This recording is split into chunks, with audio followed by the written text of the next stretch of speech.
What up? What up? What up? What up? It's your boy Chef. What's going on with you? Welcome to the stream. Had a little technical difficulties setting up early on, but that's what life is. I want to thank you guys for joining me tonight for our extremely interesting topic. You saw what the topic was. Mandatory paternity testing. Mandatory paternity testing. Yeah, spicy topic. Something that's gonna make some, some things that gonna make folks think. Some things are gonna piss some of y'all folks off. But sometimes that's what spicy does. It pisses you off. I hope everybody had a wonderful, blessed, productive weekend. Got to do a little fam jam time. I was relaxed. Didn't have to worry about too much. Didn't have to sit in front of a box. You know how that is. If you're doing this content creation thing. What up? Let me send my love out. I see you, Dawn Frank. What's going on? Truth, I see you. I know you got opinions. Truth is never favored. What up? What up? 100 watts. What's up, Mika Marcel? I see you. Miko Mecca, hello. I know you're here for it. Make sure you participate.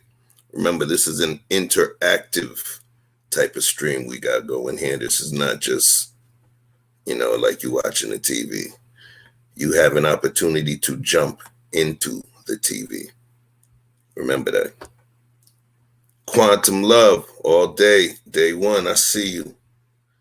What's up, April Carter? I know you're not going to let no BS slide. Happy birthday. Everybody send out some birthday cake and some birthday flowers to April Carter. It's her birthday. Let her know what's what. Come on, folks.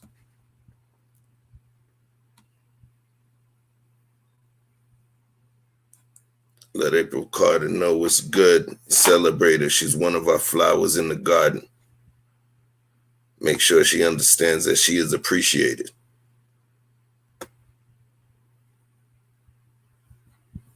So, let me put this thing up on the screen right here.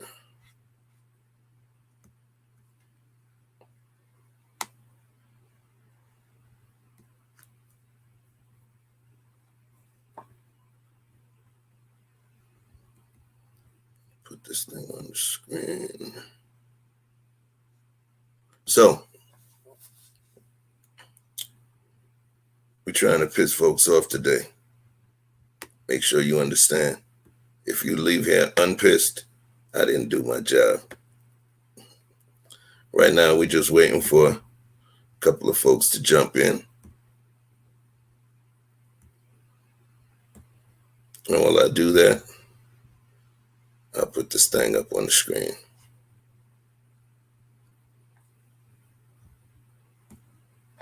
You see it? Been stepping on my thumbnail game. Stepping it up.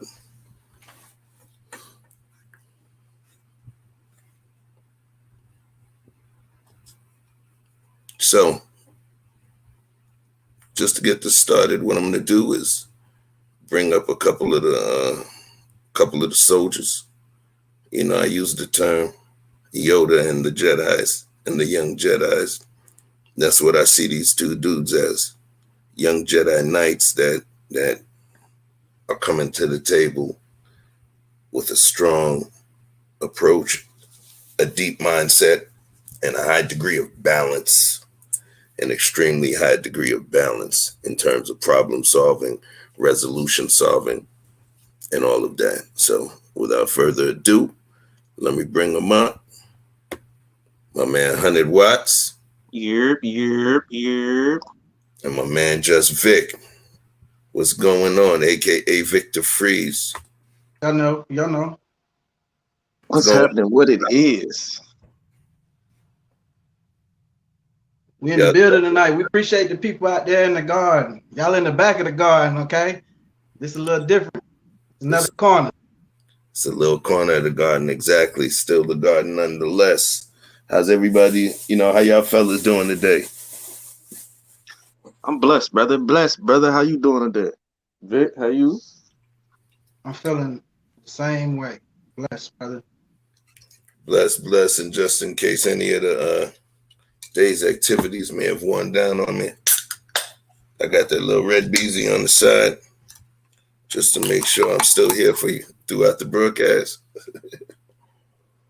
Hey, peace and love to everybody out there in the chat. We see y'all, we hear y'all. Some of us pay attention to the chat, some of us don't, but we go back and look at what y'all said. We know how y'all feel, good or bad, but it's all love. Appreciate your presence. Yeah, I'm straight up and down. Vic is always the one that's like, Chef, the live chat. Thing is, it takes a few hours for them to process the video. Yeah. So I got the StreamYard link in there too. All right. Come on, we definitely need some flowers up here for this one. At least I need a flower. Y'all in here. Hey, at least two. Two ladies need to step up and make your voices heard today. Can y'all do that for me? Right.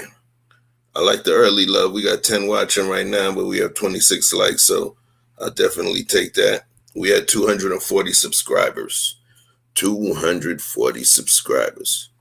Come with it. Let's see if we knock it out with 250 by the end of the broadcast. You never know. You never know. So, let's talk. Let's talk about paternity testing while we waiting, man. Spicy topic. Trigger warning. So, yeah, thanks for the heads up. Flowers, rocks. I must warn you that I must advise you this is an extremely spicy topic. An extremely spicy topic. Some folks may become triggered by the content or the information that we're sharing, or triggered by certain folks' opinions on what we're discussing. But please understand, we are handling this discussion with a level of journalistic integrity, as well as doing it for educational and, community improvement based purposes. So that's the disclaimer. So I'm going to get right to it. Question, fellas. Whose responsibility do you think it is for once a woman has a child? Whose responsibility you think it is? And when you say, I know you're probably going to ask, what do you mean by it? Or, what it is? I'm talking about everything, the totality, raising the child, educating the child, the worries that come from having a child, all of the responsibilities. I want you guys to tell me in the end, in totality, who do you believe bears the full responsibility? You're talking about the child itself in its totality? Right. So you got a man, you got a woman. That man impregnates that woman. There's a life within her. At that point, who do you feel is responsible for the totality of it? There's no right or wrong answer, by the way. There's no right or wrong answer. Yeah, no, there's no 59-41% in that. Like that's an equal 50-50. It's 100% the man. The man has to provide a place of safe haven, a nest for the mother, for her to tend to, as well as the children. And as long as she has the provisions that he provides, then she should be able to sufficiently do her job. But he's got to make sure all of those components are in order for her to be successful. So, okay. You know what?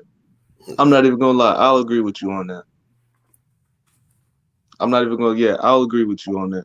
Because anything outside of that, that's basically a man not being in the house, not taking care of his children, leaving them stranded, everything like that. So, I mean, I'll agree with you on that.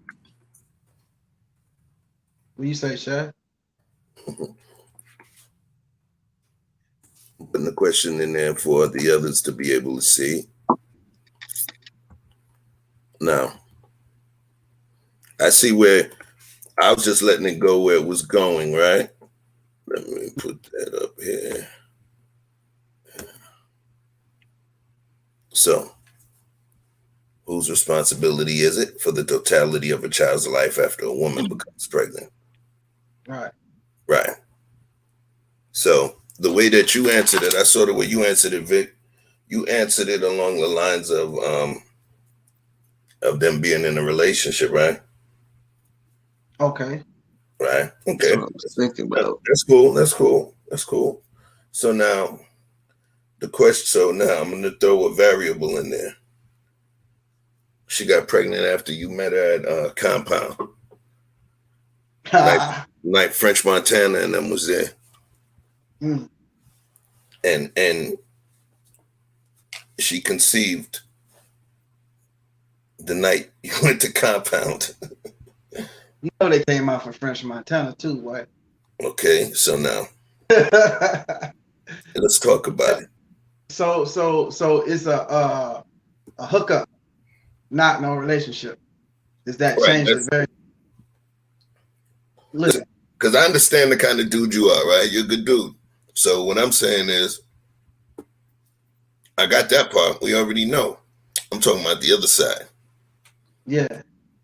Right. So listen, the way I see it, right? The baseline that I use for most of my moral code or decision making is based on the scriptures, not Christianity, but the scriptures. And it says that a man that does not take care of his seed is worse than an infidel. I can't tell you which chapter or verse, but that's the correct quote. So here's the other side, right? The 50-50 side, as I'm sitting here thinking about it, right?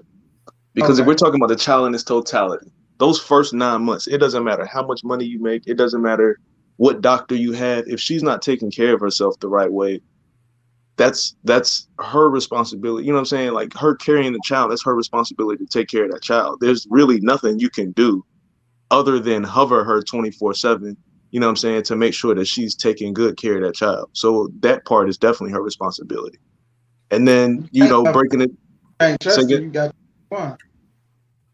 I mean, yeah, but in the context of what Chef was just talking about, like sometimes people get pregnant and they're not really in a relationship. Like shit happens out here, you know what I'm saying? So I'm gonna tell you why I brought it to the Bible, right? I ain't trying to teach no sermon. What I'm saying is, it says when you lay down with a woman, you have and thus made that bond. You are therefore married. I mean, but Vic, I hear you. No, hold on. I'm going somewhere with this. I want you to save that one too from when we had that marriage conversation. But go ahead. Yeah. So when men say they want multiple women, they already got multiple women. But the question is, did you follow up? Do you know the names of all of these women? Do you remember? If you seen them in the street, would you remember? And if that's why when King say, when you lay down with a woman, you shouldn't lay down with one that you wouldn't marry. So, sure, you get caught in a hot night of passion, and she's the ratchet one, and that's the situation. Now you in the mix. Now the question is she trying to deal? Is she trying to make amends and say, okay, well, this is how we're gonna handle it, or this is how I want to handle it, or is she trying to buck and do her own thing and not tell you shit? I mean, but this is what I'm saying though. Like, I hear you.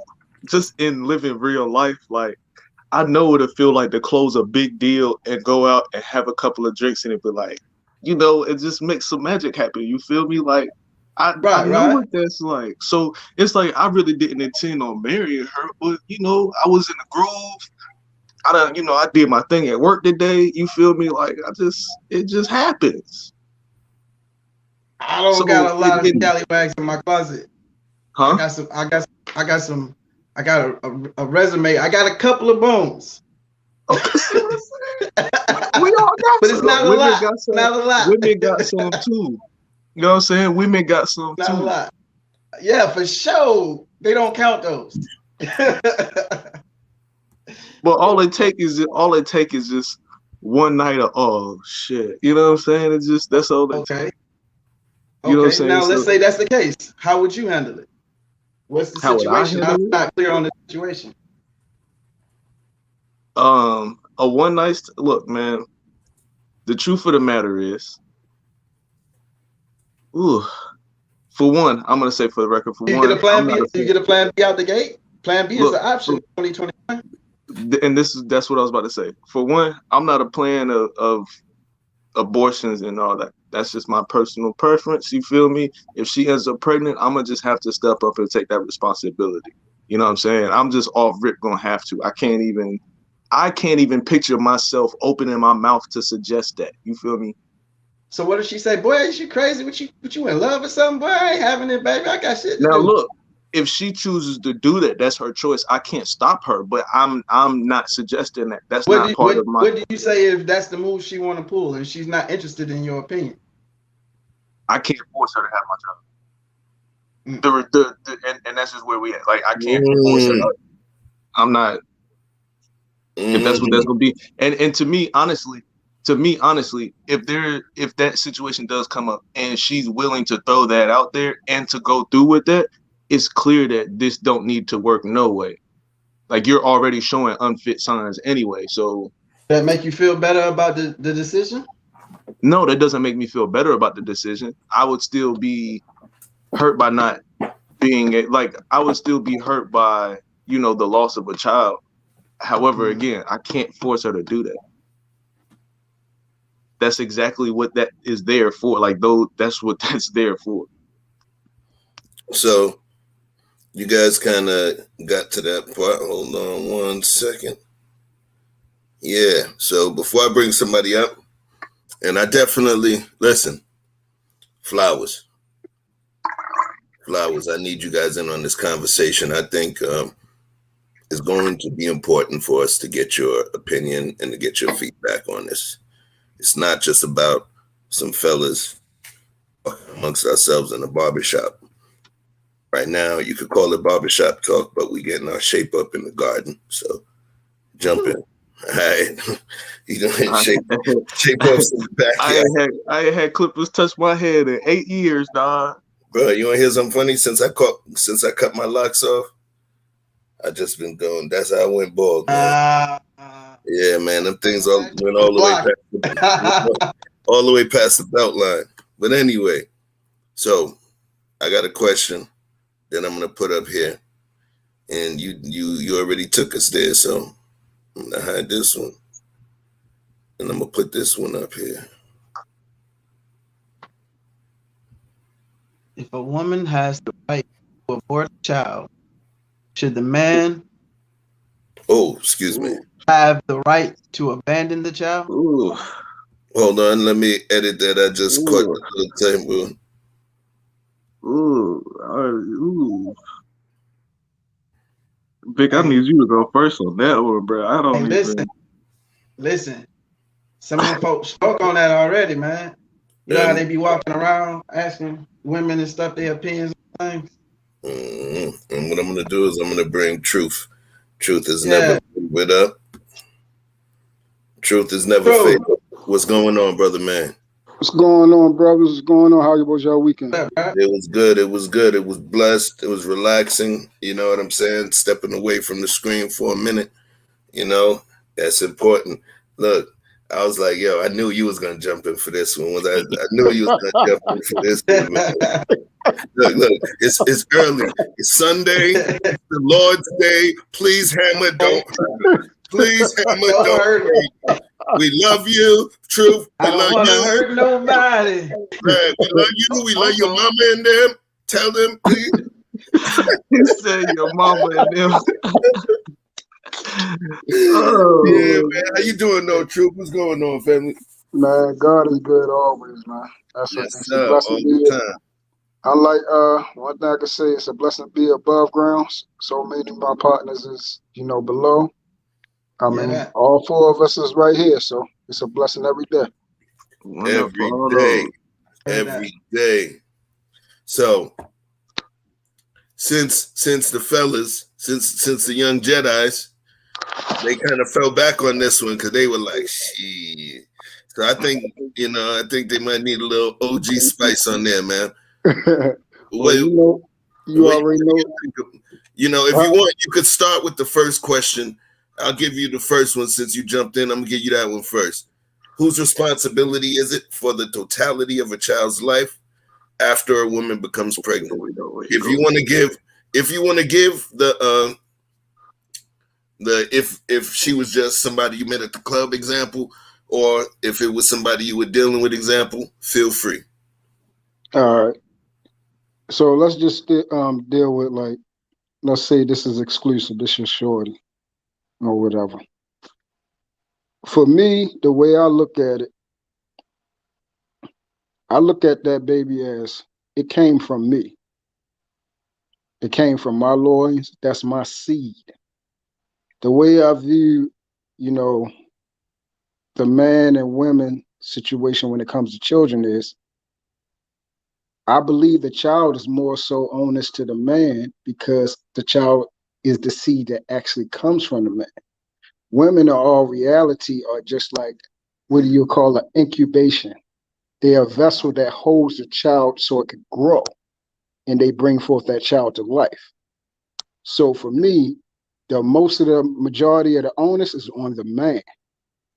Now, when we go to situations of one night stands, partying, doing illicit and irresponsible things as far as getting our pleasure through females, we spoke about this, I think a couple of days ago about, what type of purpose is it for you to be sleeping with multiple women? So when situations come with like this, comes with sleeping with multiple women, unprotected, I would say that, trying to see how I would. All right, so if y'all just casually having sex, neither one of y'all planned to have a child. Now, onus in the world has given the woman the power over the child's life. They can either abort or keep. So they have taken the power out of our hands to be able to voice whether or not, hey, I want to keep it or I want to abort. Now, the problem with that is usually females, based on our response to the fact they got pregnant, will usually dictate whether they keep it or not. Unless this is a female that she out here just, doing her and saying, look, I ain't having no baby. I don't want no kids. F them kids. She gonna abort the baby regardless, even if you want to keep it. For me, regardless whether it was a female that had a baby and it was a one night. Well, okay, I'm gonna share a true story with you.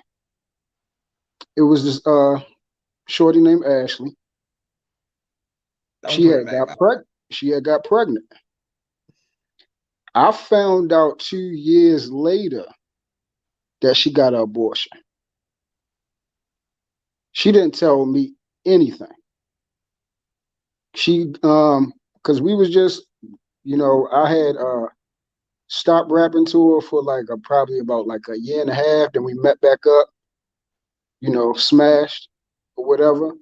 And then she had caught an attitude and said, see, this is why, I got rid of that. And I said, say what? She said, yeah, I was pregnant by you 2 years ago and I got rid of it. I said, yo, you killed my baby, yo. She was like, "Don't look all surprised or concerned like you care. You was with your child's mom." I can't let you stop. I can't let you continue. Real quick, I just want to ask you because, you know, we're about the real deal. And there's people who never have been through this situation. Mm-hmm. You know what I mean? Talk to me, man. I want you to tell me, bro, in your least macho-ish way, because I know you a soldier. How'd that make you feel, man? No, it hurt me. I love children, man. I appreciate you. I love my babies, man. I love them. That's why the other day when old boy kind of took it a different way, I guess his name was Harrison. Remember Oh, we had got in that conversation? That's why it kind of took me a little left because I don't play about my children. Like, even though I'm pretty sure he didn't mean it in a certain type of way, it's just like I'm just not, I just don't. That's one thing I don't play about. I don't play about mine, and I don't play about children regardless. Like, it hurts me seeing all these missing kids out here today. Can I say real quick, Vic? You asked me earlier how I would feel, and I'm feeling the same way that like Truth was talking about, right? You be hurt, you know, losing your child, but at the same time. At the same time, when you look at that situation in its totality, you have to look at it and reflect on yourself and say why she would do that. Because no woman is gonna abort a baby by a good man. Bullshit. Yeah, that's bull. She already knew how I take care of my children. That wasn't that. She wanted me to herself. And she already knew that wasn't going to happen. We already talked about this before we even clipped up the first time. I told her I'm not leaving my child's mom, so that's not going to happen. So But our you were with scenario your was, child's mom while you were mixing up with her. yeah. Okay, so so that makes you a good man, sir? No. You're not listening to what I'm saying. So okay, all right, I'm listening. Listen to what I'm saying. Okay. Of course, how I think about it now. See, we can't talk about like I'm pretty sure you don't want to go down this road of morality with me because I live a totally different type of lifestyle now. We talking about me 10 years ago. As far as when it comes to righteousness, you already see how I handle things objectively. It's only right and wrong. So I've already openly stated that man who I was, that's not a man to me. But I got you. And that's what I'm listen to what I'm saying. saying, because this was coming to, we're talking about children. We're talking about aborting a baby. This is not about me. We're talking about aborting the child. The fact that she took the child out had nothing to do with the fact of whether I was going to be a good father. She knew I was a good dad. The fact that I wouldn't be with her, I didn't get a chance to finish the story. She didn't say it wasn't because I was going to be a good dad. She said you wasn't leaving your child's mother. That's what she said. So I got rid of that. There's so many females out here that'll keep a child regardless of anything because they know that you're a good father. If it's not about you and her, they'll keep the child. That's the selfishness of females. And then remember, y'all, this is more y'all forum. I'm at the table, but I'm allowing, it's battlegrounds. I'm allowing everybody to come in and participate.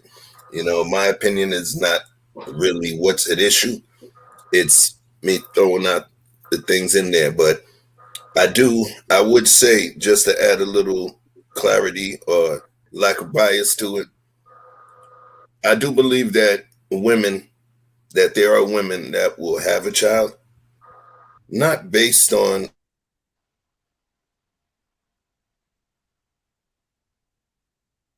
Mute, chef.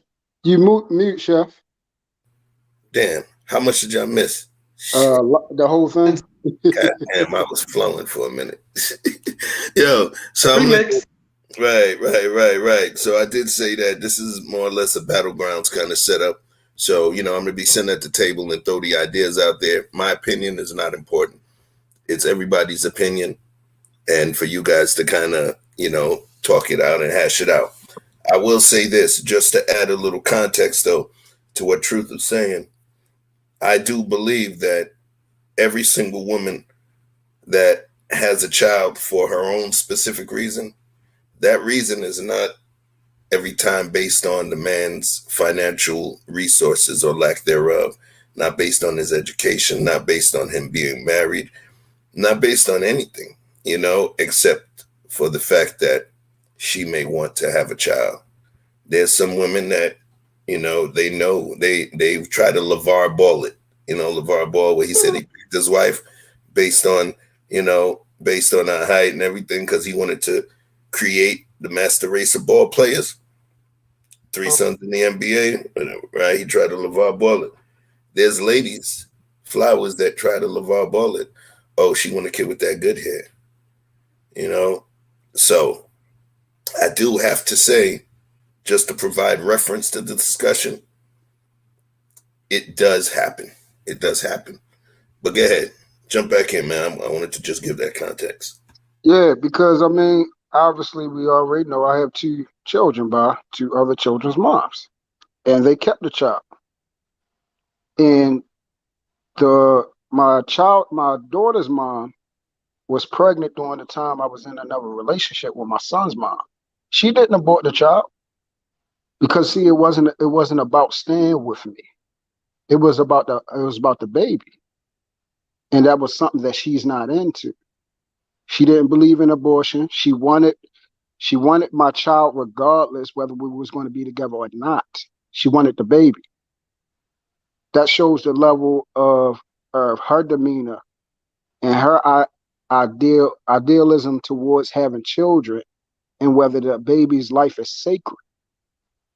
Because the girl, she knew, and that's the reason why she told me. She knew how I feel about children. She used that instant to try to hurt me. And after I found out that, guess what? I didn't lock up with her after that. And she was mad. But I told her, I was like, you shouldn't have killed my baby. I don't care what it is. I'm always going to be a man that takes care of his children. That's law for me. You shouldn't have done that.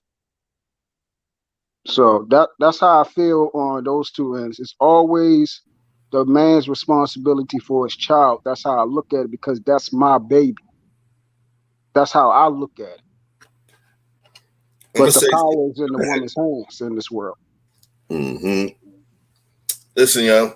I know sometimes my man Truth, he might have rubbed some of the flowers the wrong way. I want y'all to understand, though, in terms of life, the yin and yang of life, there's a balance that comes. There's a balance that comes. And a lot of times, the ideal of the man that you state you really want is inside of a man like Truth that speaks in absolutes. Okay? Speaks in absolutes, speaks with a higher degree of strength. So to a certain degree, some people are like, this guy. Listen to him. Because a lot of times, the dream man that y'all put together sometimes, the dream heart of a man comes not in the man that you expect to look a certain way or be a certain way. That dream or ideal heart that you have may be in a man like Truth. It's always something to think about, because that means he's not going to let his fall to the wayside. He's not. Other people are trying to run. He's not. So that's something to think about. What you think about that, Vic, before I go back to the other question, the spicy one? What you think? Right.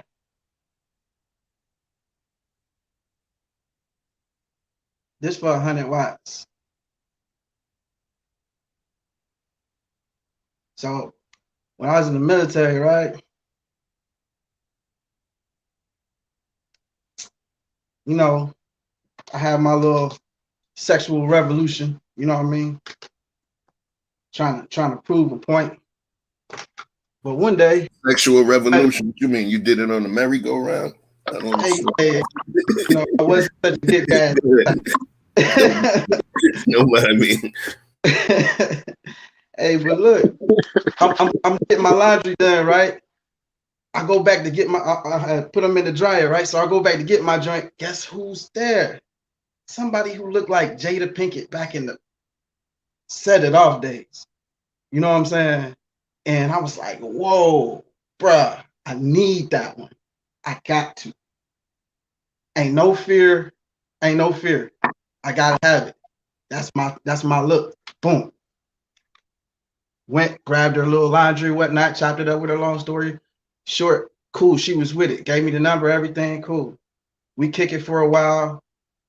She's like, yo, I'm in a situation. Can I? I'm like, yeah, it's good. It's good. Come on. She lived with me. Showing me a good time, bro. Like, she's a real complete woman. Clean up. I come to the crib, pull my boots off. You know what I'm saying? I'm having a great time right now.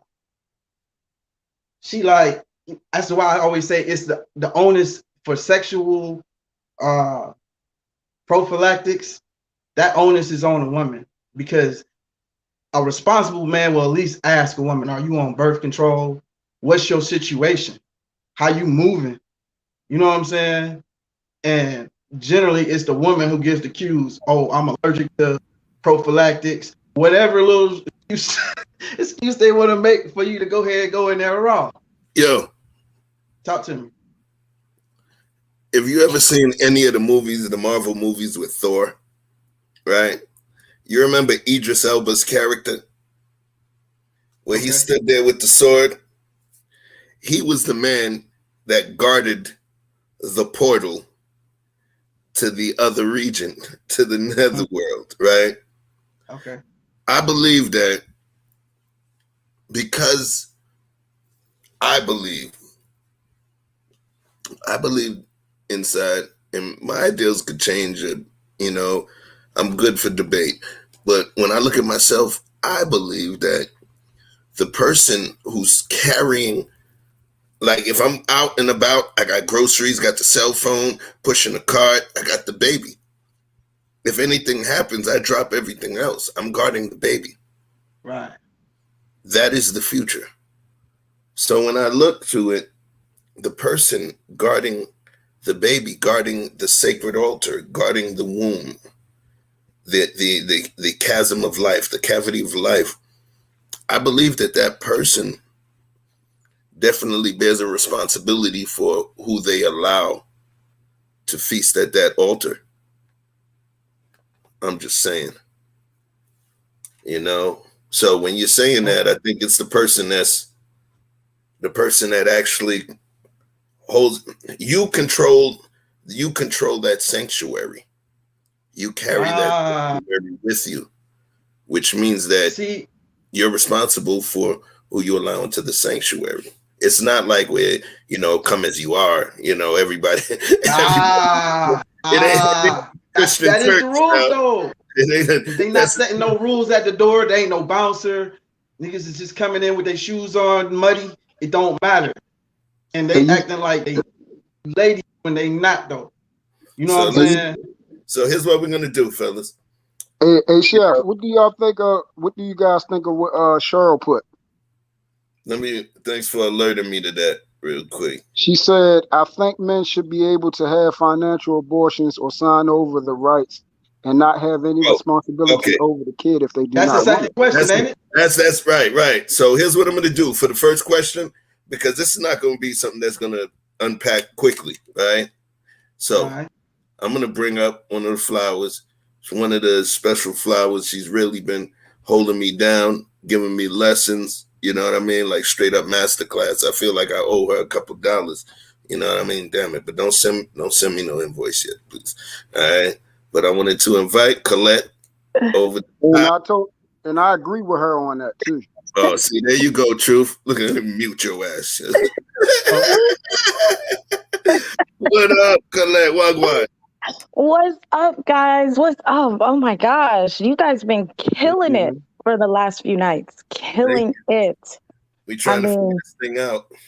Oh man, it's a beautiful thing you guys have over here. And truth never fair.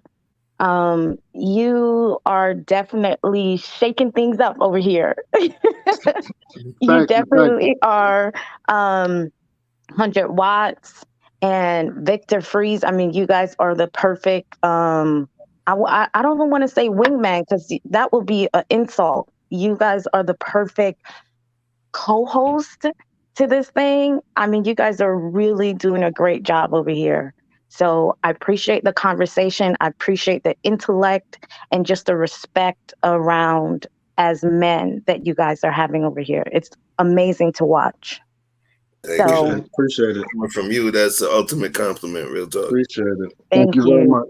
So let's see here. The onus, right? Can we, when I think about it in the sense of maybe a percentage, meaning, okay, when both people walk through the door to decide on having intercourse, at that moment, the onus is, I would say, 70% on the woman, because she, in a sexual intercourse, is not more than likely going to go around and have sex with different men as much as the men most likely do, right? So when she's laying down to have sex with someone, it means a little bit more. I'm not saying all women, some. So it means a little bit more to her for her to lay down and have sex with another man. So the onus walking into the door, I would say 70% is the woman. Now, after the intercourse has happened and it's found out, okay, there's a child, I would say at that point, in a perfect world, it will be nice to be like, the onus is 50-50. But to be honest, guys, she is the one that is going to have to go through that whole 10 months with that child. She's the one who's going to, you could take her, you could get her prenatal care, you could take her to the doctor, but she's the one who's still going to have to take those prenatal cares. She's still the one who's going to have to make sure she eat right. That onus is not on you. You can't force feed her. You can't make sure that she is not stressing herself out. You could do your best in doing that, but in actuality, when you think about it down to the little bit of that onus is on her. And it's important for us women to understand that. That's why we need to make sure that if we're going into this not protected or protected, we have to understand that how much of an onus is on us.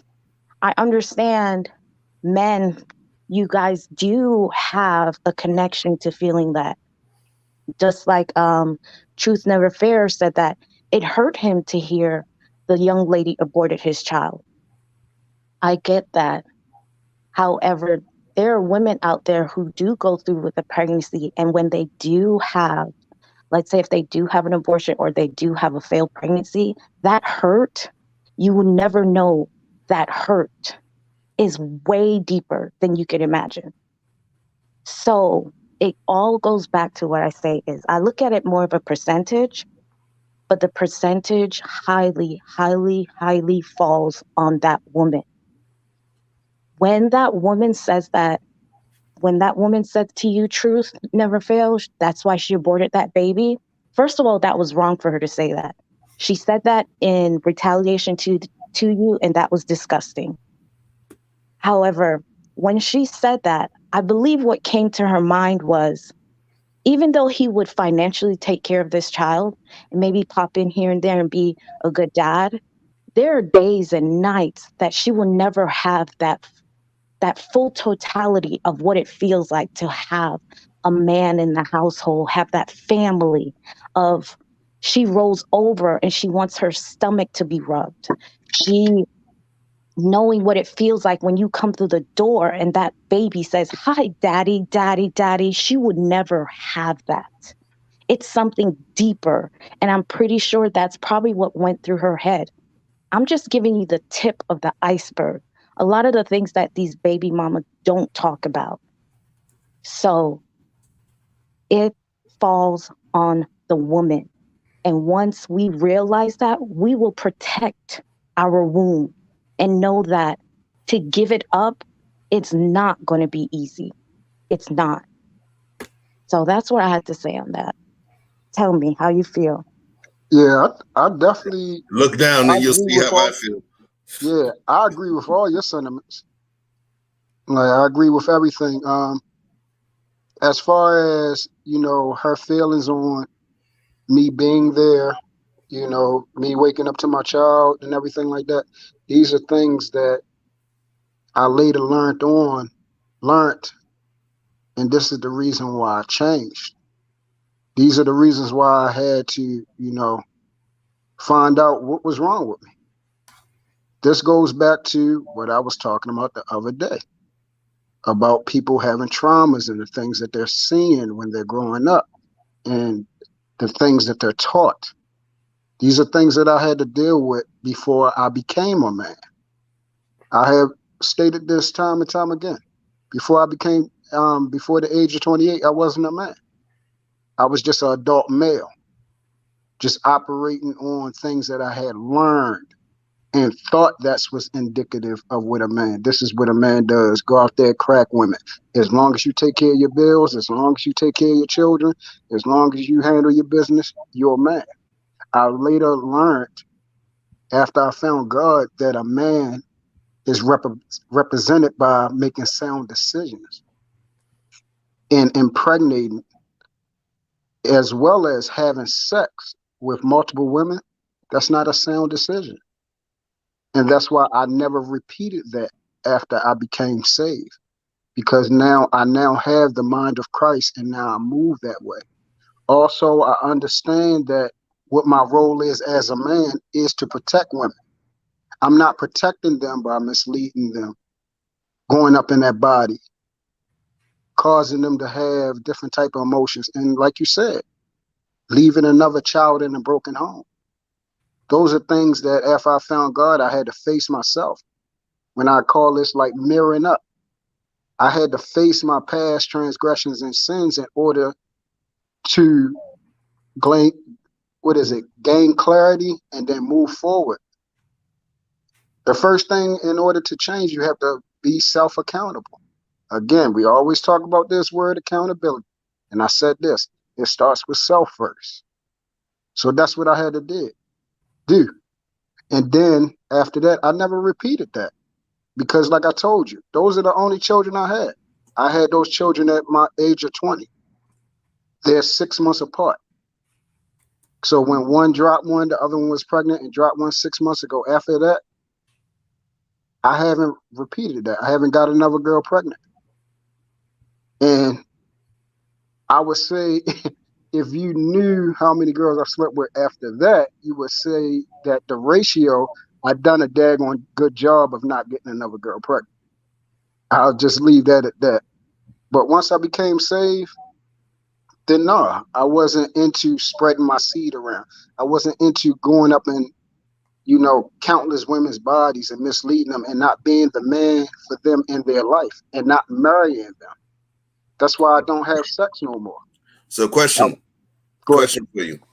Now, it's very important. So I want to make sure that we get almost to a point of consensus, right? So in terms of the original question that we were on when we were discussing the responsibility, right? You see it there on the screen.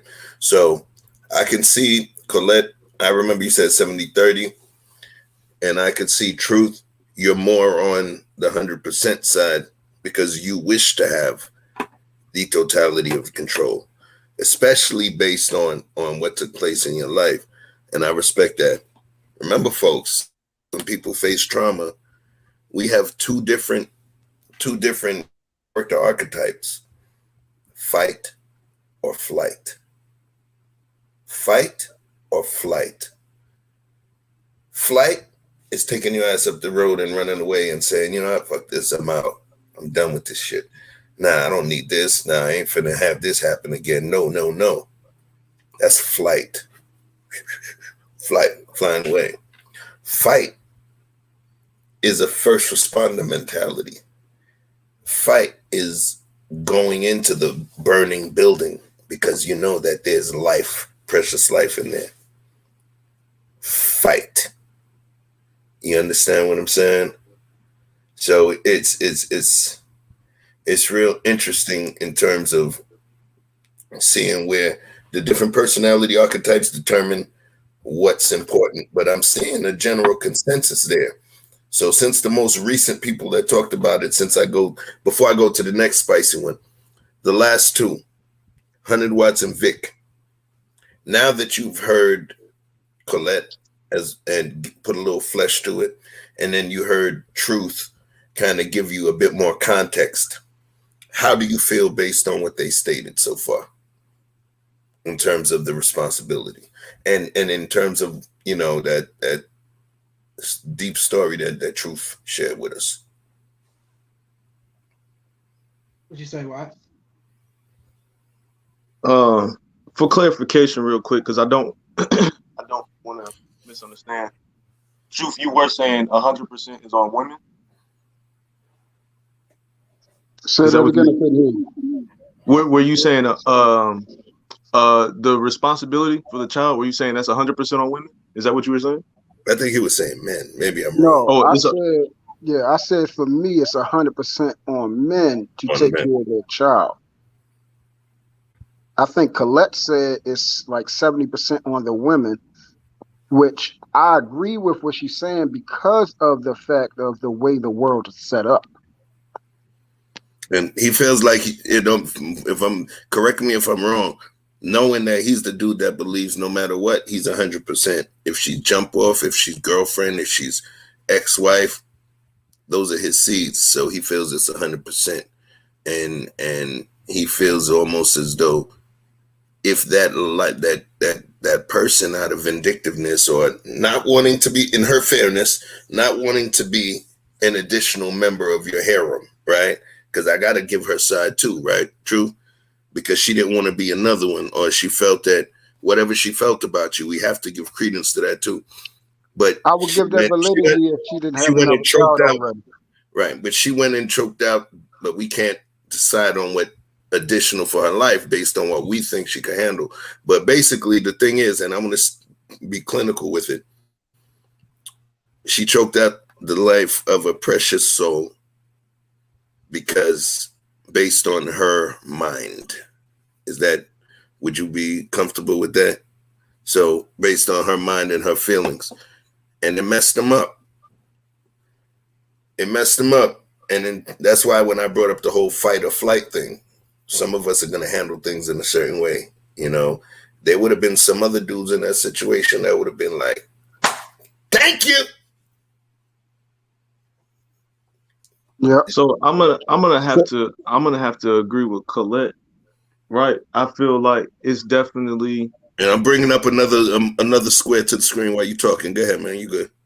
It's definitely gonna end up being more for the woman, right? Especially initially, because like she explained, if I'm doing everything that I'm responsible in terms of going to work, bringing money home, paying the bills, everything like that. She has doctor's appointments, everything like that. She has a prenatal care. And if I'm doing everything that I'm responsible for, and she's the one that while I'm at work, she's taking shots of tequila or she eating sushi or, you know what I'm saying? She doing something like that. I can't, like, that's where that comes. That's where all that's going to come from. And again, like, we all set ourselves up. We're supposed to be setting ourselves up for the woman to be the nurturer. She's supposed to be the teacher to your child. She's supposed to be the one that gives direct contact to your child in terms of the day-to-day. The one that gets them ready for school, gets them off the school bus, that feeds them when they come. The mother of that child is supposed to be the one that's directly involved with that. Now, you as a man, of course, you have your responsibility. We're not going to negate that. We're not going to just run away from that. Men do have their responsibility. You are there to protect and provide for your family. But is in terms of the nurturing, the actual birth of the child, the caring of the child, like the woman is more inclined to be able to tell you he got an ear infection or the baby has a stomach ache.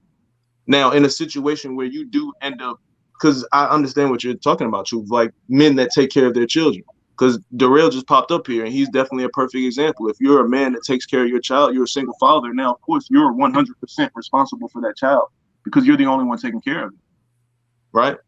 But just speaking about, like you were talking about in a relationship, I just feel like it's gonna end up more the woman's gonna end up more responsible for that child than you are. That's what I'm. Look, okay. Let me just give my synopsis on it. You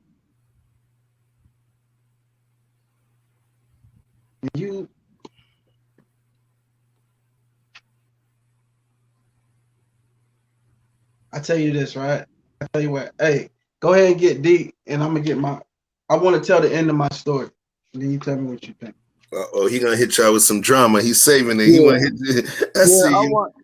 Go ahead. I wanted to make sure. I'm just gonna put this caveat in it. Y'all gotta realize and Darrell goes up next. Go ahead, yeah, man. y'all gotta realize this was a female that already had a 13-month-old baby. Also, that's a caveat y'all gotta throw in there as well. All right, so like I said, if like Colette spoke about a woman that wants for a man to be there, wants for a man to be around the child and everything like that, that could very well be. I'm not going to take that out of the, out of the scenario because I went that through with my children's moms. Me traveling out from the city to the county every day to see 2 different infants and make sure they got everything. Yeah, their moms wanted me to be there. The greatest thing for a man is when he comes home from work and his baby is right there behind the door, and then the biggest grin is on their face. So trust me, I understand that. That's why it was so hurtful to hear the fact that she took my child. She killed my child. And after that, I couldn't talk to her no more. I could understand where she's coming from, but as far as how I value life, I can't respect that from no one. If she knew I was going to leave my child's mom, she'd have kept that baby. I got a question for you. The journalistic integrity, family. I got to bounce this back on you, man. You know what? I'm gonna just end up making the Truth Is Never Favorite show. You know what I mean? Listen, we got to be real. We have to be real about this. And when I say this, now I'm gonna be honest. I'm asking the question, but that question, the soul and spirit of that question, is actually more of a statement. Do you believe that once you bust that nut and that magical marathon runner sperm cracks through, the layer of that egg, do you feel that woman's life is bound to you and your desires? Because by virtue of what you said, you was like, she already had a 13-month-old child. What that states to me is you factor 9 plus 13, you're talking about 22. So she had just, she had gotten pregnant 22 months ago. And at this point, you were saying that, well, you got a child, you got a 13-month-old child. Shit, you know how to do this shit. You might as well be able to do that shit again.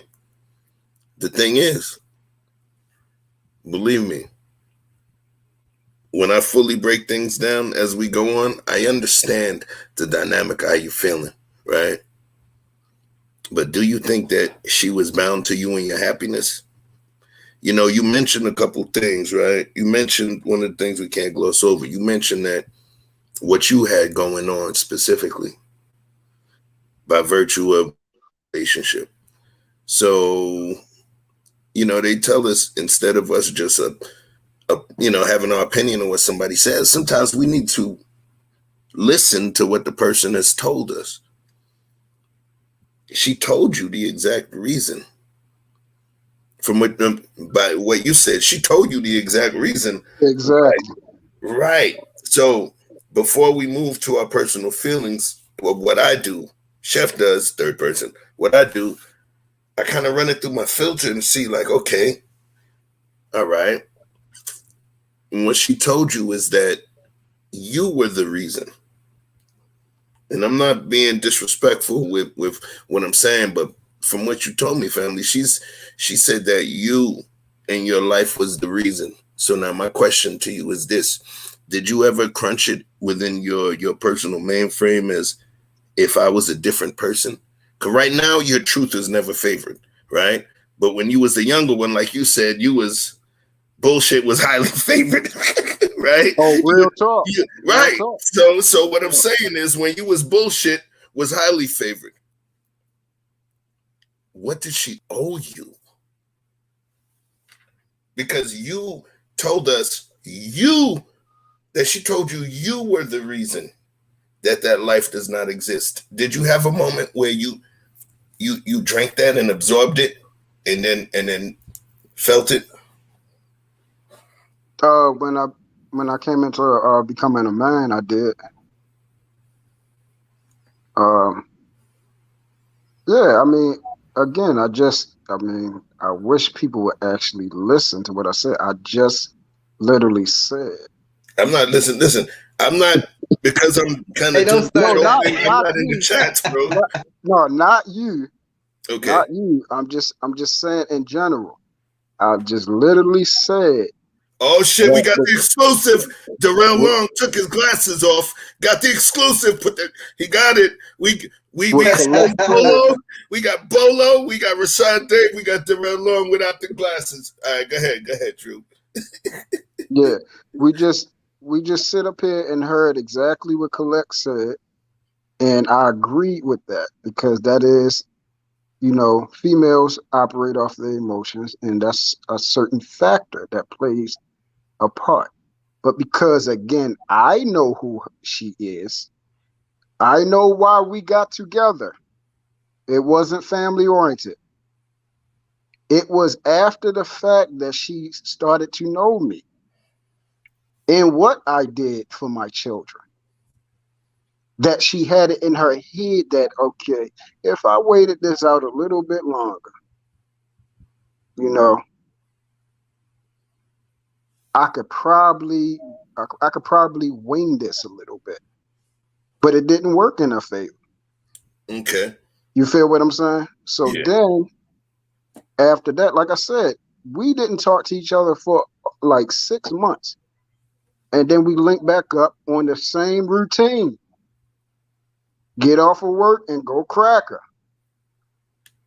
And then it just happens, probably after like the 10th meetup, she got upset and said what she said out of her daggone mouth. And after that, I said, no, I can't bump with that after you did that. Okay, so let's pause on that. The likes up. Let's get them likes up, straight up and down. Come on. All right, we got everything every day, everything every day with Darrell Long. You know what I'm saying? So listen, right now he's chasing 1,000. Let him know what it is. And what I'm going to do is I'm going to put up a fake page called Everyday Everything with Darrell Long. So maybe I some run-on subscribers. There's this there's this dude named Chef Chupino, where it's Chef Chupino, and he got a U on the end of his shit. I think he's getting my subscribers, yo. Don't send cash apps to him if it got a U at the end, yo. Anyway, go ahead, dude. Talk to him, yo. Hey, can y'all even hear me, man? I got a whole bunch of videos uploading. I know the internet is a little choppy. Can y'all hear me good? Yeah, I can hear you, Drew. He got everything. He about to upload the what you call it, the Kamala Harris and Michelle Obama mud wrestling match. He got all of that footage, yo. Hello, Daryl. Hey, Daryl. How you doing, Colette? You did a great job with that clip. You caught me off guard. I was just scrolling YouTube, and I was like, oh my gosh, that girl looked just like me. And then I looked, I said, oh snap, that's Lee. I'm gonna have to download that shit, because I was cooking in that one. I was like, shit, I was trying to break that. I was like, yo, this guy got Jesus as his editor. Like this. Here, my son. So yeah, I'm editing right now. 22 videos in 4 minutes, yo. It's like, real skill. But no, go ahead, man. Do your thing, son. Colette, I love the thumbnail I made for you too. The thing about mandatory paternities testing, man, that's a tough one, bro. I think that men should get it if they feel they need it. I'm like, that's the start for me. Get it if you feel like you need it. But if you with a woman, you sleeping with her, you having raw sex with her, you coming inside of her, just, fucking take care of the kid, bro. It's really not that difficult. I mean, I'm not saying it's really. Let me not say that. Let me not say that. That's insensitive. But with it, it's either you're gonna strap your nuts on or you're gonna Wait. I gotta throw this in there. Fucking without a condom is actually sensitive. Carry on. No, for real. Cause some dudes, man, they ask women for these tests when they know, like, I feel like, I don't know. For me, my only argument for this is women who have been in situations where they have been, assaulted, you know what I'm saying? Then the government should kick in and pay for these different type of maternity different tests. That's my thing. It's like when like a teenager get pregnant, right? In my state, they still get what's that place called? Planned Parenthood, right?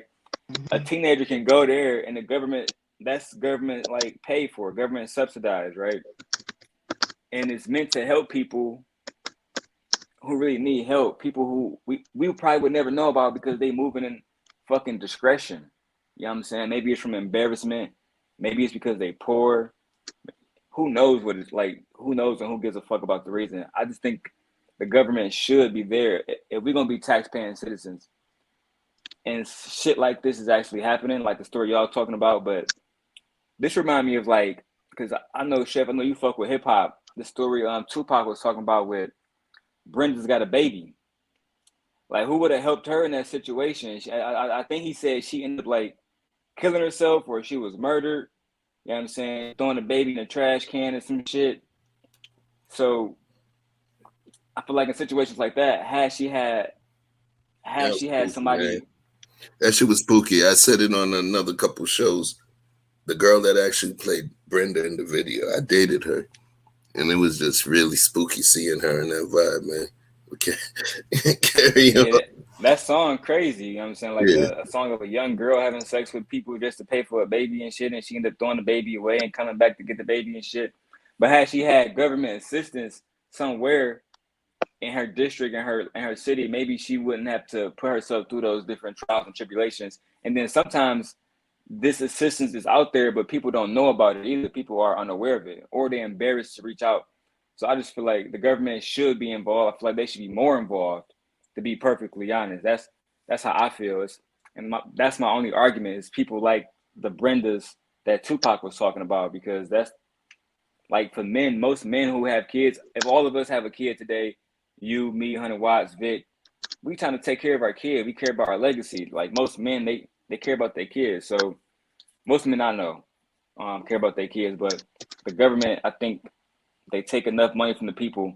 They should be doing more for the people. That's really what I came up to say. I appreciate that. You know what I'm saying? I got a message up here that popped in. You know, you're welcome to stick around if you got something, because we're about to spice it up in a second. Mm-hmm. I see something, Chris MB, you know? And then normally I'm going to utilize my humanity to say, normally a dude, when you see a little avatar picture look like that, you ain't going to disagree with shit they say, right? Yeah. But look at him. Jarrell was like, yeah. I mean, I got a flower, but she's beautiful. I got yes, okay. I got my so now, listen, I'm trying to say this shit in a way where I don't end up on the motherfucking couch. But listen, I got a life to live, yo. What I'm saying is this. All I said, all of that dramatic stuff to say, I don't know if I agree with you, Chris MB, on this one. You said I don't either. Right. If a man loves a woman, he most likely will care for the child. So now, okay, let me clarify and quantify as well as qualify. If a man loves the woman, he most likely will care for the child. I believe, yes, the men that love the woman with that love where they're so wrapped and obsessed in that woman, he will care for everything she tells his monkey ass to care for her goat, to take care of her 3 cats, do this, that, and the other, because he possesses a love that is a dutiful love that just to be within her love periphery, he'll do whatever it takes, right? The other part, though, is where I have a little, is if he doesn't respect or love that woman, there won't be any love for the child. I disagree. Because if you look at the screen, there's 6 boxes. One of those boxes got a G on that shit.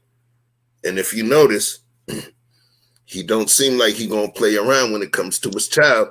We got another box with a guy with the Malcolm X glasses that was ready to burn down the motherfucking city to get his kid.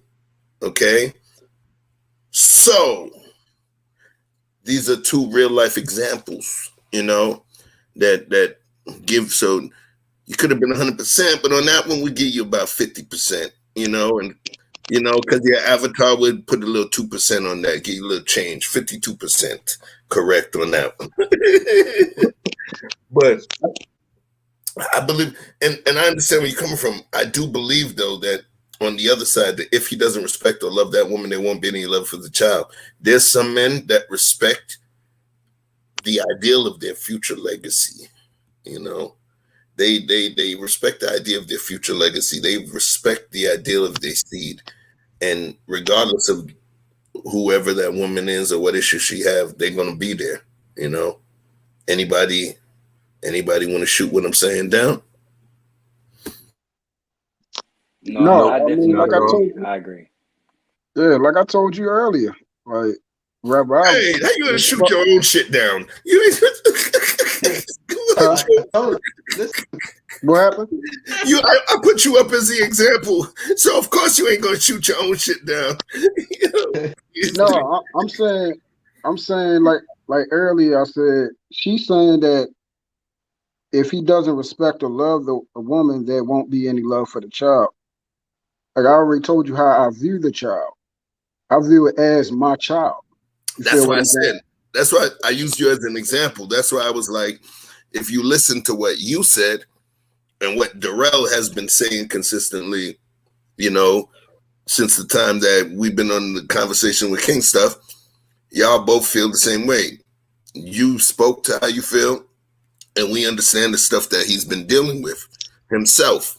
Give an example. So that's why I'm saying you and him are the ones that are kind of negating the second sentence that Chris put in there.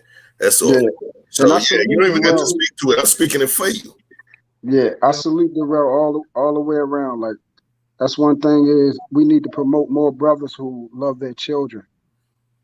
You feel what I'm saying? This need to be a reoccurring thing that's saluted by all parties, especially women. This should be the thing that you guys are champion and actually looking for. A man that'll take care of his children regardless of whether he's with the female or not. That's something to be applauded. Like that's why I said I understood when he was in the chat the other day. I told him, my brother, I understand exactly what you're going through, more than you know. And like I'm already like it's very heartfelt for me for what he's enduring for real. Because it's true story. You feel me? So I salute him and that's real love right there. Yeah, yeah. Okay, Chef. Chef, I so appreciate it, guys. what I like to say to Chris and B, that what she was saying, there is some factors to it. Now, the percentage, I'm going back to the percentage that I will put on that is very low. I would say maybe the percentage of men that act like that, um, the percentage is probably less than 10%. So what she's saying is pretty much, and with that percentage, there's lots of factors that goes into it.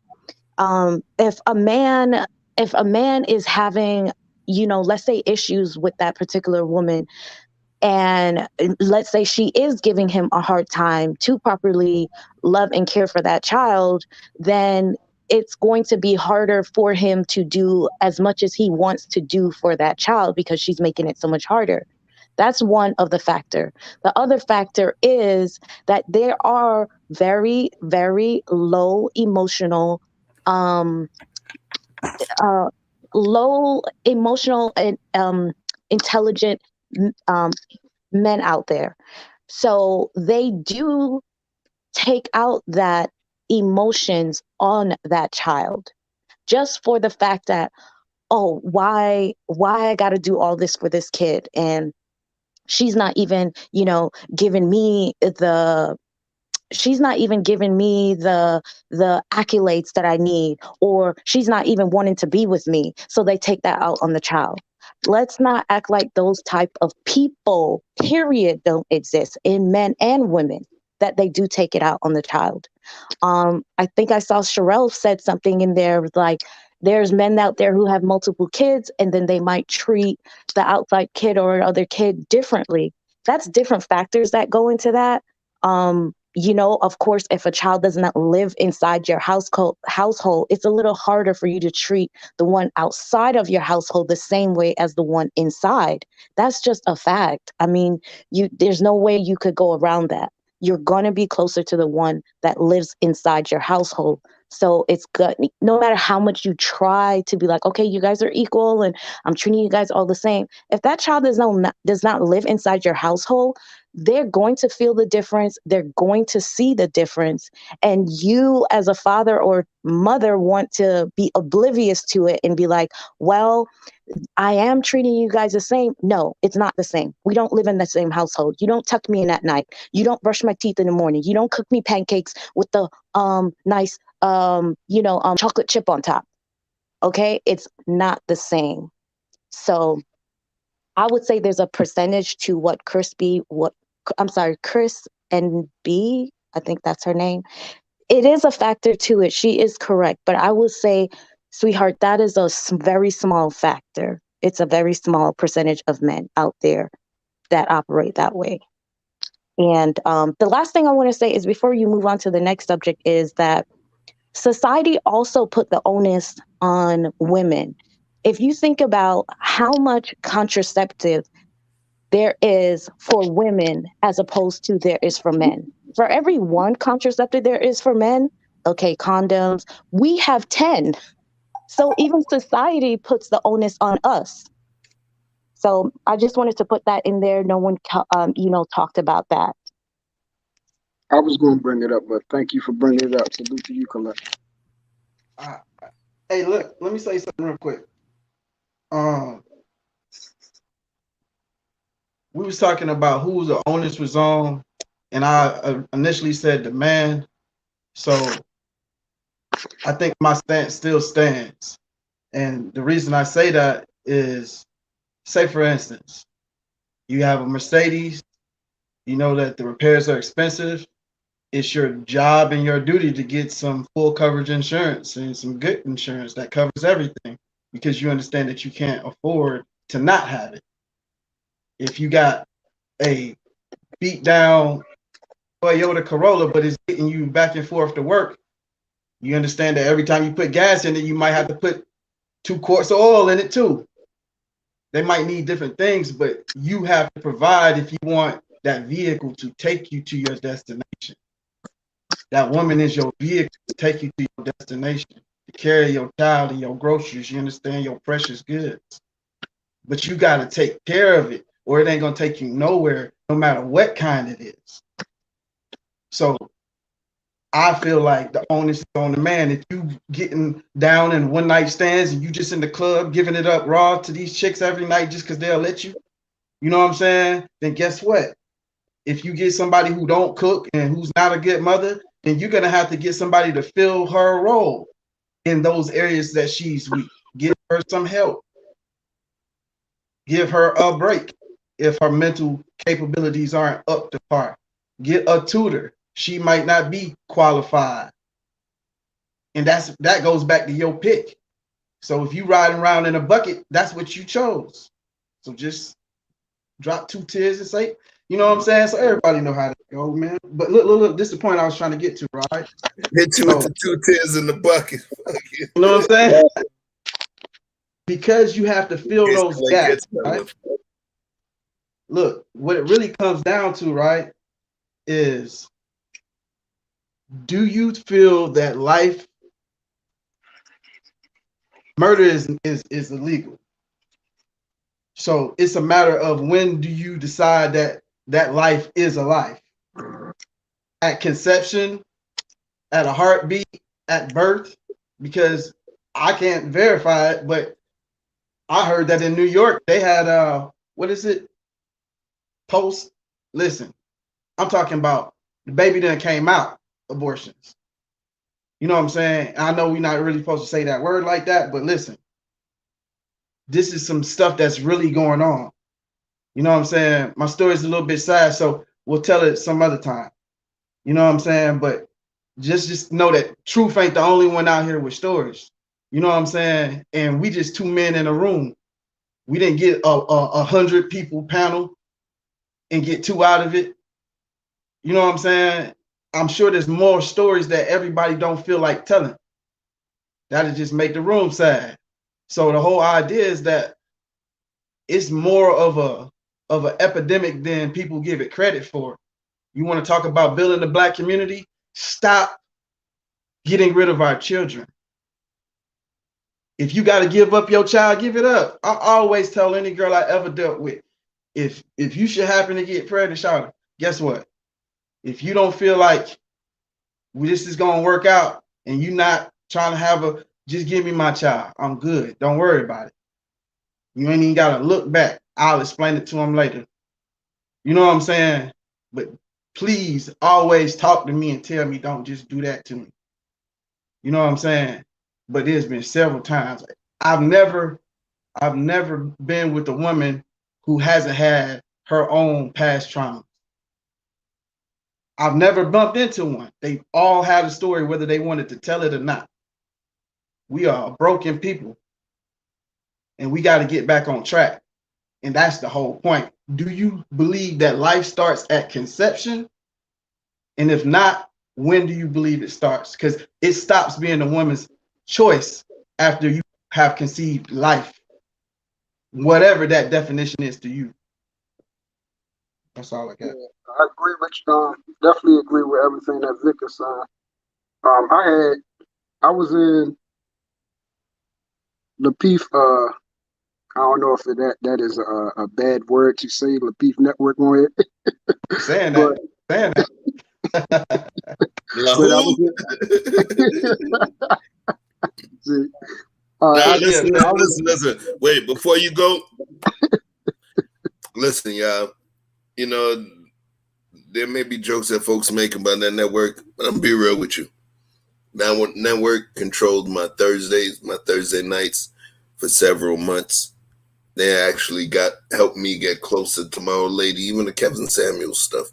You know what I mean? Because there were new levels of articulation, new words and understandings that allowed us to connect. So when I say I rock with them, if I didn't watch them folks, literally, y'all would have known me. I wouldn't have known y'all. You get what I'm saying?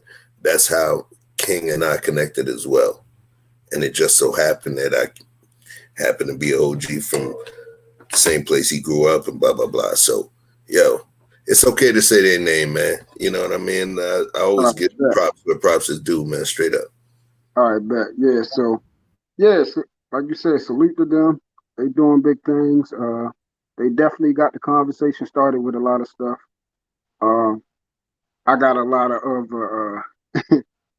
little commotions going on as far as that, but that's here and there. But one thing I had made a post saying that we need to normalize the child being placed in the possession of the father upon birth if the mother chooses to either divorce or leave the father. And that further basically helps you understand where I was coming from, how I view that child is my baby. I view that the child is predominantly from the man versus how the world views it. And I'm fully capable of taking care of the child, especially if the mother is not breastfeeding. Because formula is there. It's nothing to change the diaper. A baby within the first 2 years, all they need is food, changing, love, sleep. Those are the main necessities. Where people say it's all this other type of stuff and it's hard or anything like that. I had a wonderful, beautiful time with my babies. And like I said, I had 2 infants at the same time. And the way me and my children's mom worked it out was that I worked in the evenings and overnight while they worked in the mornings. So I had my babies most of the time when they was young. I had them. I was the one feeding them and making sure they down by the time their mothers got home, majority of the time. I was the one making sure we got up to watch Mickey Mouse Clubhouse and then watch, listen to, you know, gospel music and reading and coloring and all those type of things. I did that. So where a lot of females had a certain type of lifestyle and they had to put in all the effort, that's not my story. I'm a very, affectionate and hands-on dad. Talk that affectionate shit. All right? You feel what I'm saying? Wait. I'm trying to help you, bro. At this point, my homies call me the ultimate wingman. I'm the homeboy that the motherfuckers, when they in trouble, that their wife allow them, take them off a timeout because they're going to come chill with Pup. In Brooklyn, I'm Pup. Outside of this thing here, shit, they don't call me Chef, I'm Pup. They will allow them. I'm that dude, so... So I'm being that wingman right now. Talk the positive. Hey, be my wingman to get me off the big screen. Nah, yo, just I want to catch you picking your nose. Okay, trying to catch. It's like, nah, what it is, you got that crispy AF camera. Yeah, I mean, Okay. I switch it. All we got now, we got a G. Listen, it's just the ladies. Listen, the flowers been sending me. They've been sending me DMs like, "Yo, just keep crispy black light Vic on." Yeah, yo, the G is okay. Yeah, keep Vic up there. That's good visual, man. Man. My shit is all dull and phony. I have a question for Truth. I just wanted to, if you could expand on the statement you said about the child should be normalized for the child to go with the father if the wife decides to divorce, something like that you said? Yes. If you could expand on that, I've heard that argument before. So I would like to hear your part of it. Sure, I can definitely do that. It's definitely going to upset your contemporaries, but here we go. For me, because of a man's mind and how he approaches certain situations, we come through objectively, we deal with things constructively, and we know nonsense when it comes to discipline. Like, I'll give you an example. Most of the time, when a child gets in trouble with his mother, a conversation ensues. It's back and forth. Now, with me, when it's time for them to discipline, all it is what did I say? What did I say? What did you do wrong? Okay, when you did that wrong, we talked about it before, right? Okay, what was the consequences that we both agreed on? Okay, you're punished. That's how it is. With the mom, most of the time it's back and forth. Oh, this ain't fair. Oh my goodness, I don't understand this. And it's not fair. See, you doing this because, you're mad at me, you don't like me, all this other emotional stuff. We ain't got time for that. No, take your punishment, deal with it, and then we'll talk about it afterwards so we can work it out. A lot of times when a child is with the dad also, they stay out of a lot of trouble as well because of, decision makings and everything. They know there's no nonsense with the father. And we have a lot more things on our plate. So we want to make sure a lot of things are more organized. You feel what I'm saying? As far as like with timing, like I had a schedule for my children. I'm very time efficient. Can I ask you a question? I'm sorry. So in what you're speaking on, and for the record, I'm not disagreeing with what you're saying, but I have a question just so you can expound further. Yes. would you say that if a man was to do that and he was to take public assistance, would that make it less manly, or like should he be able to receive the same public assistance as the woman if he takes possession, or if he takes custody of the children? That is actually a great question, actually. So that's twofold. Now, do I believe that he should take public assistance or assistance from the government? No. Based off how the world is structured, he should be able to have that.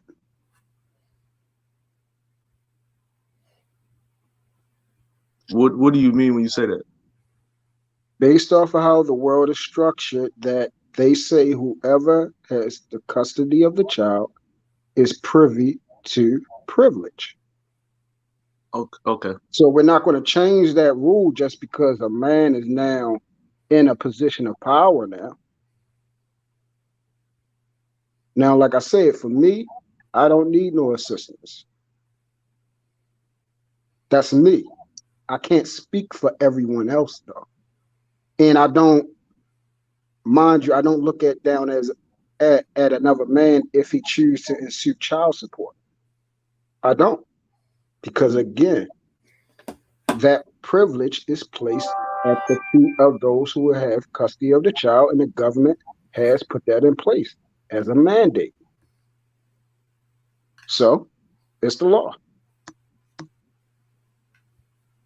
So does that answer your question, Colette? Well, it wasn't a question. Yes, it answered my question just so I could see where you're coming from with it. Mm-hmm. The argument that I've heard on the other side to it, which I kind of agree, and this is not all cases where the woman decides to divorce, but because I think it does need to take in consideration if the marriage was volatile from the man perspective, right? In that case, you probably do not want your child to be with with the husband if he was violent or volatile towards the child, right? Should cheating be a factor? So if he was cheating on his wife and she decided to leave, should that be a factor? If he was cheating on his Because wife, that has not. and the reason I'm asking is because I just feel like more relationships end in non-volatile reasons than volatile reasons. Right. Okay, let me. Right. I can give the. I see where you're going, Colette. I can give the split. So let's deal with the non-volatile. Yeah. Again, for me, because of where my mindset is, if the relationship ended in adultery, it depends on who the party was.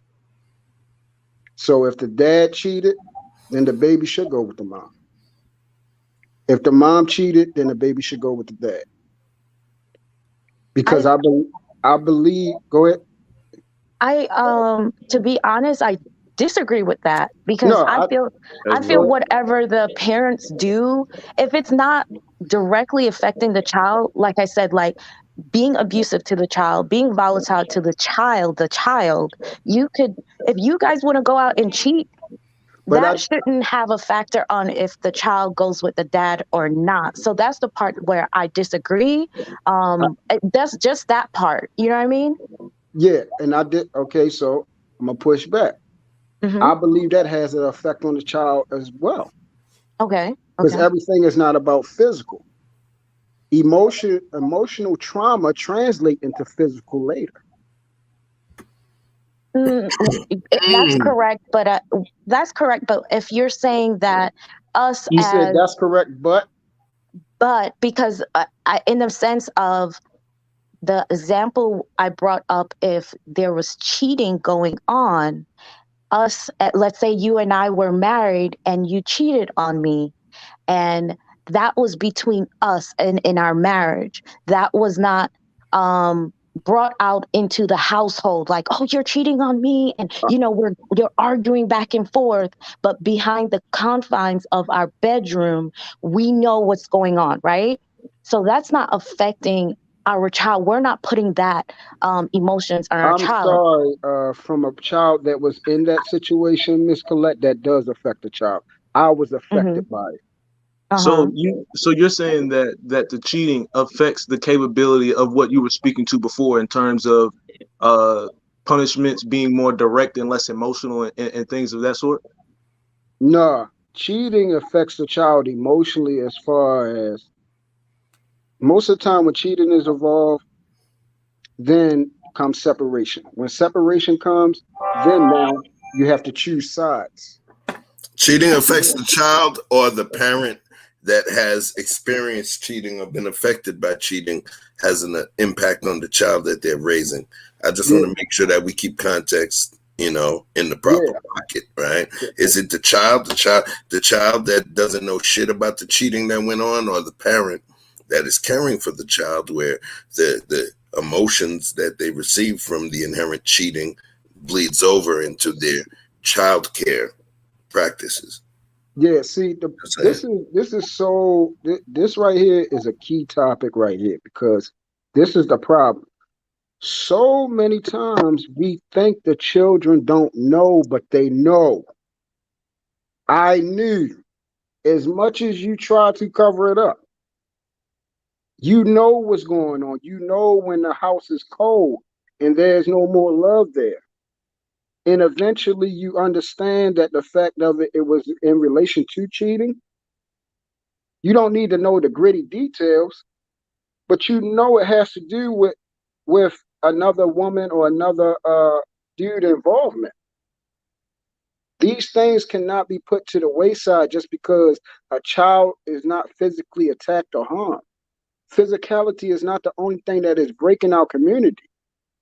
Emotional trauma has more of an effect than physical and a long lasting, and it's harder to get rid of. And again, emotion later on shows up into physical trauma. Case in point, look what I did with my children's moms. Because that type of stuff was in the household, and I thought that was indicative of how things supposed to be handled as adults. Truth, turn the That fan stuff. on. You cooking on high, baby. On high.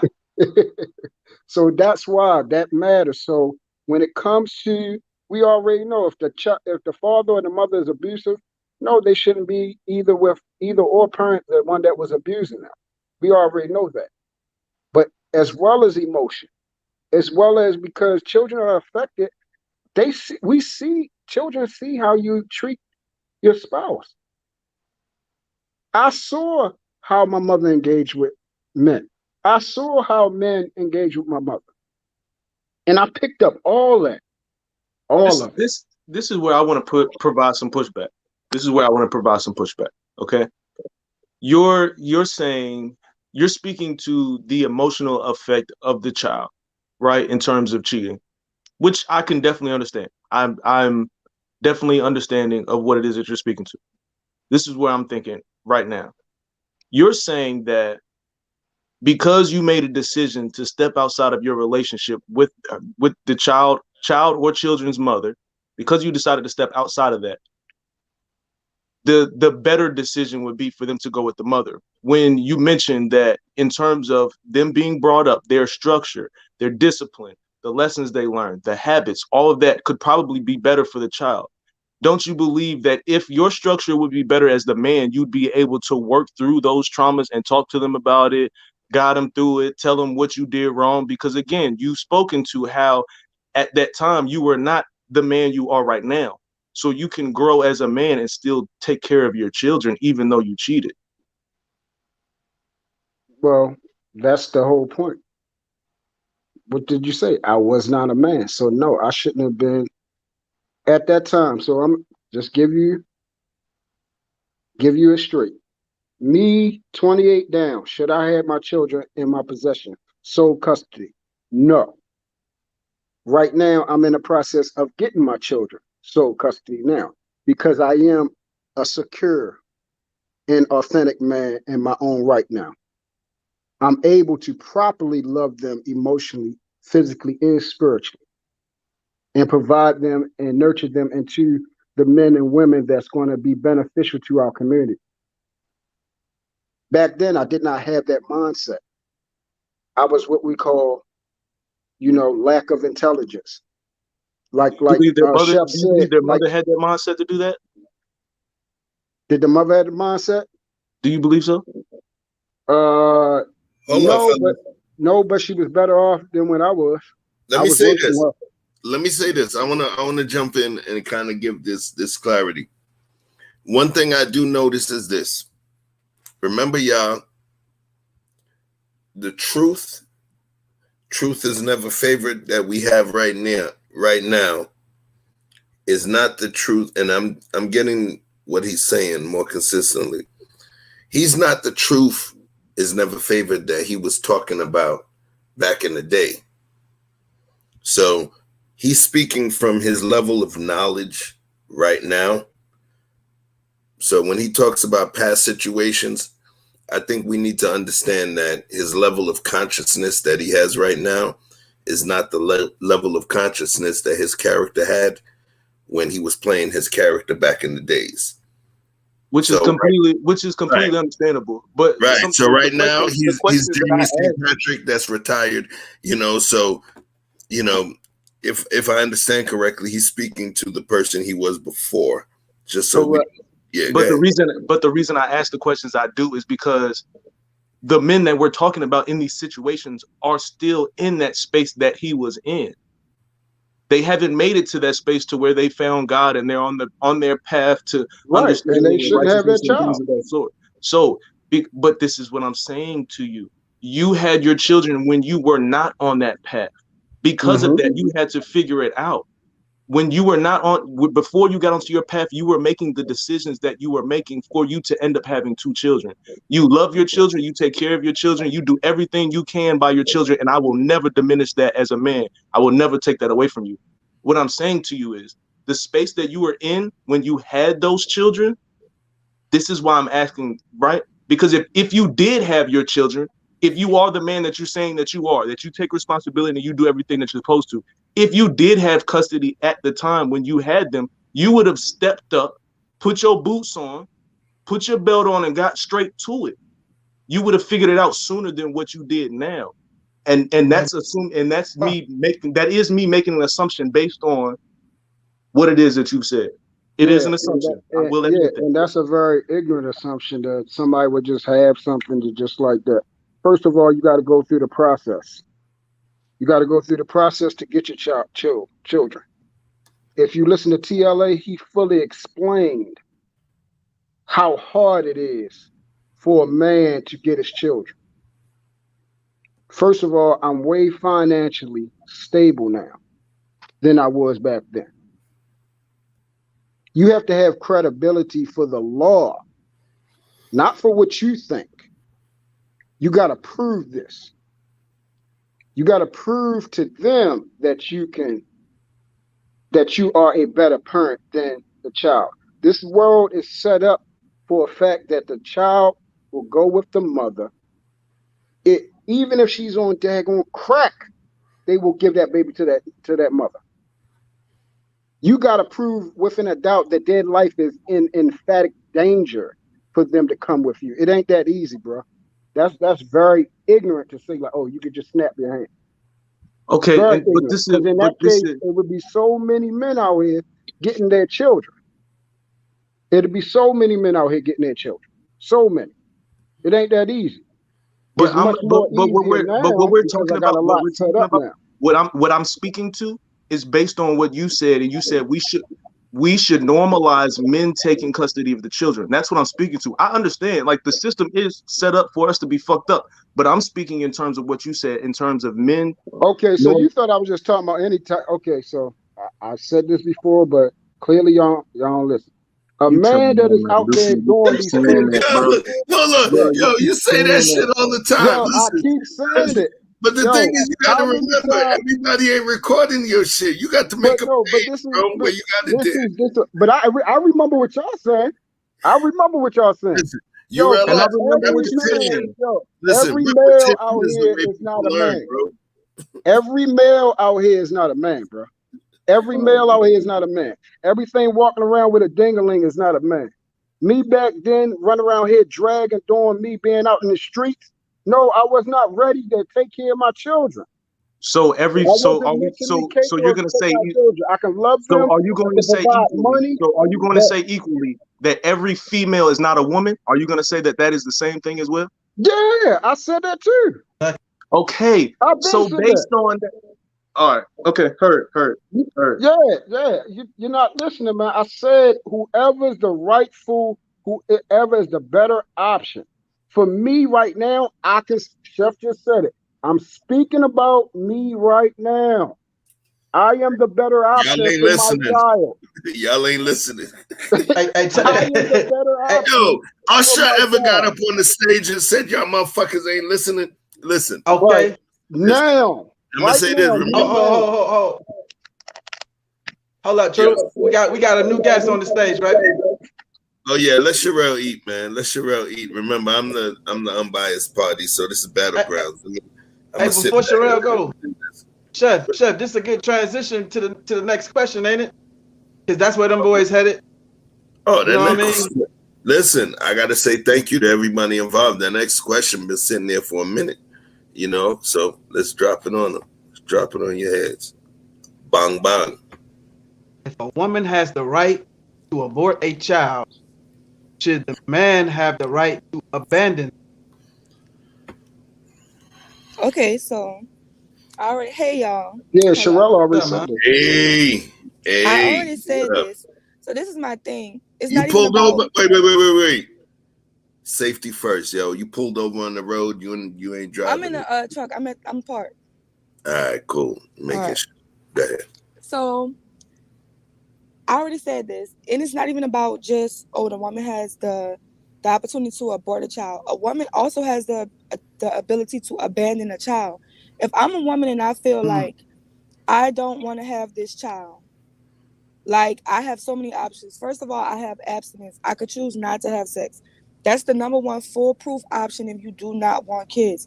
There is no way in hell you're going to have kids if you don't have sex. That's your foolproof responsibility. Now, if you choose to engage in sex, there are chances. It's nothing foolproof. If you are having unprotected sex, it will produce a child. Now you can get lucky and you can do things like you can use condoms, you can use birth control, and it's a bunch of different risks with different type of birth controls. So you might have to move around and find which one works for you. But doing all those different things, you have to understand a child still can be produced. There is not one birth control on the market that's telling you it's 100% foolproof. So in that, what both parties need to start doing, make sure you're engaging in sexual interactions with somebody who would you see fit at being the opposite parent as you. And until it's like everything has a risk, everything has a reward, everything has consequences. So, yes, if this woman can say, I don't want to have this baby, so I'm going to abort it, or I don't want to have the baby, so I'm going to give it up for adoption, closed adoption to where I never even have to think about it again. Why doesn't the man have the same right? He just does not have the same right. A man can't even say, I don't want this baby, so I'm just going to sign my rights over. I'm going to get his baby up for adoption. He can't even give his baby up for adoption without permission from the woman. Now, right, it's her body, it's her choice. But at the end of the day, that's taking full power away from men, which is why it's more predicated to men to be more careful where they put their seed. Because even though, yes, a woman allows a man into her body, a woman carries a child, a woman controls access to sex, women will always benefit off it. And don't get me wrong, if you're a type of woman and you're on your purpose, you're not even going to be doing low down stuff. But there are wicked people, male and female. And the thing about it is, females, especially the wicked ones, they will benefit off you. You will have to pay for them. They will be able to get housing. They will be able to get food. They will be able to get their light bills paid. They will be able to get so many different benefits from having a child. So at the end of the day, it will benefit women to have the child. It will never benefit a man unless he's in a perfect situation, raising that child in a home with a mother that's going to both of them are going to be able to raise a healthy child. That would be the only time it would benefit a man. It will always benefit a woman to have a child. So it has, like, both parties need to start stepping up. But do we really want the government to step in and control it? I don't think so. The thing about it is you want less government than anything. Because if the government can control that, the government should also be able to control who should even be able to have kids.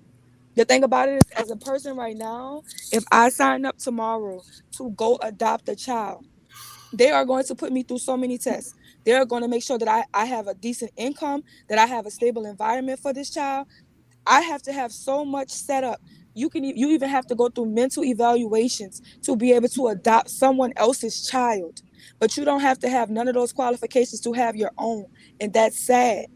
It's a sad reality that we live in, but that's what it is. So if we're going to have the government controlling anything, the government should be controlling that. It should make everybody be more responsible about who can have kids.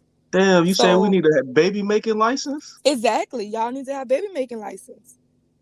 If they can't control it. She said, her word, she said, you motherfuckers gotta have a fishing license. Well, everything because listen, if any one of you want to go adopt a child, if your shit is not straight, they are not putting a child into your arms.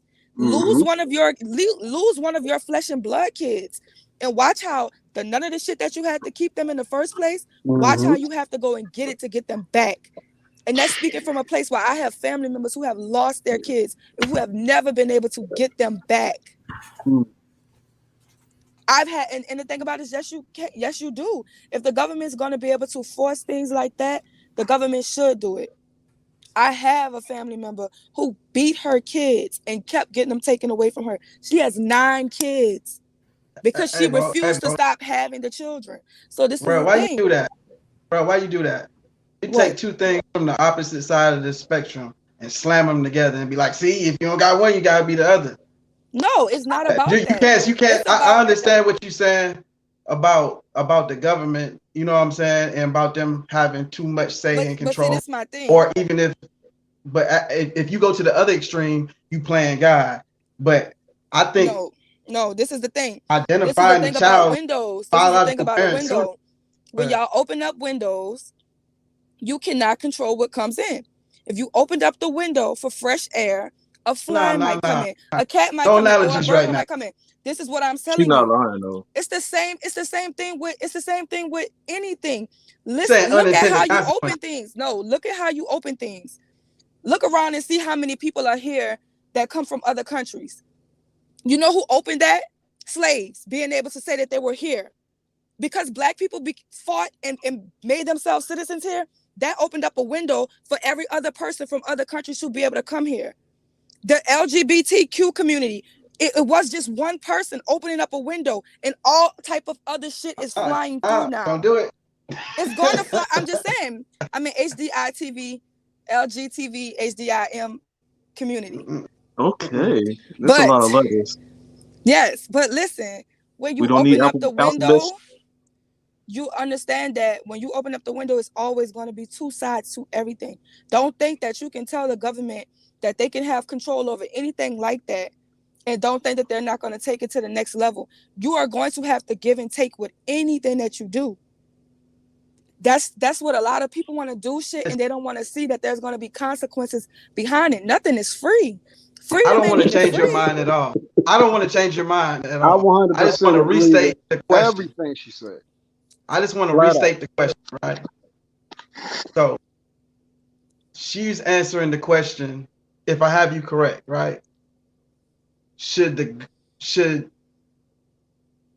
DNA or paternity testing be done at the child's birth, being made mandatory by the government?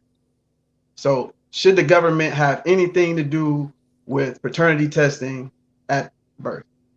No. Is that the question that you're answering? First of all, the government in your sex life don't have nothing to do with it. It is your responsibility. If you don't know that you can trust the person that you're ejaculating in, that's your issue. The government got a million other issues they need to be worried about. Don't take it all the way there to the top, to that mental level. Just in the practicality. No, I'm right? telling you no, because look, Wouldn't I it can be? meet you. Wait a Just think minute. about Wait it. a minute. I'm offering you one more I question. can meet you tomorrow. I can meet you tomorrow, and I'm pregnant. And if you say you want to be with me and you're gonna raise my child, because I tell you the father of my child is already dead, but I'm 6 months pregnant, and you tell me this is just how my grandpa and my oldest auntie, he gave her his last name. And that's how she's, she's my grandmother's daughter, but she's not for my grandfather. My grandfather still gave her his last name and raised her as his child. It's nobody's business who needs to prove that. If That's I'm a real accepting this man. child, I'm if gonna a tell man says I'm a child, hell nah, if a man hell says nah. this That's is a my real child and he man. gives that child his last name, that is his child. It's the government. It's Listen, none of the government business who the baby for. don't get so hot, baby. It's all good. We just talking. I'm sorry. I'm Hold passionate on, about hold this on. because No, let me tell spicy you. is spicy. Look, because Spicy make you get hot. any man can pay for. He can pay for it. You Listen, can pay for the DNA test. You can I'm legally asking pay a for the question. DNA test. I want you to elaborate, but I want you to answer this specific question. Right. If in that situation, woman says, "Hey, I just met this guy. I got this child. As far as he knows, the child's father's dead." The man says, "Cool, I'll take care of the child." Child grows up, loves this man as his father. Finds out, 18 years old, somebody dies, somebody's funeral, somebody says too much. Now he knows that this man is not his birth father. Is it fair to the child that they kept that truth from him? But that's a whole totally different thing. Just That's the because real story. no, that's the a whole story, person's no, life. it's a totally different thing because my auntie knows that my grandfather is not her biological father. It does not matter. How long has That's she who known? her dad is. She's always known. That's the difference. It's just like kids being adopted. If all the children that go up for adoption, it doesn't matter. I don't have to be biologically connected to you. If you're gonna raise me as my child, I'm gonna raise you as my child. That's dismissing every child that is loved and cared for by their adoptive parents. And there are 400,000 children still sitting into foster care right now who need parents to love them. Not even two. Some people are mad that they only have one parent. There are 400,000 children sitting into foster care right now who don't have one parent to care for them. But they're not being. Who cares if it's your blood or not? Their parents are. And that's real talk. I'm actually thinking about adopting as well. But go ahead, continue to cook. Let me ask you something, Sherelle. Okay. I think I'm True. Somebody got to mute. Okay. Hey, Sherelle, what up, girl? Hey, honey. So let me ask you this. When I believe 100 Watts asked you, so should the testing be mandatory? That was big. You said your answer was no, right? Right. I feel like you can, right. Any man can, it doesn't have to be mandatory, but any man can, it's like $500. Okay, hold on one state second. you're in, right? Okay, right, so right. If he wants to get the DNA test, he should get the DNA test. I 100% agree with. I think every man should want one, and he should get one. I know plenty of men taking care of kids who they don't know that's not theirs, but I think every man should. What about the ratchet ass mother who don't know? Wait. Hold on, guys. Hold on. Let's take it. Let's take it a little. I'm sorry. Let the flowers talk. I'm sorry. Let's take it baby steps for a second. All right. So you said that it shouldn't be mandatory, but if they want it, they could get it. This might be word semantics, but if they want it, they could get it is not the same as they will get it. So, meaning are you aware of there's women out there that, I don't know how to say it in English. I'm Jamaican. So like they say, like they'll have a baby for a man and then pass it off for the other person. That's called a jacket. That's a jacket. Yes. Yeah, man. Right. What kind of jacket? So in cases like that, right? Which I'm pretty sure you've heard of that. I'm pretty sure we all have heard of that, right? Mm-hmm. In cases like that, when this lady is carrying a baby for another man and try to push it off on this man who does not know at all, Now, that man, he could ask for two cases. He could ask for the paternity test. He could want it, but she could always deny it. It's not mandatory. And in that case, if that man signs off on that birth certificate for that child, he is by law required to be responsible for that child.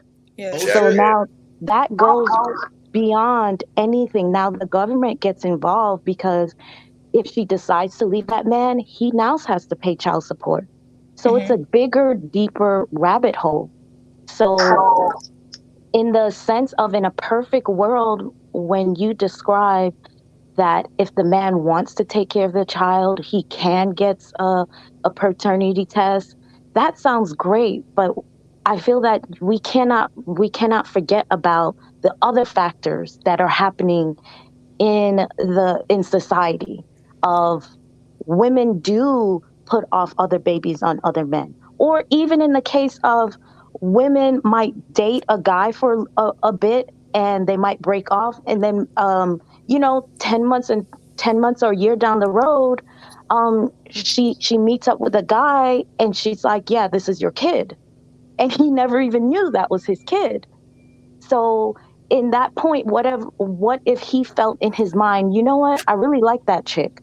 Um, I heard by the way around the way she was pregnant. I want to get a paternity test. He could want it, but if the government does not mandatory it, he has no right. So wanting something and actually having something put in place is totally different. Oh So I no, don't, yeah. you can, as a man. I don't know. I'm echoing. Y'all can hear me better now? Yeah. Okay, so as a man, you have like, even before the baby is born, you have the right to sign a paternity test. I wouldn't encourage anybody to sign a birth certificate if they're not 100% sure. And I have friends recently that they have 2-year-olds and 3-year-olds who have took the test and signed the birth certificate after the test, because there are some states to where if you sign the birth certificate and then later you find out the child is not biologically yours, you'll still be linked to that child. That the state doesn't care. In California, they do it. You sign the birth certificate, you're the father. Biologic means nothing to them. So what I'm saying is, I feel like every man should do it, and they can subpoena it, and they can go through the courts to do it. What I'm saying is, I think that when you are allowing the government to control, I'm real Republican. So that's the space I'm coming from.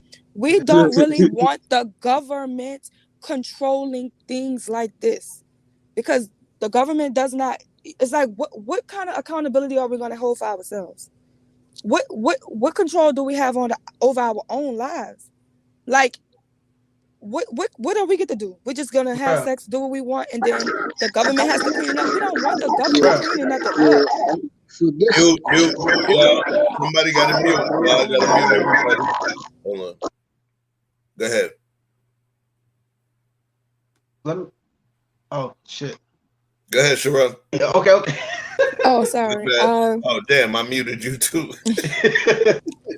So what I'm saying is, muted everybody. I don't have an issue. I think every man, even if you're 100% sure, I think every man, even if it's your wife, because it shouldn't hurt a woman's feelings. If you know who your kid is for, it shouldn't hurt your feelings. If you don't know who your kid is for, your feelings should be hurt, because you're about to mess up somebody's entire life, not just that man, but that child too.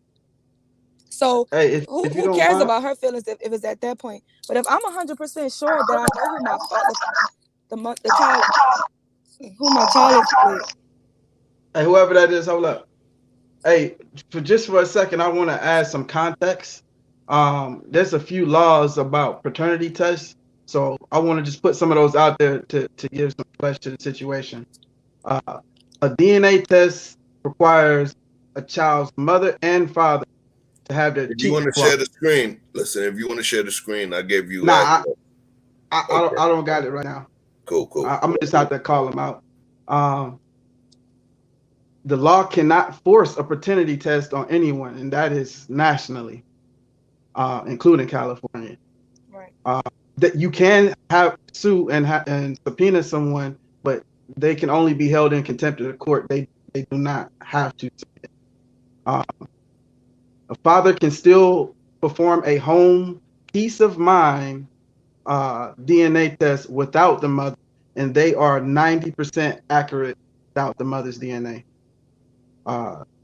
If a father is unwed and is not listed on the birth certificate, he has no legal right to the child, yet he has no obligation to pay child support, and the mother has sole legal rights and responsibility to the child.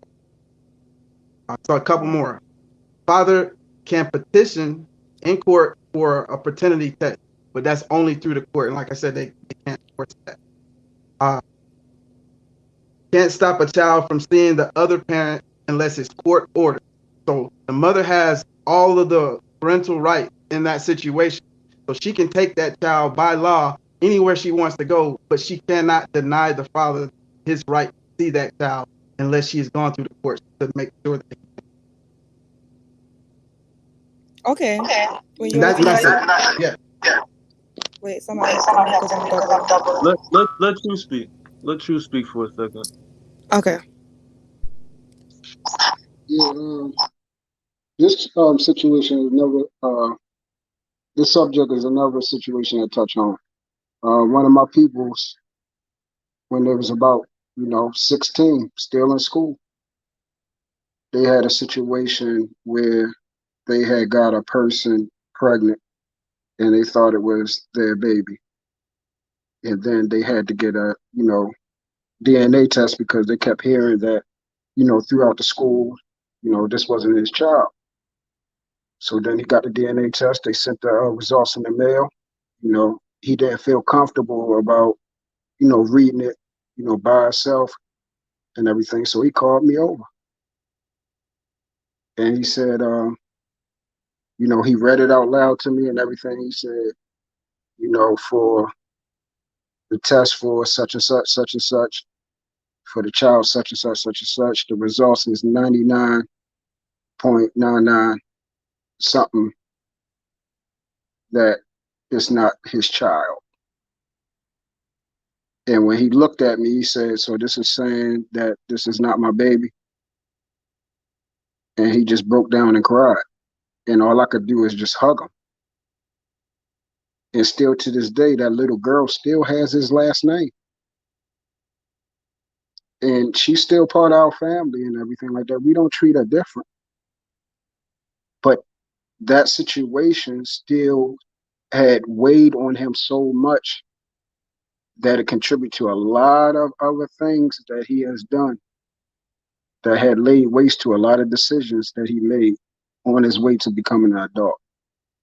That was his first experience of thinking that he had a child. He now has 3 children after that. But that part had a lingering effect to this day, when we go see the girl and everything like that, because we still consider her family. But you can tell like that it still hurts him. That child is going through school with his last name. So I believe that those tests need to be mandatory without a price on it. And it shouldn't hurt nobody. If you're doing everything within good conscience, with integrity, it shouldn't bother you. The truth is never favored. If you're a shady, snake-like person, then yeah, finding out your garbage is not going to be comfortable for you. Case in point, what happened to, I call her my niece, my niece mom. She didn't like her garbage coming out like that. But that's what I'm saying. We're not looking at how it affects other people. And that comes from the selfishness of this world that we live in. We only take account of how we are affected. And then we decide based off our emotions to say this should be a mandate. No, it should be a mandate. Get the birth. Everything else, you get them first shots when the baby come. You get that circumcision when that baby come.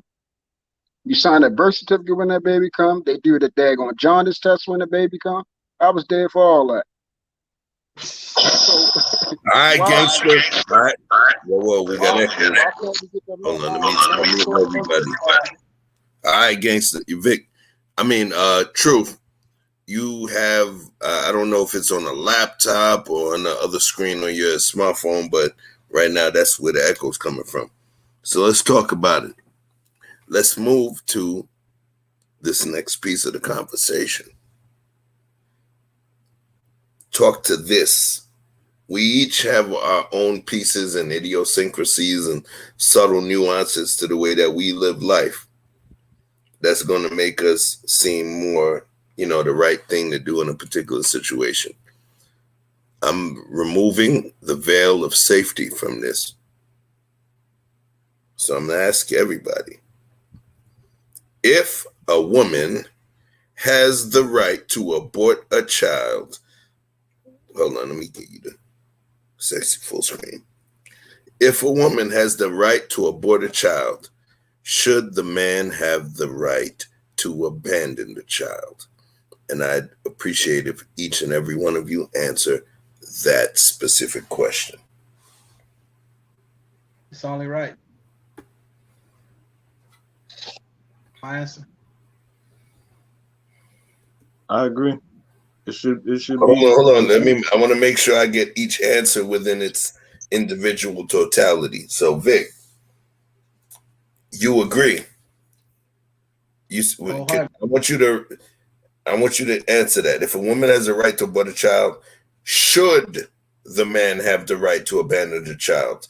So it's a question. So I'm asking you, should that man have the right to abandon that child? Yes or no?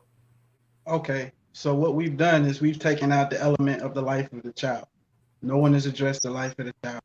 It's a woman, her body, her choice, never mind the body that's inside of her. So if that's the case, and everything is literally skewed towards the woman by default. Let's talk about the fact that exists. So whatever the world is right now.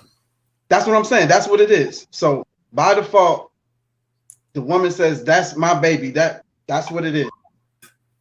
But the question is, she has every right to say, as is, I don't want this child.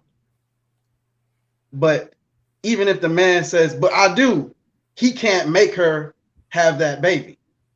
So the inverse of that would say, well, then if you decide to have this baby and I can't tell you not to have this baby, then you shouldn't be able to tell me that I'm responsible for it. It is the complete and perfect opposite inverse. So if one thing can be true and we're not taking into any consideration the child, we're just talking about people's rights and decisions. If we're being fair on an equal playing field, addressing only the facts, that would only be right. That's the rest of the words behind that statement.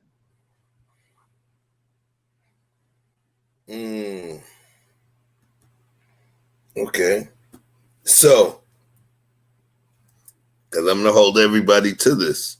So your answer is, so if a woman has the right to abort a child, should the man have the right to abandon the child? My question is yes or no? Because I have to document this. 100 watts says yes. Oh, wait. Yo, Vic. What happened, yeah? I need a yes or no answer for this one, family. If a woman has the right to abort a child, should the man have the right to abandon the child? Yes or no? Yes. Okay. Thank you. Because this is documented. Cool. Right? All right. You gonna try to switch it up on us? He wants you on the record. I'm saying that's what I'm saying. So hold on, because we got to do this. It's important, right? Okay. So now, 100 watts. Talk to me, family. That specific question, and because Colette is about to drop off, She is a super mom on duty. So answer your question. You know what? Let me stop Shout this out real to quick. Yeah, chill, 100 watts. Let's get Colette, because you know what I mean, she got a husband and kid in the background. So talk to me, Colette. What do you believe? Okay, maybe I'm a little slow, but I just wanted to ask clarification on it. Mhm. So are you saying like if a woman comes to a man and she says, "Hey, I want to abort this child," and he he in return says, "Well, I want to relinquish my rights to it." Is that how you're? Can I get an example? I'm sorry. No. You're good. You're good. So I'm not even going targeted to a specific dynamic. I'm just talking to the overarching or overarching Hmm. level of rights that we possess. So, Okay. perfect example.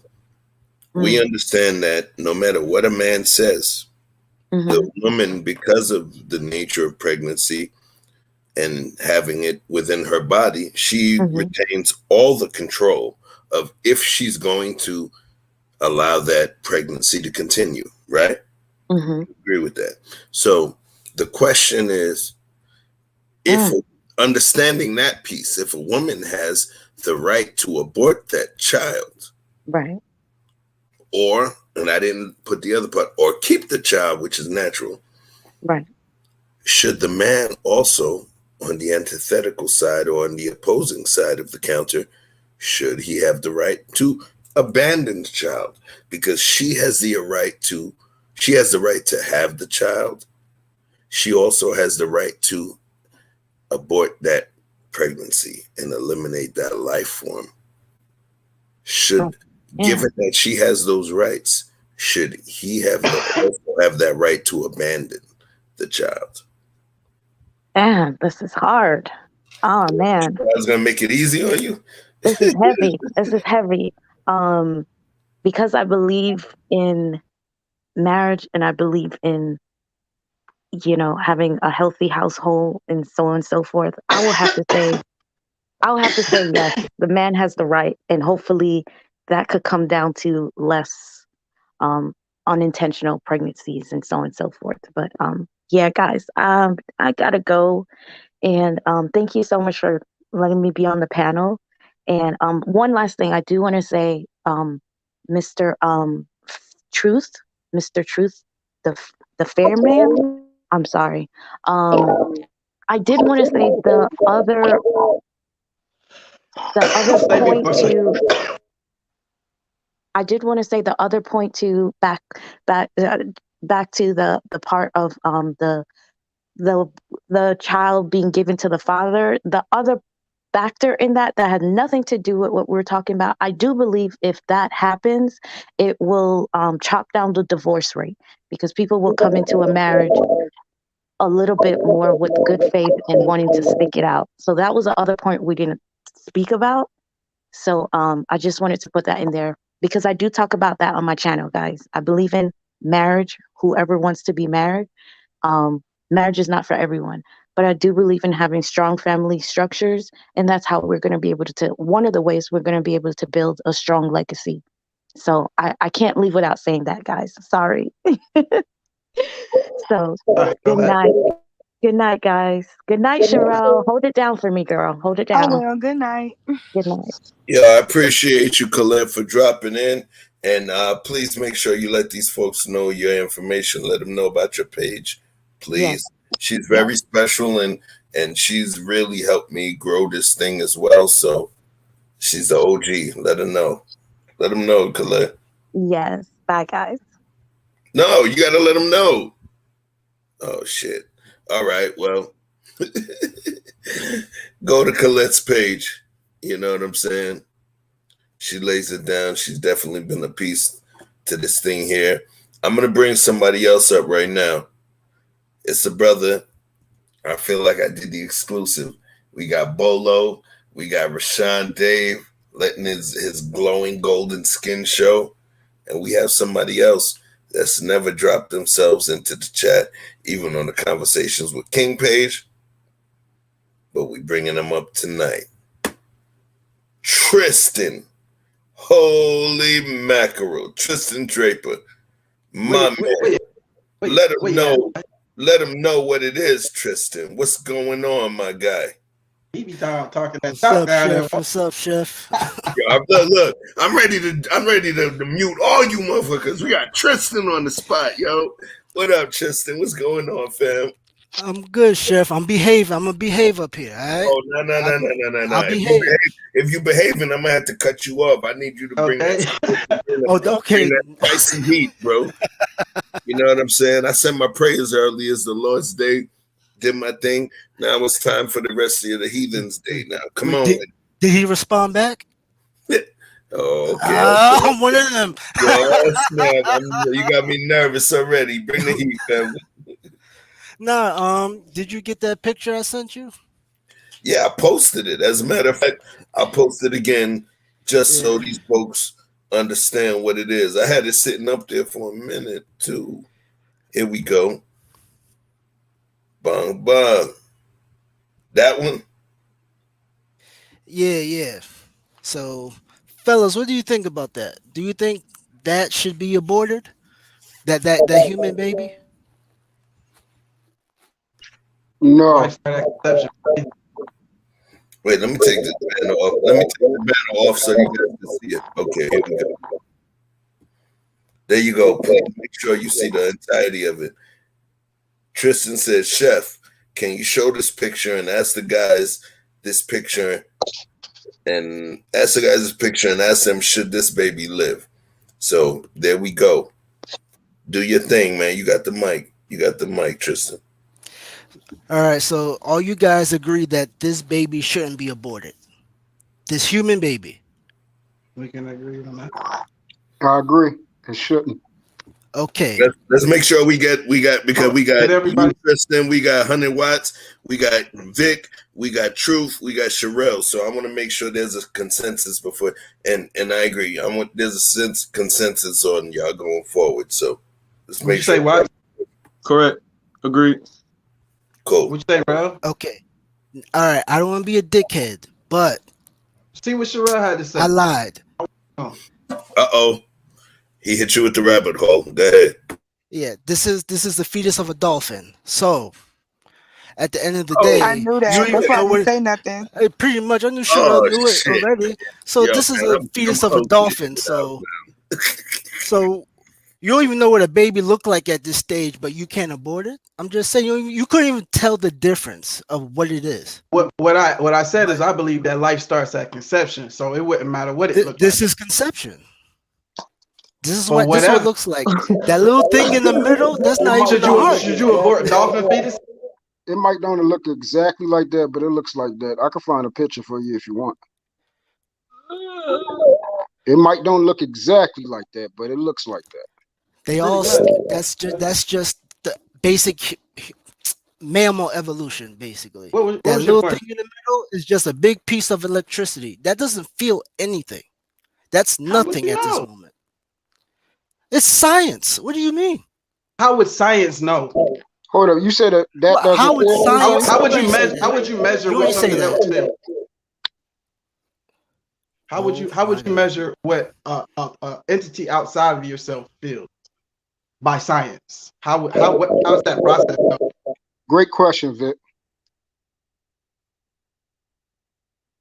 I'm not saying it don't exist. I just never heard of this process for it to find out exactly how much pain that aborted baby went through or anything like that. I don't know at what stage they start calculating and saying that we can catch the readings now.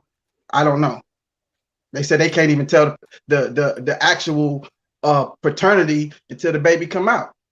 That's the size of a roach, but you care about that? I'm just saying.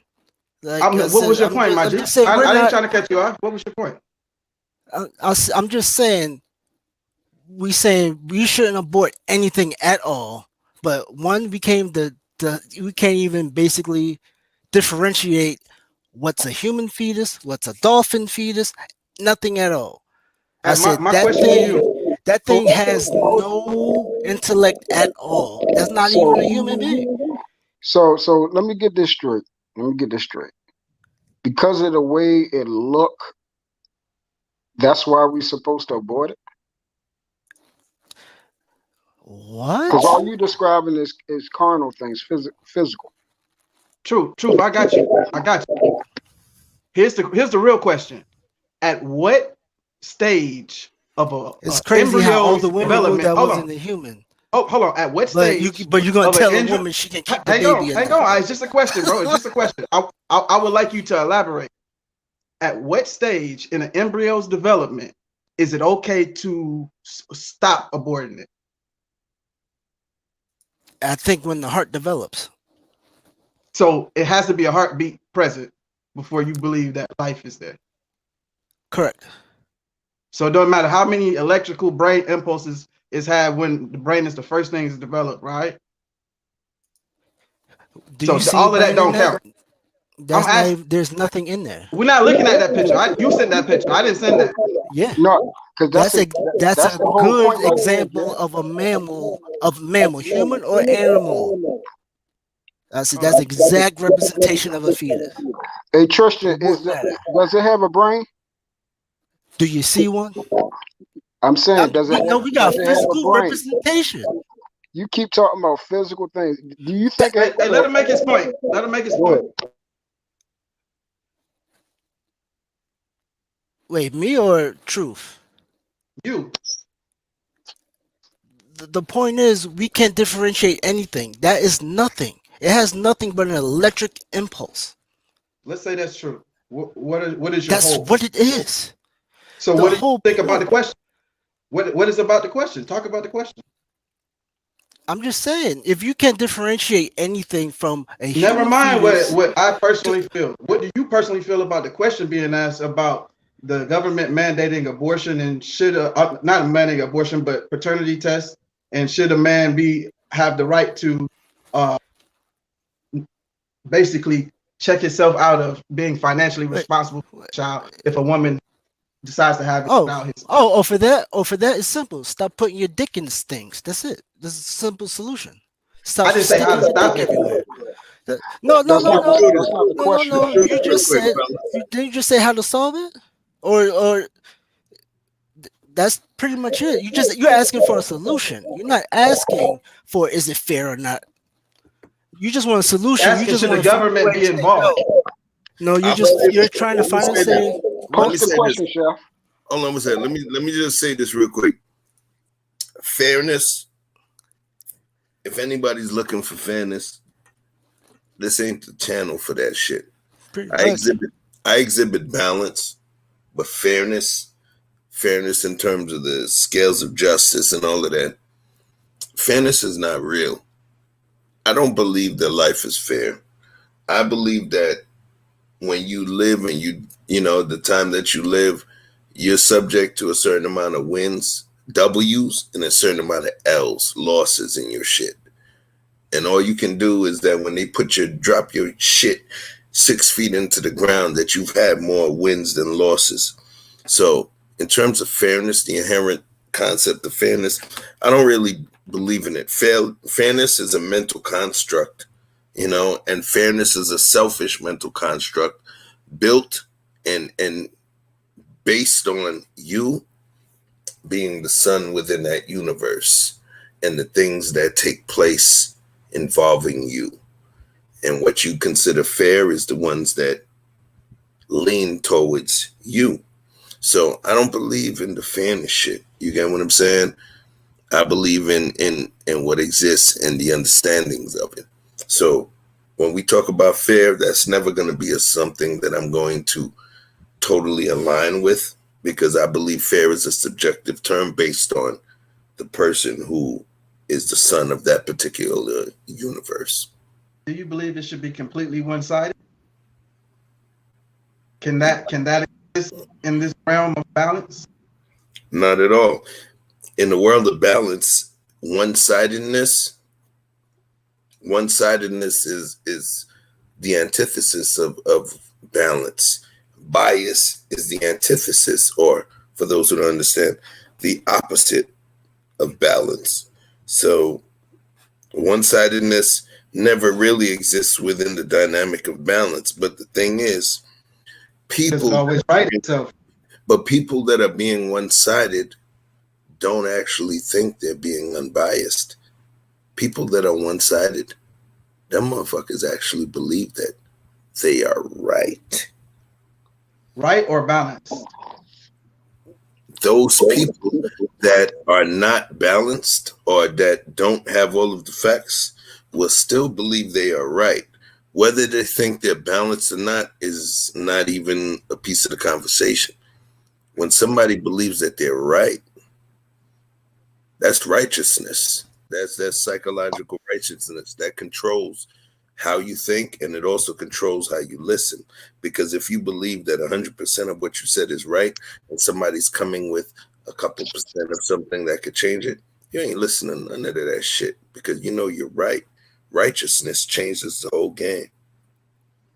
What is somebody else on that? I agree with you, Chef. If you got a question, go ahead. I agree with you, but I had a Hold on a question. second. Hold on a second. Somebody has YouTube in the background. If it's on their It laptop, ain't me it's on because the I cut phone. off everything. So I'm about to mute folks just to figure it out. Go ahead. All right, so for Tristan, you said this a fetus is not even alive, right? Correct. Okay, so I got a very common sense question. How can something that's dead grow? Electricity. The fuck? Yeah. Hold on. You asking a real question? You asking a real question? He said that's the science. You ever heard of something called keratin? Just asking. I'm not even going to be. This is not my show to cook tonight. Just you familiar with something called keratin? Yeah. A fibrous protein called keratin. Keratin not about to grow a baby, bro. No. That's not what I'm saying. What it is that in terms of keratin, the question was, can something that is not alive or something that is dead grow? And then so what I brought up was He never asked. what say it again? So You you never got an answered the first example of question. something that was dead growing? Say that again. Say that again, honey. I mean, Hold Truth. up, Truth. No, You Truth said- was the one that said it. Say it again, Truth. I said, so you got an example of something that was dead growing? And I asked you, did you ever hear of keratin? No, I haven't. Keratin.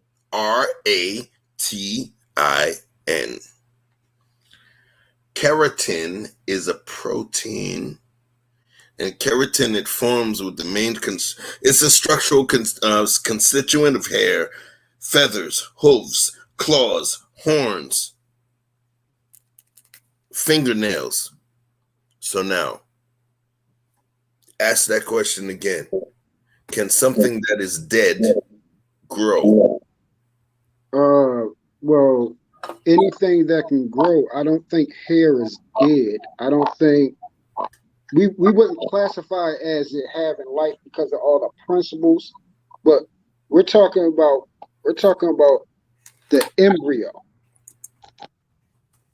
How can carrot is that something? I think I know what you're talking about. Is that something in them shakes and powders?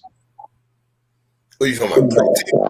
Yeah, that keratin. That's in them exercise shakes. No. Keratin and protein are two different things. You're talking about creatine. Yeah, creatine. Creatine is a little different. You get what I'm saying? Keratin, that starts with a K. Keratin. Keratin is the main. Oh damn! I don't got no hair. Keratin is the main process. Is the main protein that creates your hair. It creates your nails. You get what I'm saying? Right. And it's dead. And it's dead. That's why when you go to get a shape up, you don't feel pain when the shit's cutting your hair. You use a nail clipper to clip your nails. It doesn't hurt you, right? Because those are dead cells. So I wouldn't classify I wouldn't classify as dead. It's just the fact there are no nerves connected to those things. Now, if that little meat piece that's connected under your nail, because it's nerve endings in there, if that get clipped, you're gonna feel it. Yeah, but and the second thing is the nails do not keep growing unless they're connected to our body, which is alive. So that's why I said, show me something that is not connected to something, or show me something in its own right that is dead. That's that argument is so deep and scientific. You said something that's dead. That's the life that's growing. I talked about nails, hair. We could talk about mushrooms. We could talk about it. Okay. You know that. Okay. Hold on, cuz. Hold on. 1 second. Because this is going back to you. So I'm gonna pass it right to you. Now, Chef, the argument you're making is so scientific. We have to be here all night with a whole panel of big I'm not making arguments. I'm just so look. I got a simpler premise, and it was my original question to Mr. Tristan. At what age inside of the evolution of a fetus is it too far along to terminate the pregnancy? You said at the heartbeat, right? Was that your statement? Yeah. Okay. So let me ask you 1 second question. Do you think we have the right to play God? I'm the wrong guy to ask that question. I don't know. Maybe you have an answer other than what I think. I already knew that. Well, first of all, my views on God is, how can I say it politely? No, keep it real. Don't keep it. Say you don't Go ahead, family. Man, listen. It's a safe zone, bro. Listen, I'm just saying God ain't coming anytime soon, so we gotta play something, right? What's that? Hey, Truth, look in the back chat. Oh, buddy. Yeah, I'm gonna just say for the record, because I've been quiet for a while. I'm gonna just say for the record, look, man. To me, this is just one of them things where fellas, you're gonna have to sit the fuck down. I mean, if she get an abortion, she got an abortion, bro. Like, there's literally nothing you can do about that shit. You know what I'm saying? Like, there's nothing you can do about that. Like, there's nothing you can do. Like, just the whole abortion conversation is just super uncomfortable for me, because we just literally have no control over it, bro. So yeah, I just muted Truth. Yo, so I'm gonna say this to you now. Now I'm gonna push back on you, 100 watts. One of the things that I recognize about you, you know, and I appreciated was dope, was the first time I ever came into contact with you. It was you and your pops on there.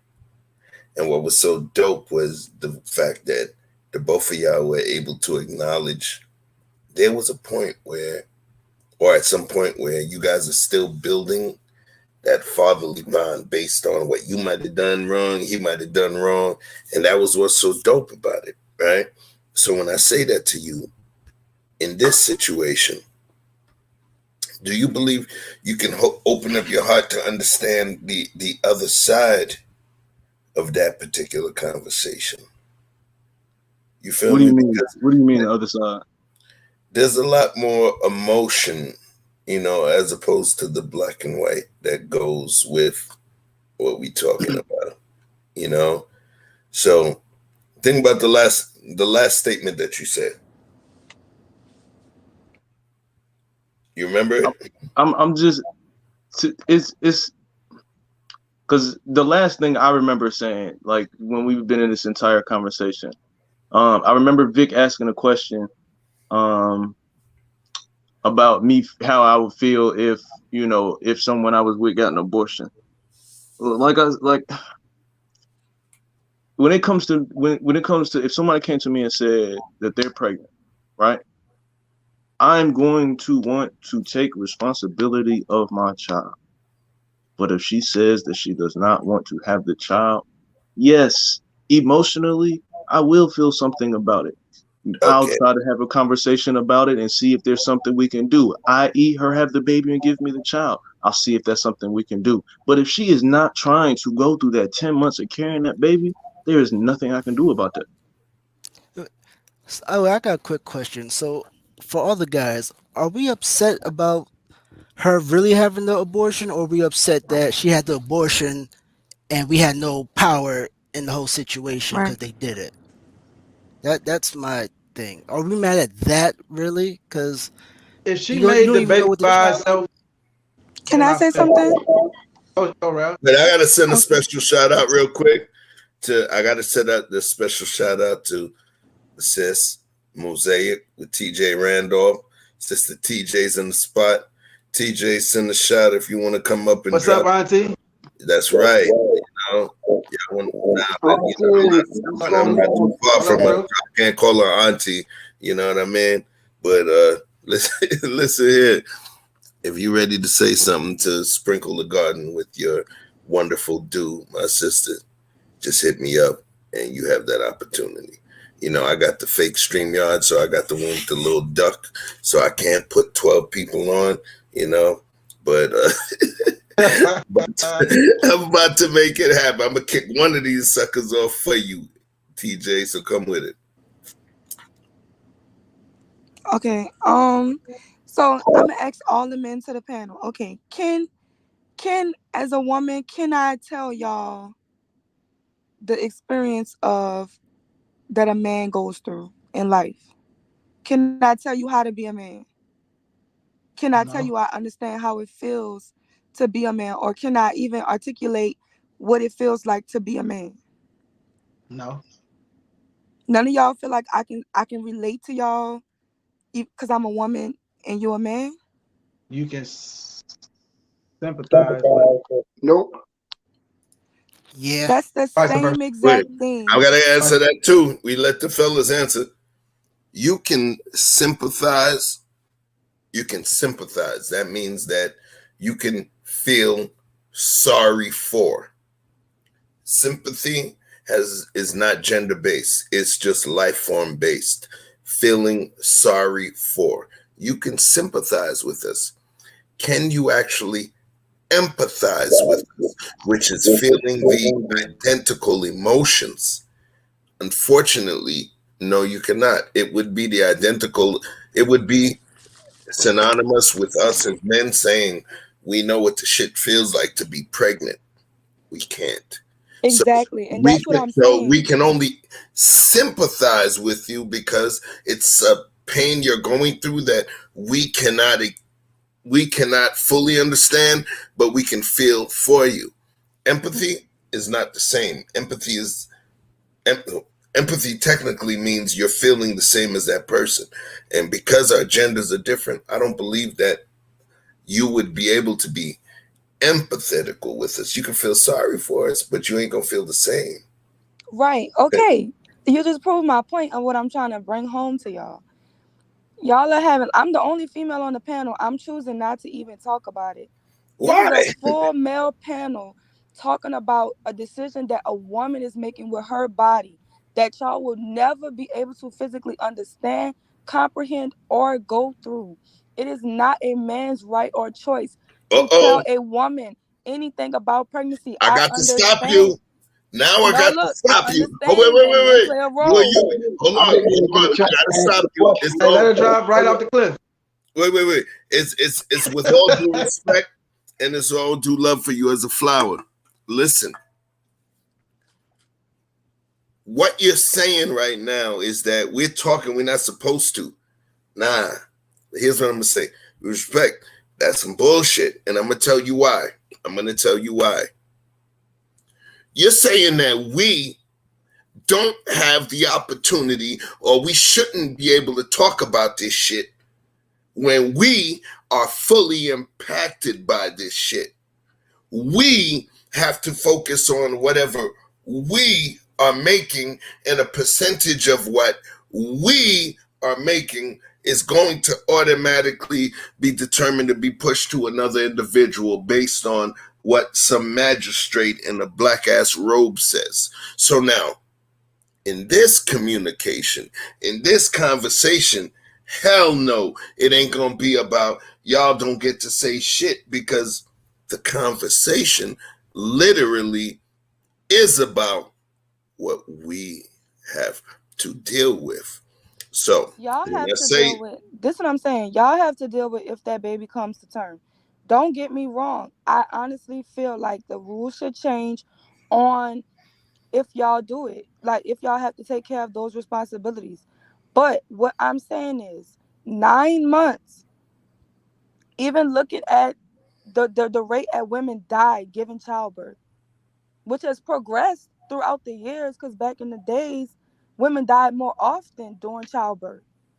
But especially black women, they die during childbirth.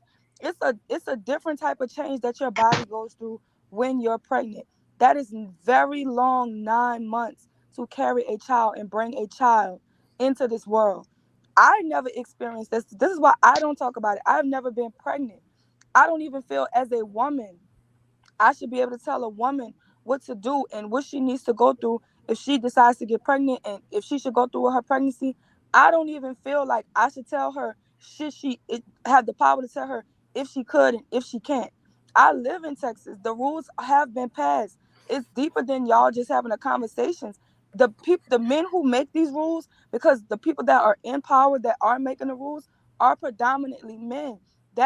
Those are men. Even the conversation is one thing. The deeper thing is that there are men making rules to dictate what a woman can do with her body, even though a man will never be able to understand or be able to mentally process, physically process those things that a woman goes through with do her you think body. that understanding, do you think that understanding should be the pivotal factor in determining whether somebody should live or die? Mm. You're talking about understanding. Do you believe? And listen, remember, you're talking to debating chef. I know what you brought to this network and what you brought to our whole network as a whole. So I'm talking on some Haitian dude, Caribbean dude, debating stuff. So don't take it personal. But think about it, man. Somebody's basic understanding should determine whether a life lives or dies. So I'm going to ask you this question. But if you look down, it says if a woman has the right to abort a child, should the man have the right to abandon that child? And I'm going to let you take that, and we're going to go into the final overarching question of this conversation. What do you think? Hey, Chef, I never answered that part. Right. I'm going to bring you in. I'm going to bring you in. I'm going to let Sherelle, since she's up there, and then I got you. I got you. Truth. Go ahead, Sherelle. So I do feel like a man should be able to abandon a child financially, sign over his rights just as well as a woman can abandon a child or abort a child. Wait, wait, I wait. do even feel Wait, wait, like wait. You said sign over his rights. He can't sign over the rights if the mother doesn't agree to that as well. that's what I'm saying. I feel like that should Okay. change. I feel like those laws should be updated. Talk to me about that. I feel like this. Like, I know y'all get biblically here and there, but I feel like this. A lot of times we may hold it because this is what society has pushed onto us. Yesterday, the last show I couldn't get on, and y'all was talking about Abraham and Sarah, and Abraham sending his first son and the child away. It was because that's not what God blessed. It's the same thing about David. David was the man after God's own heart. He still killed David's child because that shit wasn't blessed in God. So my whole thing about it is a lot of times we want to do the wrong shit and we want to get good consequences from it. But if you do shit the wrong way, wrong shit is gonna come right up behind it. Even at one point, there was rules in Israel where they was mad that the people of Israel was marrying Canaanite women and accepting letting those women bring their gods in. And the men of Israel had to abandon every child and mother that they had that was not in the family of Israel. So my thing is this: women who don't have children, for men who who said they want to protect and provide for you. If you was never married to that woman, she does not deserve to be taking care of her or her child. Because at the end of the day, the consequences are only on men right now. Y'all do not care. Y'all do not care. It doesn't seem like men care that God damn, their we lives are gonna. don't I'm just care. saying. Let me finish. I'm about to wrap it up. It doesn't seem like they're going to take the responsibility. They're going to continue sleeping with whoever they want to. Yo, Continue. I gotta put up my Gen sign. My on the block with Gen sign. Some. Not all. Not all. Okay, yeah. Some men all. do not Come care. on, yo. They will continuously, recklessly spread their semen all over, play Johnny Appleseed, get their lives destroyed. You know, so now we just really have to start putting the consequences more on the women so that we can see a change. It should not be. Look at the situation with Carmelo. Carmelo and Lala have been married for years, and a woman knows she steps into that situation knowing that this is a married man. He still has to pay hundreds of thousands of dollars in child support. It should not be a way for women to be able to do that and still benefit off that. So we're gonna have to start putting the repercussions on stronger on the women so that we can change it, because at the end of the day, it's only producing broken children. Those broken children are growing up to broken adults, and then we just become a broken people.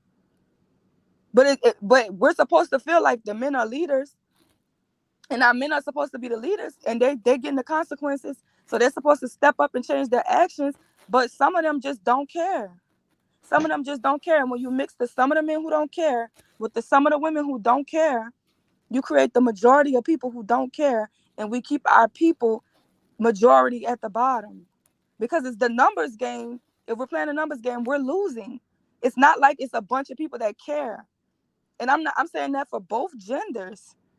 Majority of these children are born out of wedlock. Majority of these children are born to broken homes. Majority of these children do not have parents that care about them. It is prevalent in today's society. We watch it every day. It's majority. It's some of us are doing the right shit. That's the sum. We're the 20. There's the 20% that really care. And it's the 80% that are fucking shit up. So listen. Hey, look, I'm all for just preventing it. Prevent the shit from happening. We shouldn't even have to have an abortion conversation if people just started more prevention. Prevent the shit from happening. Prevent it from happening. I'm definitely not for women who just do the shit like it's birth control. That's crazy. So if y'all really want the government to do something, the government don't need to be forcing that. The government need to be shutting people down. You can't have kids. You need to be sterilized, but that's extreme. You see what I'm saying? Hey, check me out, right? I want you to. They said they wanted to hear the other side of the story, right? And I don't want it to be the last thing we say, because you know what I'm saying. I don't want to leave the show on that note, right? Oh, so let me tell you. We're rocking right now. Go ahead, fam. Let me tell you the rest of the story, and then you tell me if you still feel the same about a woman's right to choose. So back to the story. I'm having a good time, having the best time, right? You know what I'm saying? So, I mean, like, I took to her. You know what I'm saying? Everything, it couldn't have been no sweeter.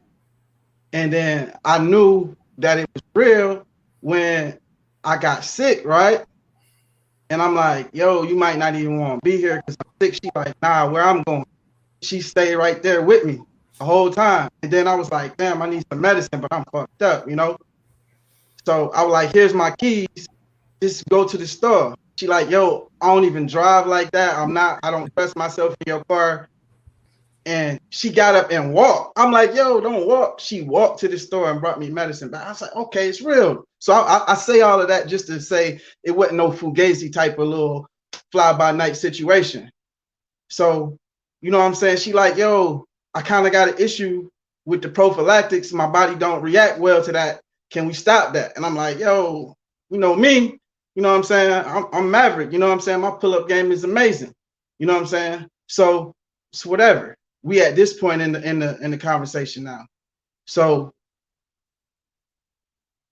we doing what we doing, and then I get this number, and she hooked me. She hooked me with the leg, cuz. I'm like, yo, you're wildin'. you understand the implications of what you're doing, right? A he. You know what I'm saying? But okay, we here now. I don't want to be nowhere else. I'm thinking God gave me this woman. It's like she's so perfectly groomed. She knows everything to do, everything to say. She's never a problem. She's legit peace. And when it's all said and done, right? She falls off the radar. Now she's staying with me. She go AWOL, you know, and I'm like, what the fuck, man? You bros be crazy, man. I'm gonna put some time on it. I ain't finna blow nobody phone up. Next thing I know, I get a knock on my door. She come through. She got on like her gym gear, like some tennis shoes, like she probably go do something active. I'm like, what you doing? She like, look, you know what I'm saying? I don't know how else to say this. I'm like, sit down. I'm like, tell me the truth. She like, I'm pregnant. I'm like, what? Well, shit, that's what's up.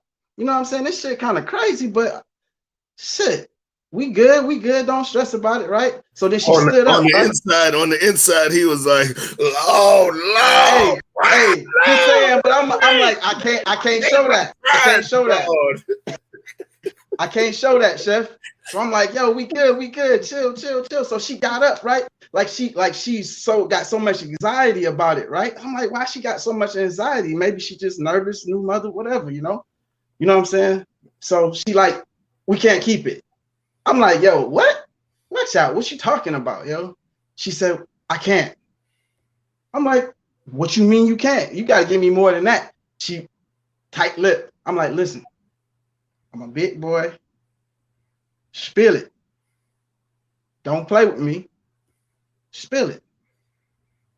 So she tells me she's him and her. She don't want to tell me. Now I'm tight. You talking about you can't keep it? You better spill. And now here we go with the tears. I'm married. You what? I can't go home like this. You what? Bitch, you hooking niggas and living with niggas? How did you even pull this off? Where do your man think you at? You on vacation with your girl spending his money in a whole new relationship, fucking niggas raw. You know what I'm saying? Wow. Who are you? Why would you do that to somebody? I got on my knees and I brought this just for visual representation. And I said, please don't kiss on the stomach. Please don't kill my baby. Please don't kill my baby. I'll take my baby. You don't got to worry about it. You can go home. Please don't kill my baby. She said, I can't. She rubbed my head and walked out the door. I ain't see her no more. She texted me about 2 months later and said, oh, we straight. Don't worry about it. I got my period. Yo, remember, I'm about the internals. I'm about the feelings and all of that. Same thing I did with True, family. I want you to tell us how you felt. Tell me how that made you feel. Let me tell you something, bro. That shit put me in a whole tailspin. That changed my life. But I accept it because it brought me to God. Thanks for your honesty. All right. There's one thing, all of the dudes, all of the rocks in the garden know. When you come into this shit, man, we understand that as rocks, we build up defenses and all of that. But when we come into this place here, be ready to be vulnerable and share your feelings because we're about results, resolutions, action steps. So I just want to make sure, and I appreciate you being real with it. I want to make sure the other rocks that's in the garden understand when you come up here, I'm going to ask you questions. It's not about you seeming like Mr. Macho and all of that. You know what I mean? If this is my platform and I'm not sitting here being Mr. Macho, fuck that. You ain't going to be more macho than me. You don't come up and say your shit. You know what I'm saying? Tell me about what makes you cry. Tell me about your relationship with your mama. So I just wanted to make sure I put that little disclaimer out there. So thank you. Do your thing, fam. Go ahead. For sure. I just wanted to allow the ladies in the room to know that these stories amongst men are more prevalent than you may know. You can probably find any man in your life and he got a story similar. Yeah, but this is my thing. I know plenty men with these stories, and they run these episodes. I understand, and I'm pretty sure Mike could feel this way. He would feel this way now. It's just what I said. Just like I know plenty women with these stories. Understand, you do not have control over anybody else's life. 90% of everything that happens to you is your fault. You're going to have to look at it as, what could I have done differently? Marriage license, you can look that up on the internet. So this is my thing. If you was already sleeping unprotected with a woman that you didn't even know she was married, please I'm tell me supposed to y'all get a went to whole some. Wait, background check wait. on her. But I that got to jump in on this one. I got to jump you in. couldn't have did a background check because marriage license are public. I'm saying, is that my responsibility to get a background check on everybody I date? Yes, you're supposed to do a background check with anybody you put your penis in, because Okay, HIV Vic, is hold on. real. So hold on, Vic. HIV is Hold on, Vic. real. Hold on one These second. I got STDs are real. Sherelle, I'm going to ask you questions first. I'm giving you a disclaimer so you know I'm not coming with any level of disrespect. I know you've been watching for a long time, so you know what I do. I poke the bear, play devil's advocate. So I'm going to ask you a question. It's very important. You know what I mean? You're a 27-year-old flower. You are a well-accomplished flower, but I want to make sure I ask you a question.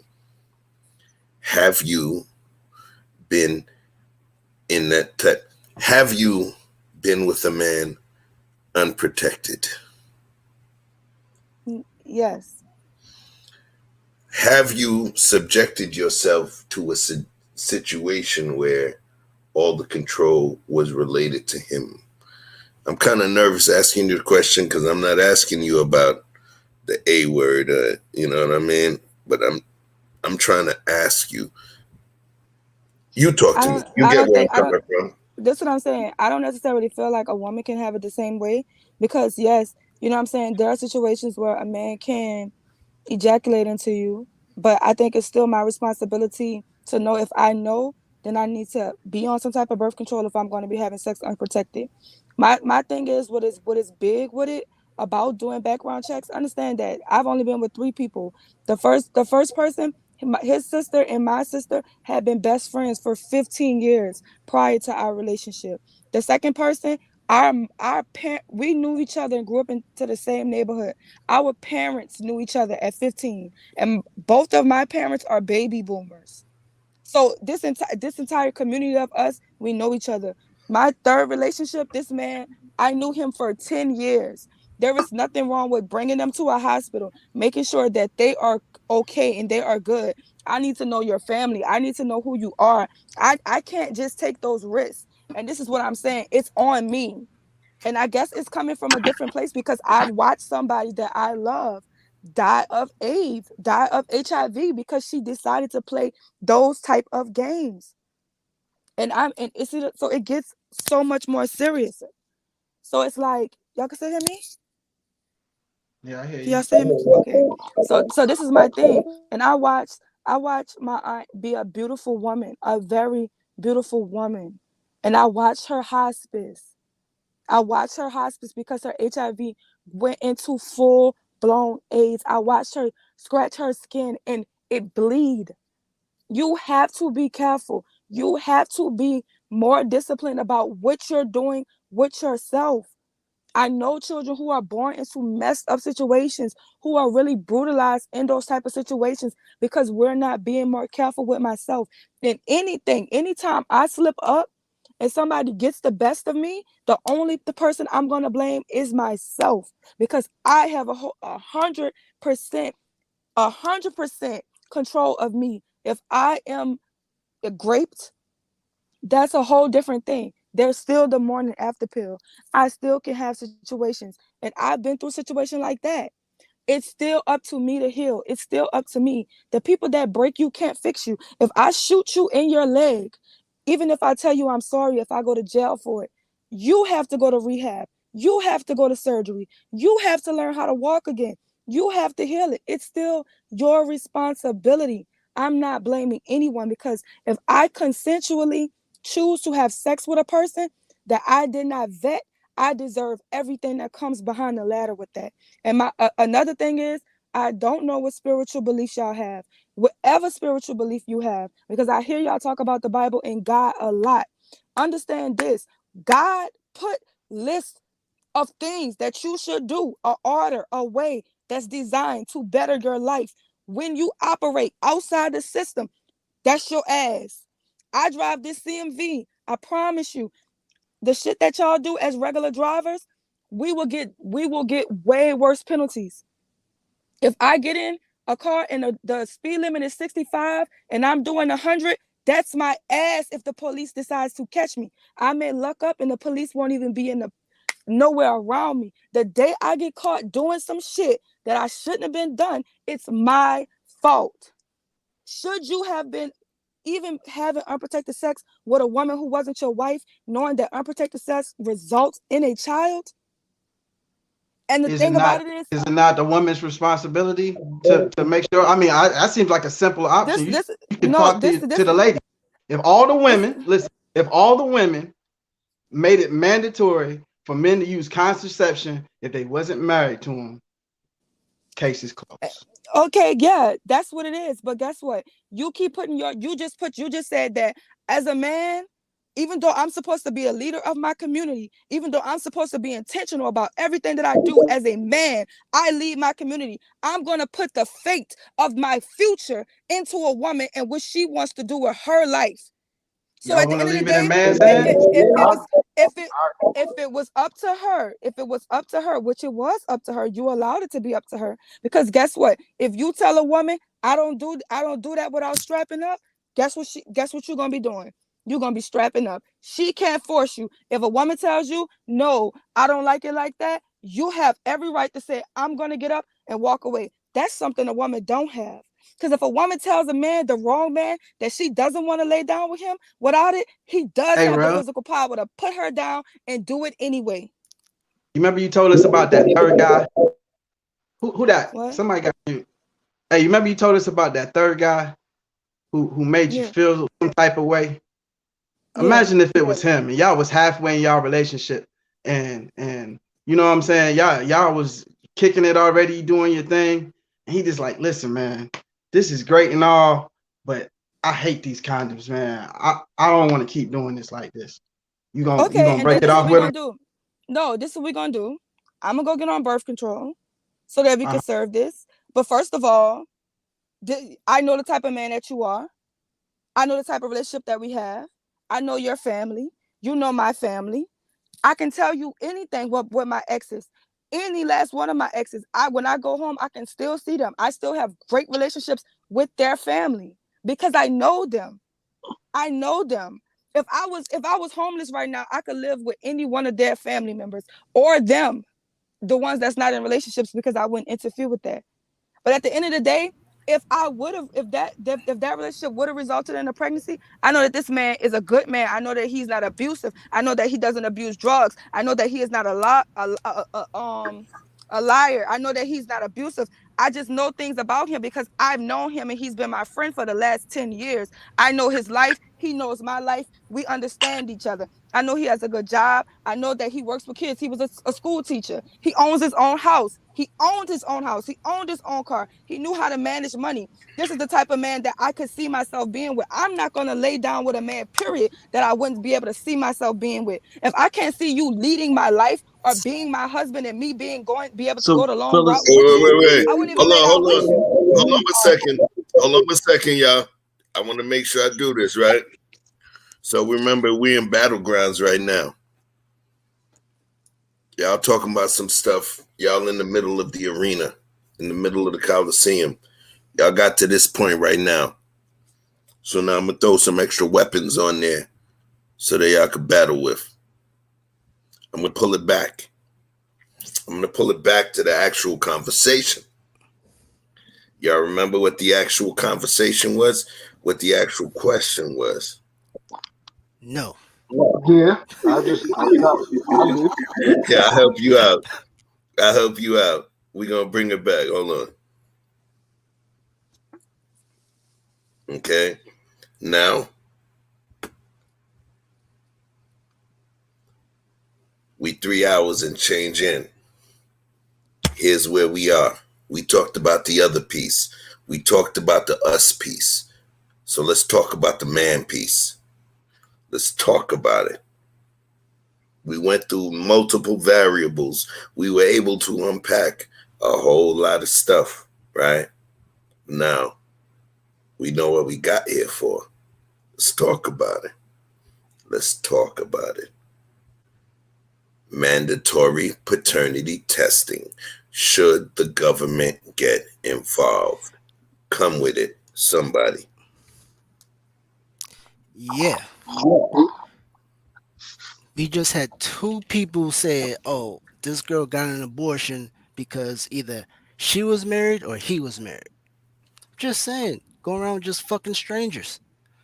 It has to, something has to get done. Something has to be mandated. Oh, I hope that wasn't taboo, the word mandate. I know people get a little triggered by that word. You worried about the word mandate? You just said fucking, bro.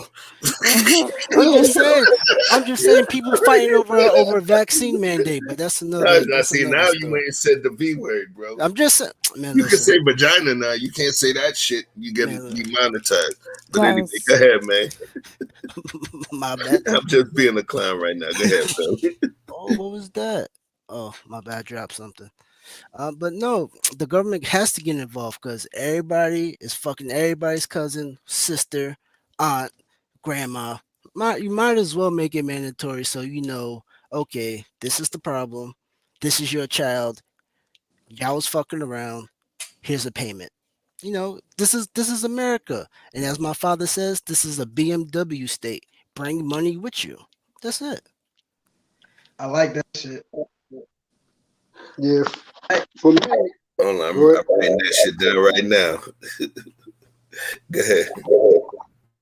Yeah, as far as for me, you know, I operate on God's law, but of course, one of God's laws is to obey the laws of the land.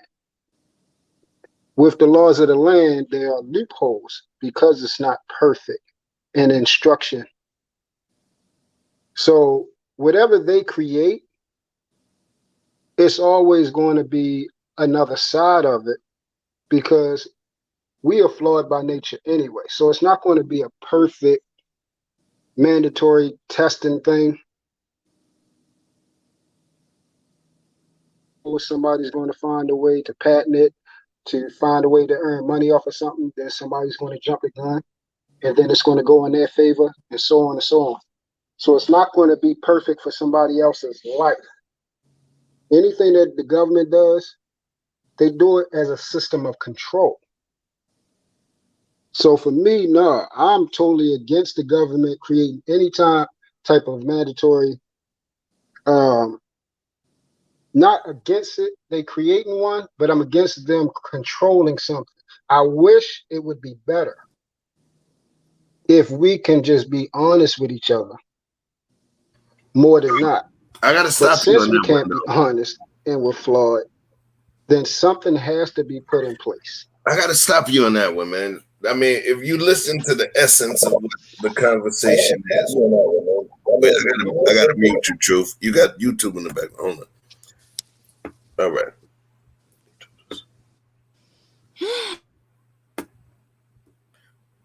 So let's talk about this thing here.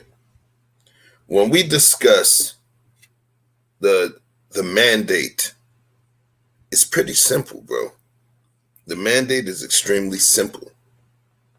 Mandatory paternity testing, which means whether I'm an asshole or not, whether I love her or not, whether she loves me or not, whether she's smashing 14 dudes without condoms or not, the government would mandate paternity testing to know if you, Johnny, Phil, Ray, the other Johnny from the West Side, okay, or Pete, Marcus, DeMarcus, and Raleigh is the father or not.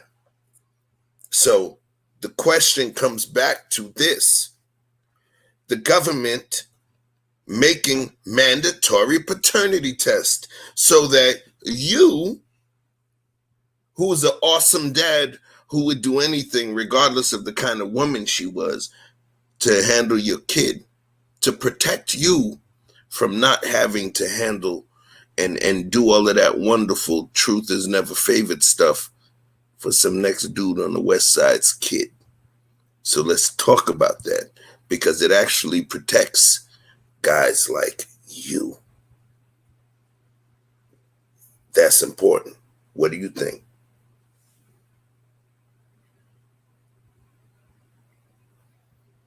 Who you speaking to, Whatever Shelby? I can do to save I'm a talking the dollar, truth. I'm gonna do it. I was talking to True. Wait up. What the hell? True. Oh, man. Hold on. I brought him back up. Go ahead, True. Yeah, can you hear me? Real. He don't got the purple G. He pulled it. He got the hoodie on right now. You know, when he put the hoodie on and the lotion skin, you know, he ready to shine on y'all. Go ahead, Him and Sherelle about to go He's at it.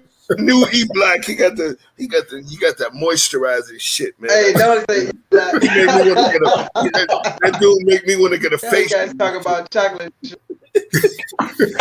What they call them, meltable chocolate. Oh, Come with it, fam. Come with it. So you saying that you said you're in agree? Were you coming at it from a point of agreeing with the mandate, or the mandatory? Nah, I'm coming from it from a place of journalistic integrity, and I'm coming from it from a place where I want us to have the conversation regardless of how we feel about it. So the question was pretty much mandatory paternity testing.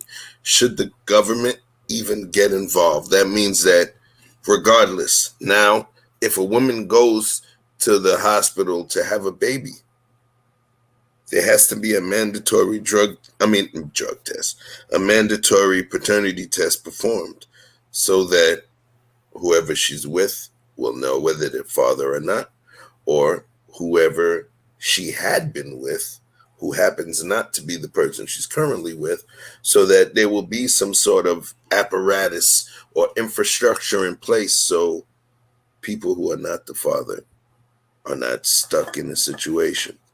Mandatory paternity testing. So, for instance, if Janisha is on Section 8, Janisha is receiving public assistance, and then she decides to say that. That's a crazy ass name. I know a few people named Janisha, you know what I mean? But literally. But, you know, she might have been messing with Ray Ray. She might have been messing with Pookie. She might have been messing with Fred. She might have been messing with Jelly Bean and Jelly Roll. You know what I mean? And Sounds the like the thing Bronx. is, Jelly Bean and Jelly Roll, those are the actually, there are two dudes named Jelly Roll, and I know two women literally that got Jelly Roll tattooed on them. But anyway, so in this situation, I'm going to throw this out there. It protects people. What do you think about that? Yeah, I mean, I thought I said I agree with it. I just gave you the other side from a moral standpoint. So I said I wish we could, because Sherelle spoke on it earlier. She said we need to be better, which I agree. We need to be better people, that we should be able to handle these things. But since we can't, yes, I believe there needs to be something in place. It's more of a protection for the man, so a lot of women will be opposed to it. But hey, we need some protection, man. Because like I said, this actually hit home, because I said this is a family member that I actually witnessed go through these things, and this is why I share, true story, so it can give you a better understanding of where I'm coming from. That this has actually happened in my life. So it has a personal aspect, and then of course you already knows I'm gonna come with the objectivity. So this is not against women. I believe there needs to be something in place just for clarity and truth. Simple as that. Cool. So, question for you, and I'm going to start asking the specific question to each of you. So, Sherelle, I'm about to ask you, and I'm being specific. Mandatory paternity testing. Should the government even get involved? That means, should the government mandate that paternity tests be performed whenever there's a birth that takes place? Yes or no? No. So you believe that some men should be in a position, correct me if I'm wrong, then you do you believe that some men should be in a position to take care of a child that's not theirs just based on them not knowing?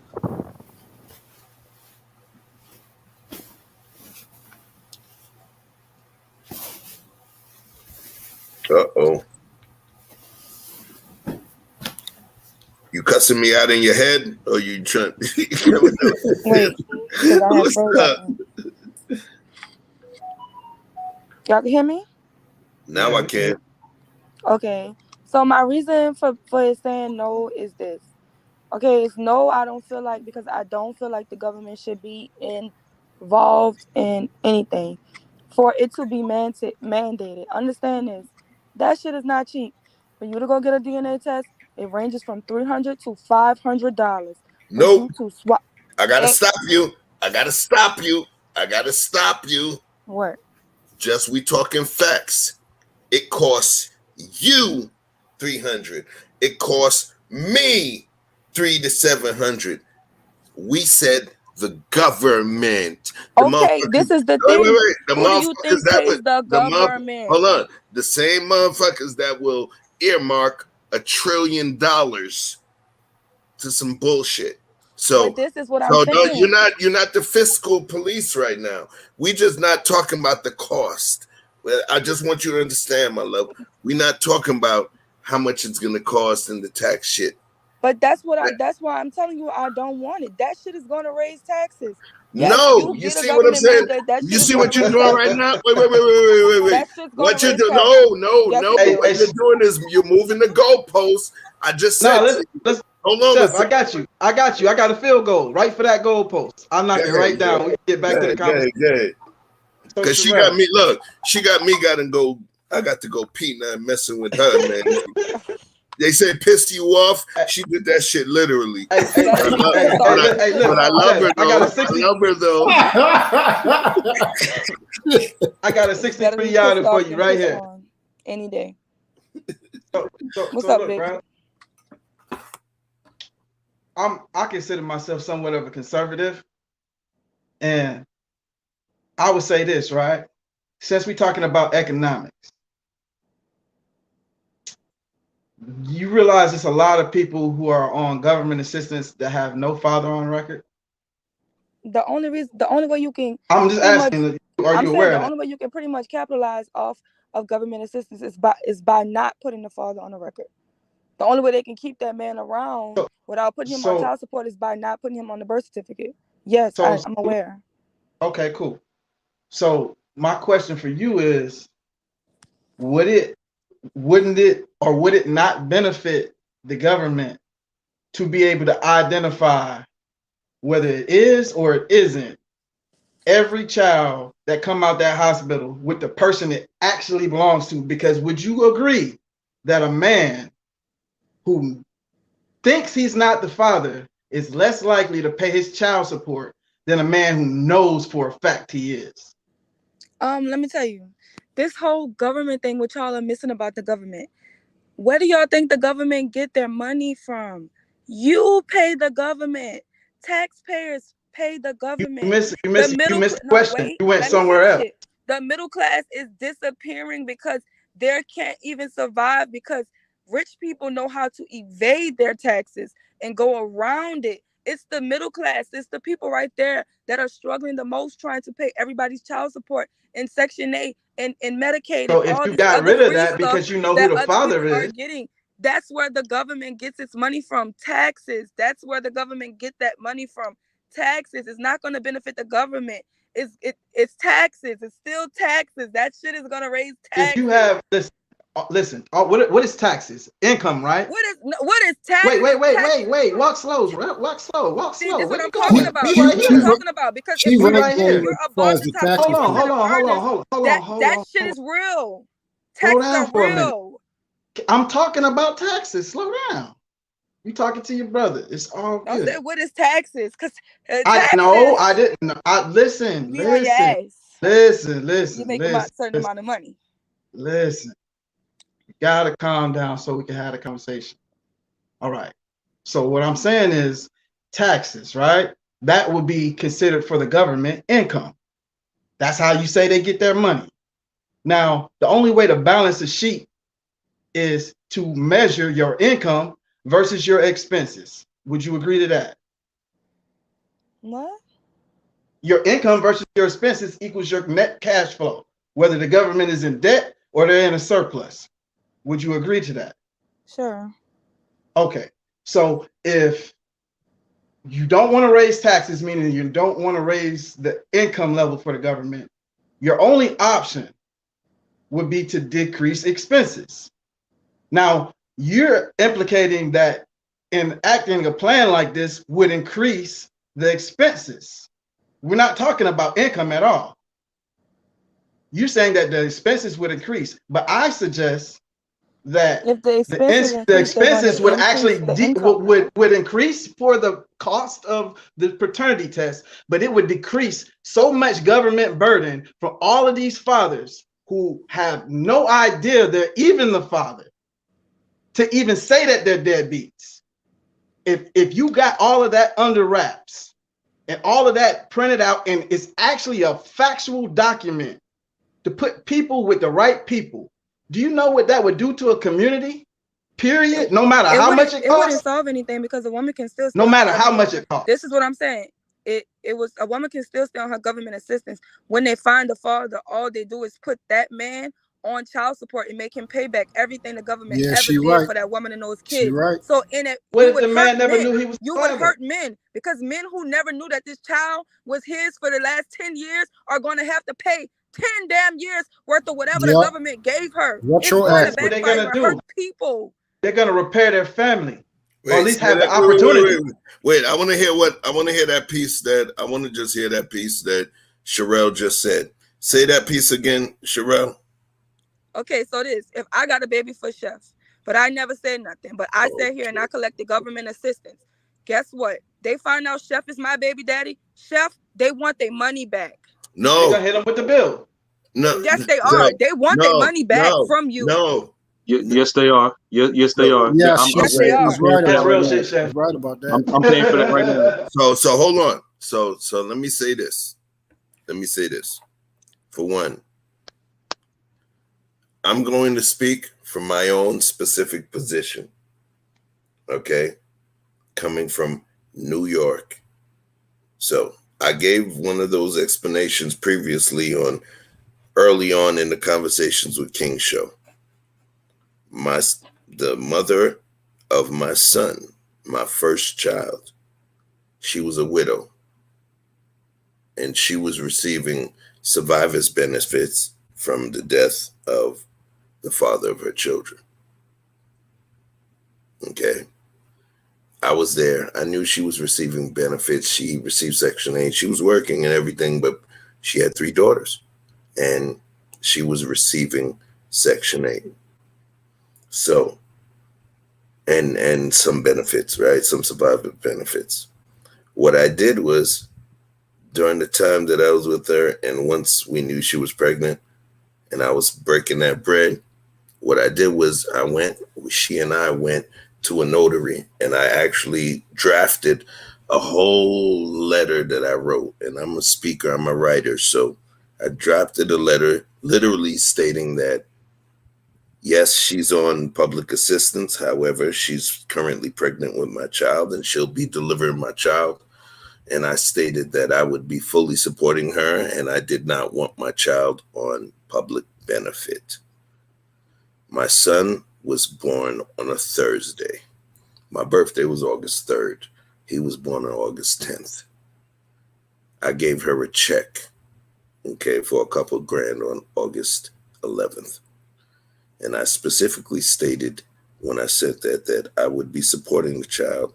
I sent a copy of that first check stub that I gave her to him, and that was that. About maybe a year, a year and 12, a year and 2 months after she gave birth to my son, guess what? I got taken into court. I got taken to court, and I didn't literally I didn't speak to her for about 3 weeks. I'm a trust issue guy, and I will admit to that. I ain't talked to her for about 3 weeks because I was like, I didn't realize what was going on. I was like, yo, I've been giving you this bread for over a year and all of this time, and then you go and take me to court. Guess what? We went into court, child support court, and I hadn't spoken to her, and we went in there. And what was crazy is the thing that made my relationship with her repaired was the fact that the magistrate said, Mr. Ford, I want you to understand, I received the letter, the notarized letter that you provided to her caseworker, and it's documented on record. And I want you to understand that she did not initiate this action. What it is the fact that because she's receiving a public benefit, that we have to control the money that's coming in. And that's the only reason that we actually initiated this process. Because yes, you've been paying all of this time and we have the receipts and documentation. However, because she's receiving a public benefit, she has to get it from you. So when we say all of this stuff, the way that the government and the system works, there's going to be things that we don't have any control over. We can be this person. We could be whoever we thought we are. We could be that magnanimous dude. I walked into that notary's office feeling like I was the motherfucking man, because I was like, yo, I don't need Mr. Charlie's money. I don't need none of that, But in the end, something sucked me back into the process. Something sucked me back into that process. And that's why one of the things that I brought up, the thing that was the driving impetus or precipitating factor for this conversation was the governmental involvement. Mandatory paternity testing. Should they get involved? And what I'm going to do is this, because I know we've been on this for a minute. I want to kind of control the conversation at this point and talk about, should they get involved? Should there be mandatory? So basically, when a woman gives birth, should there be a paternity test or a DNA test given to that mother immediately, so that any man that's been considered for child support or what have you, so that there's an actual test that's done, And let's make it easy. Let's say we're not talking about married couples. Let's talk about, because technically in majority of the states that exist, if you're married and she has a child, she could have had twins where one sperm created little Johnny and then the other sperm created little Jenny. It's happened, okay? But you're married to her, and she messed with the mailman, and she messed with the UPS guy or the pool guy and the mailman, The fact that creating this kind of dynamic could potentially exonerate fathers, exonerate people that would have been considered fathers without this process. Somebody talk to me about that piece. Anybody? I mean, you can hear me? I can hear you well. I'm about to put the This is what I'm saying, because I watched both of my friends do it. I think without the government even doing it, any man, get the test before you sign the birth certificate. Get the test. I gotta It's a test. stop you. It doesn't. You realize before you sign the birth certificate.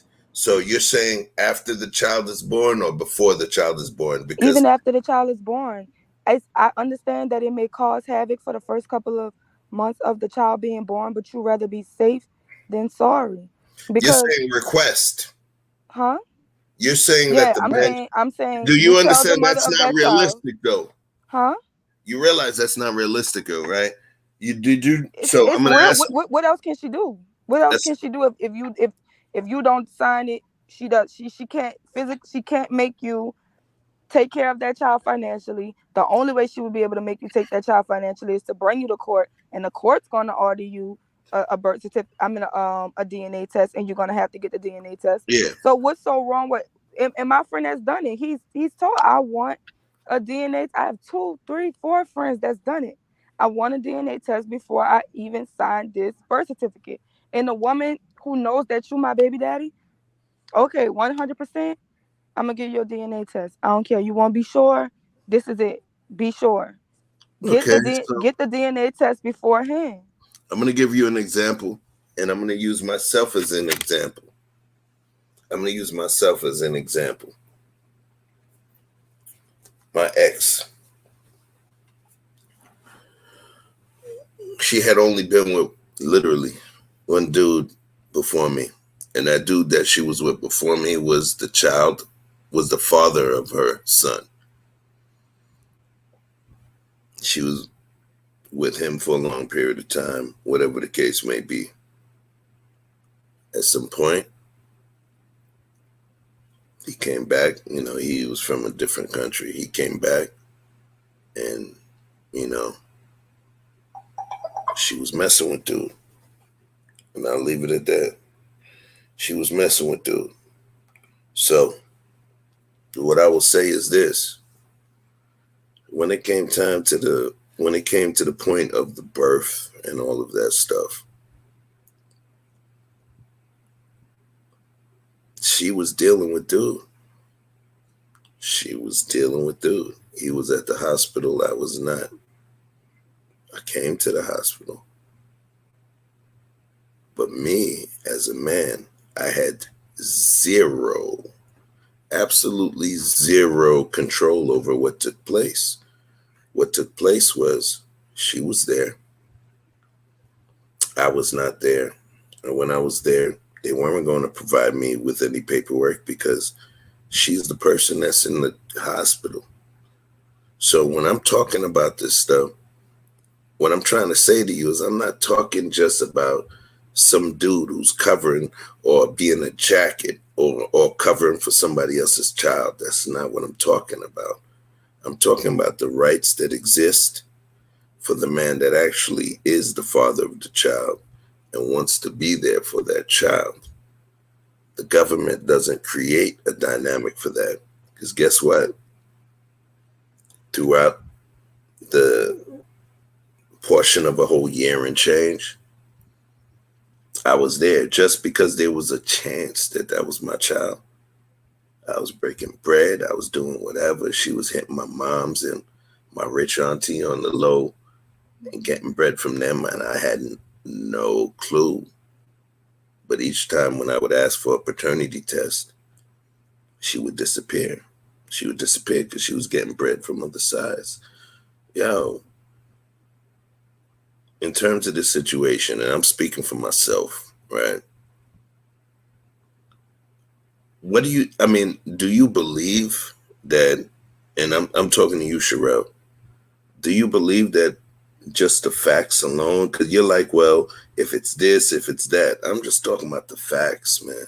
I'm just talking about the straight up facts where it's not about what this guy says. It's not about what she says. It's just about, yo, baby's going to be born. This is what's going to happen. There's going to be a paternity test. If this is the person that's listed as the father, we're going to test him. If there's no father listed there, we're going to test her. So whenever we have a father available, we can test. My question is that piece. Well, That I could see where you're coming from with that. You're saying that what about the father who feels like I'm not, because my friend went through that situation too. his son has another man's last name, because by the time his son was born, the mother was already in a relationship with another man. So his son has another man's last name. So yeah, I do feel like the law should be updated to where if a man can say, I've had, you know what I'm saying, I had relationships with this woman, and I have proof that I've had relations with this woman, and I want to clear the air to make sure that this is my child.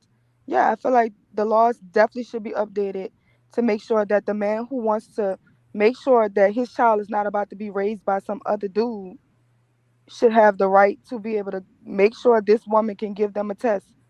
Because even if she's saying, I don't want to be with you no more, this not your baby, it's for the next person, he should still be able to go to the courts and be like, no, there's a chance that this going to be my child. It's an easy swab. Let's do this. I do agree with that. So you do believe in mandatory paternity testing. I'm going to make sure I get that clear. But I don't think it should be government funded. How about that? We can clear that up. Listen, man. Look. It was John. He was wearing pants and he was wearing socks. You don't get to choose the color of the pants, how tight them shit was, or the color of the socks. The question was, if it gotta be government funded, I'm not for it. Listen, okay, so are you for government funded abortions? No, and I'm from Louisiana, and look. Let me tell you, we just voted it out. Right? We just voted it out. It's done in Louisiana. It's done. That's why I'm a registered voter. Louisiana. We're done with it. That's not what I'm saying. The other states follow through. We got 51. We got 50 other folks. Okay, with a larger population. So let's be for real. Let's be genuine about this. So my question is this. You're talking about if it got to be government funded. So watch this. Let's say we took away some of the money that we use to fund other bullshit that we fund. So you're still going to be against it? Because, and now I'm going to throw the chef shit on it, right? Third person chef shit. So are you saying you feel more comfortable with the bullshit billions and trillions that we spend on wars that have not happened, and certain situations where we earmarked certain money to things that were not beneficial to us? Are you stating that something as simple as keeping men safe from supporting children that don't belong to them, do you believe that that's worth it or not? Or is it because you're a woman that it doesn't mean much to you? No, my thing is this is that with the armed forces, that's a total different thing. Okay?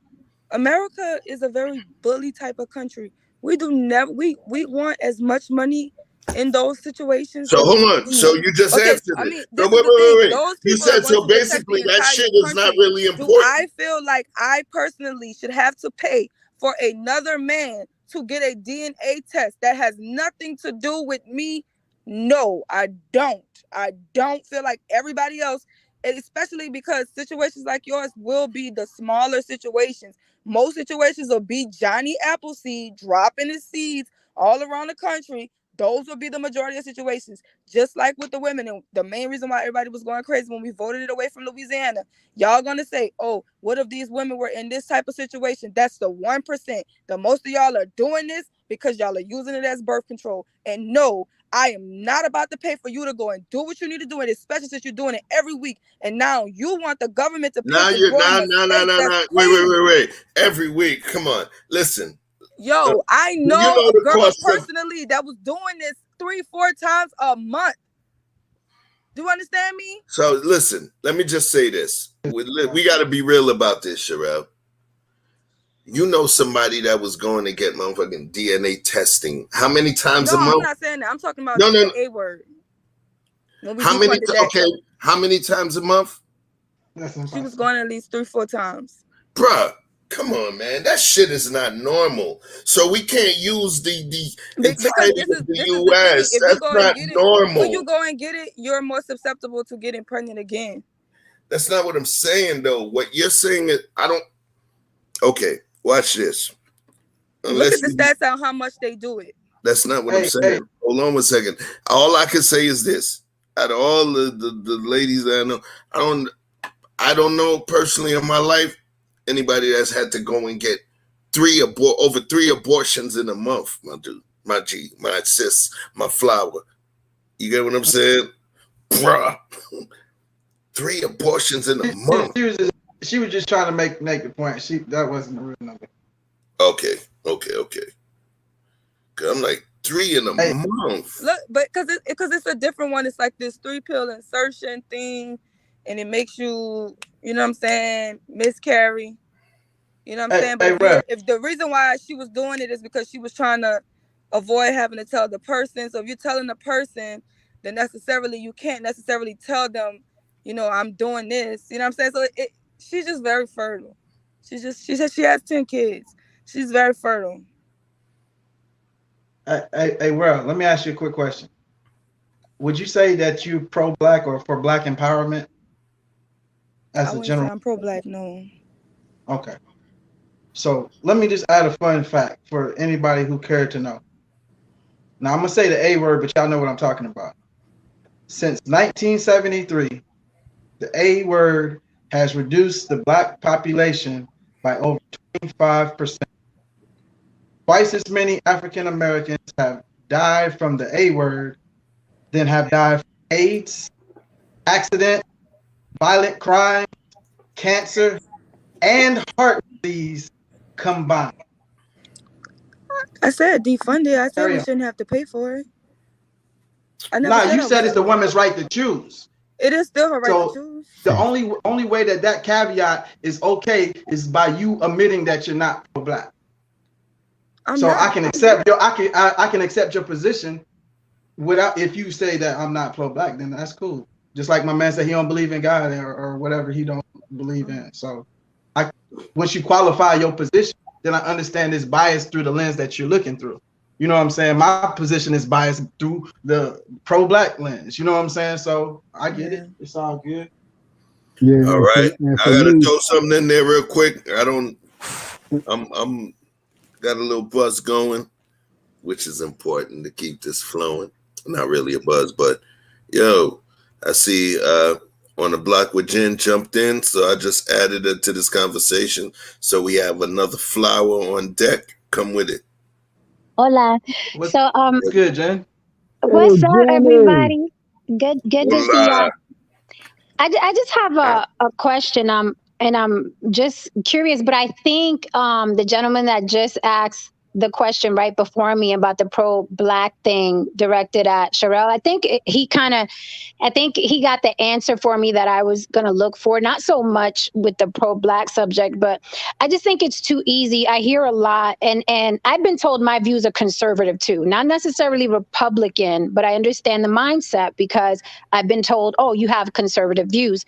However, I think it's too easy, right? When these things are happening, and the majority in our communities, black and brown, this is what happens. We know girls that get pregnant and go get abortions, and we know guys that, you know, spread their seed everywhere and don't show up, and single mothers, blah, blah, blah, what have you, right? This is prevalent in our communities. But when I hear somebody say, well, I don't want to be responsible for your kids on welfare, and I don't want to be responsible for your Section 8, and I don't want to be responsible for you being a deadbeat. They're going to raise my taxes. My taxes are going to be raised. They're going to be, you know, they're going to raise my taxes. I just think it's too easy. It's too easy for us to attack each other when we're really in the same boat. So my question was what I posted in the chat. Sherelle, are you this incensed when you're thinking about wars that your taxes are paying for in the trillions and trillions of dollars? Because I guarantee, you know, it's you know, staggering in the amount in comparison to paying for Pookie and Ray Ray's abortion, right? So are you as incensed, like, you're gonna have another war? You're gonna raise my taxes to the trillions? Or like when a politician is paying for his intern's abortion, are you as pissed off as you are as when Pookie and Ray Ray are doing it? All. None of it makes it better. None of it makes it better. Where would you prefer the money to go to? All in it. I'm a single Where person would you with prefer kids, the money? I have been making over 6 figures for the last 4 years. I do get taxed a lot.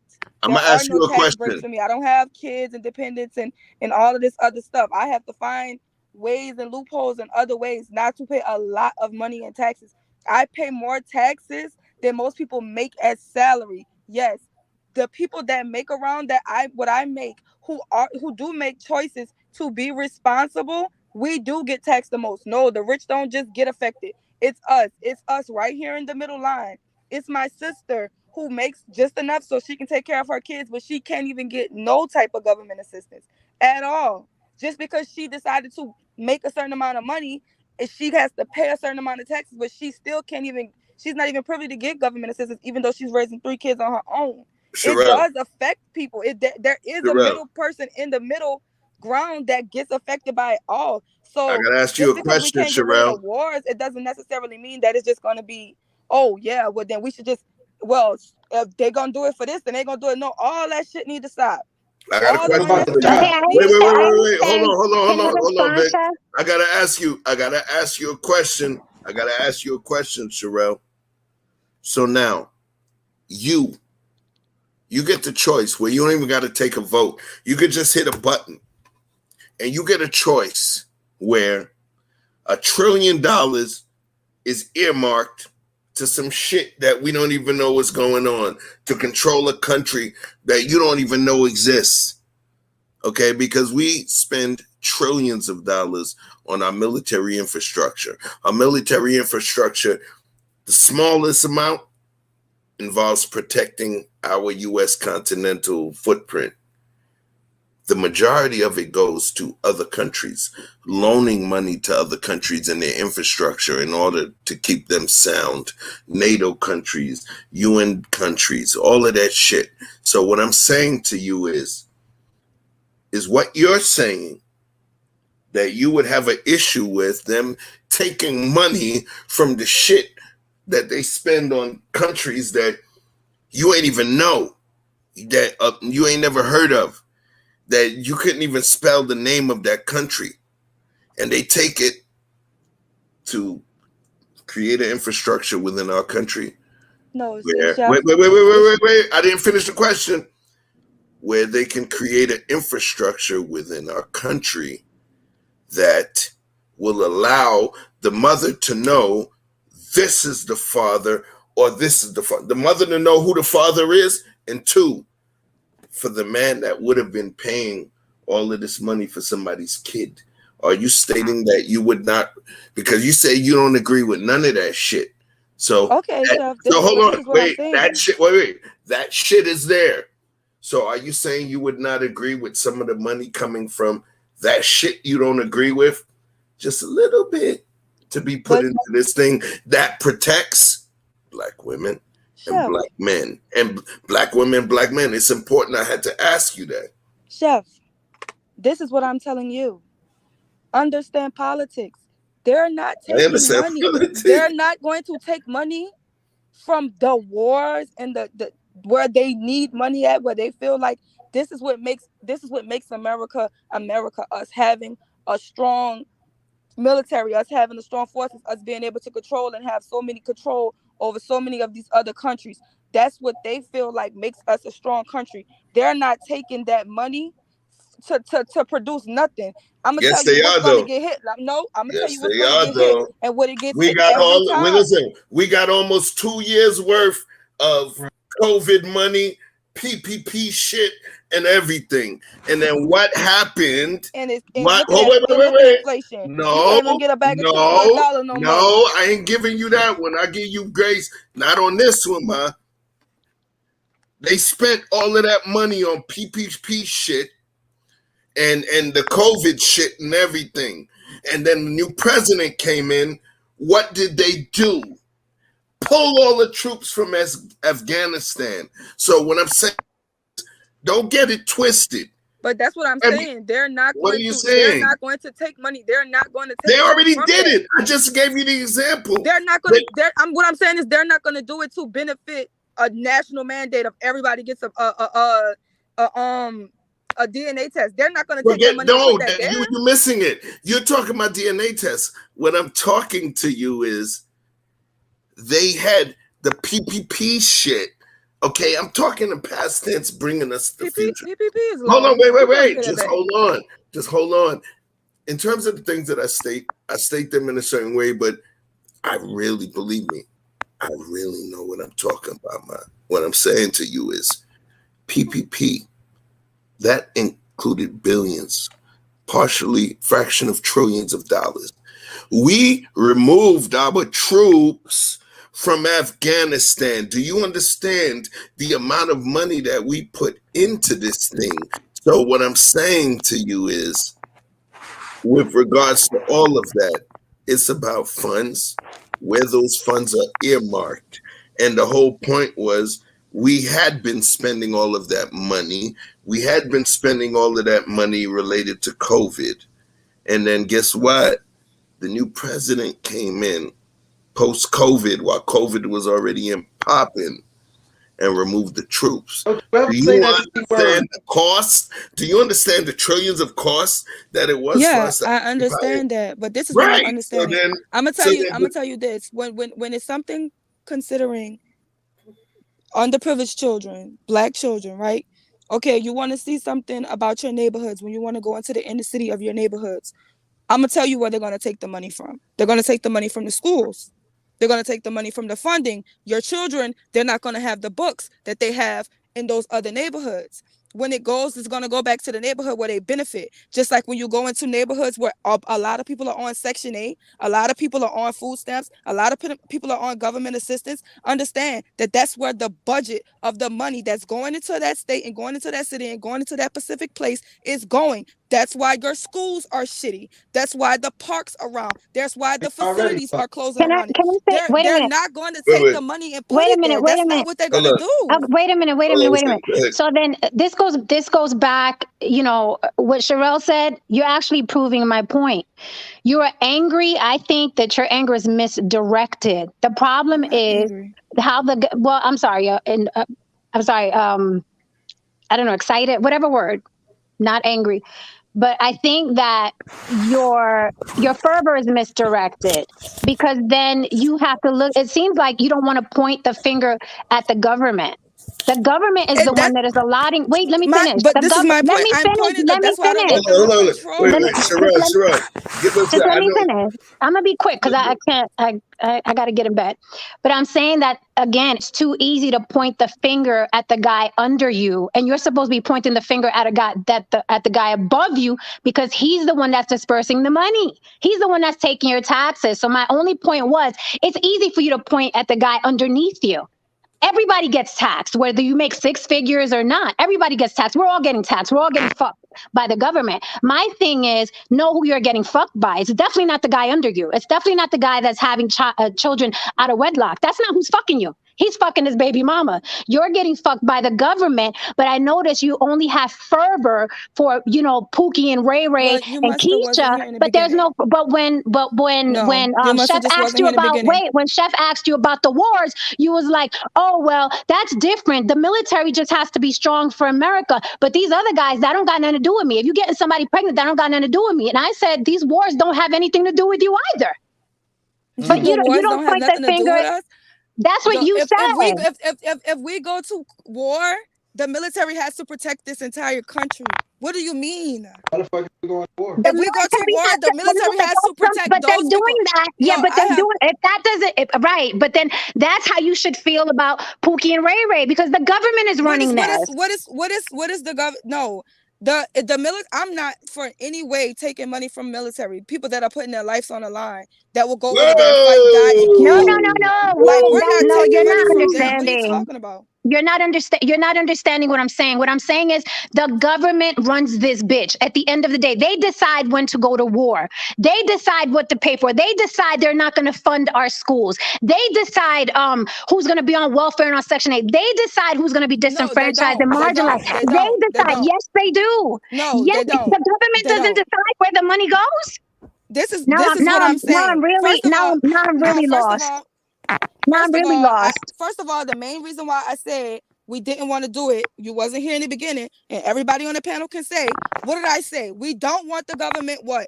We don't want the government with more control than they already have. The government already, every time we need to trust in them, bullshit. Bullshit. You think that you're not going to lose when you want to play with the government. Yeah, you can get Section 8, but then your man can't stay in the house. The government is never for you. It's never going to win. So why are you trying to put another thing that you actually have biological control over? You can decide to stop putting your dick in people you're not married to. You can decide to stop letting We're talking after the fact. We're talking after the fact, though. It already happened. That's what I'm saying. So why aren't you trying to do preventative? Because you have 100% of the preventing. So basically, that's not realistic, though. That's not realistic. It's not realistic for people. Sherelle, for people to do what the fuck they want to do, and then everybody else has to clean up their mess. That's why it's going to stay like this. That's why I'm not. No, chill out. No, we having a debate. Everybody else except y'all, because I want to make bad decisions. If I want to go have 10 kids tomorrow, then blame the government. Then blame the government. I'm not blaming the government. Then blame the government. That's dumb. If you're not blaming the government, then if you're not blaming the government. If you're not blaming the government, then they mind fucked you. If you're not blaming the government, then they mind fucked you. It's not the government. If you're not blaming the government, then they mind fucked you. Calm down, ladies. It's not the government. Calm down. One at a time, please. You want to have sex. If you're not blaming the government, you wanted to have sex. Then you're falling for the bullshit, and the government mind fucked you. If you're not blaming the government mind fucked you, because they have you believing that the person under you is your problem. You've been mind fucked. Ain't nobody under me. Sherelle. The Pookies and Ray Rays are under you. The Pookies and Ray Rays whose taxes you're paying aren't under you. They're not under you. For every Pookie and Ray Ray, they have a Shaniqua and Railroad. I'm Railroad. Okay, so then you're all right. So then why are you mad that you're paying for their children? Then they're not under you. If they're your equal, then you shouldn't be mad that you are. Yeah, I still can be mad that people make stupid decisions. Yes. All right, so Sherelle. Well, you don't pick that up with the government. Sherelle, that's not the government's fault that people make stupid decisions.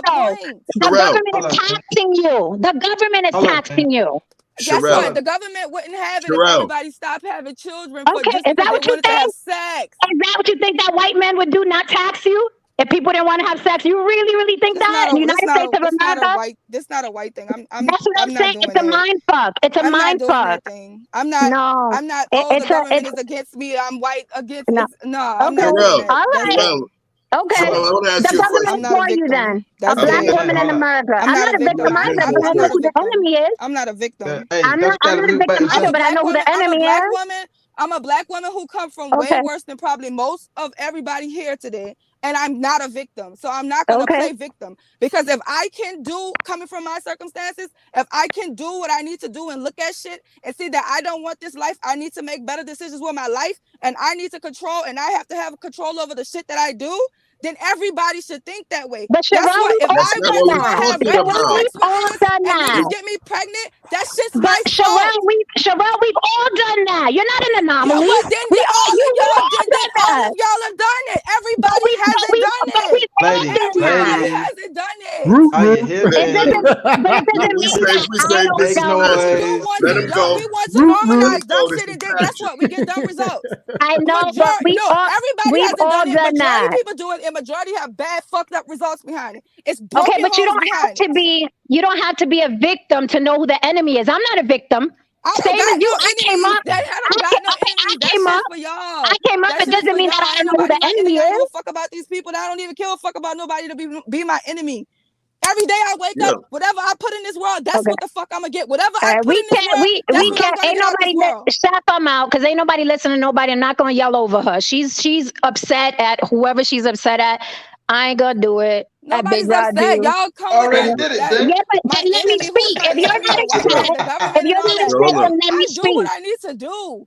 If you're not upset, then let me speak. Without interrupting me. Go ahead, man.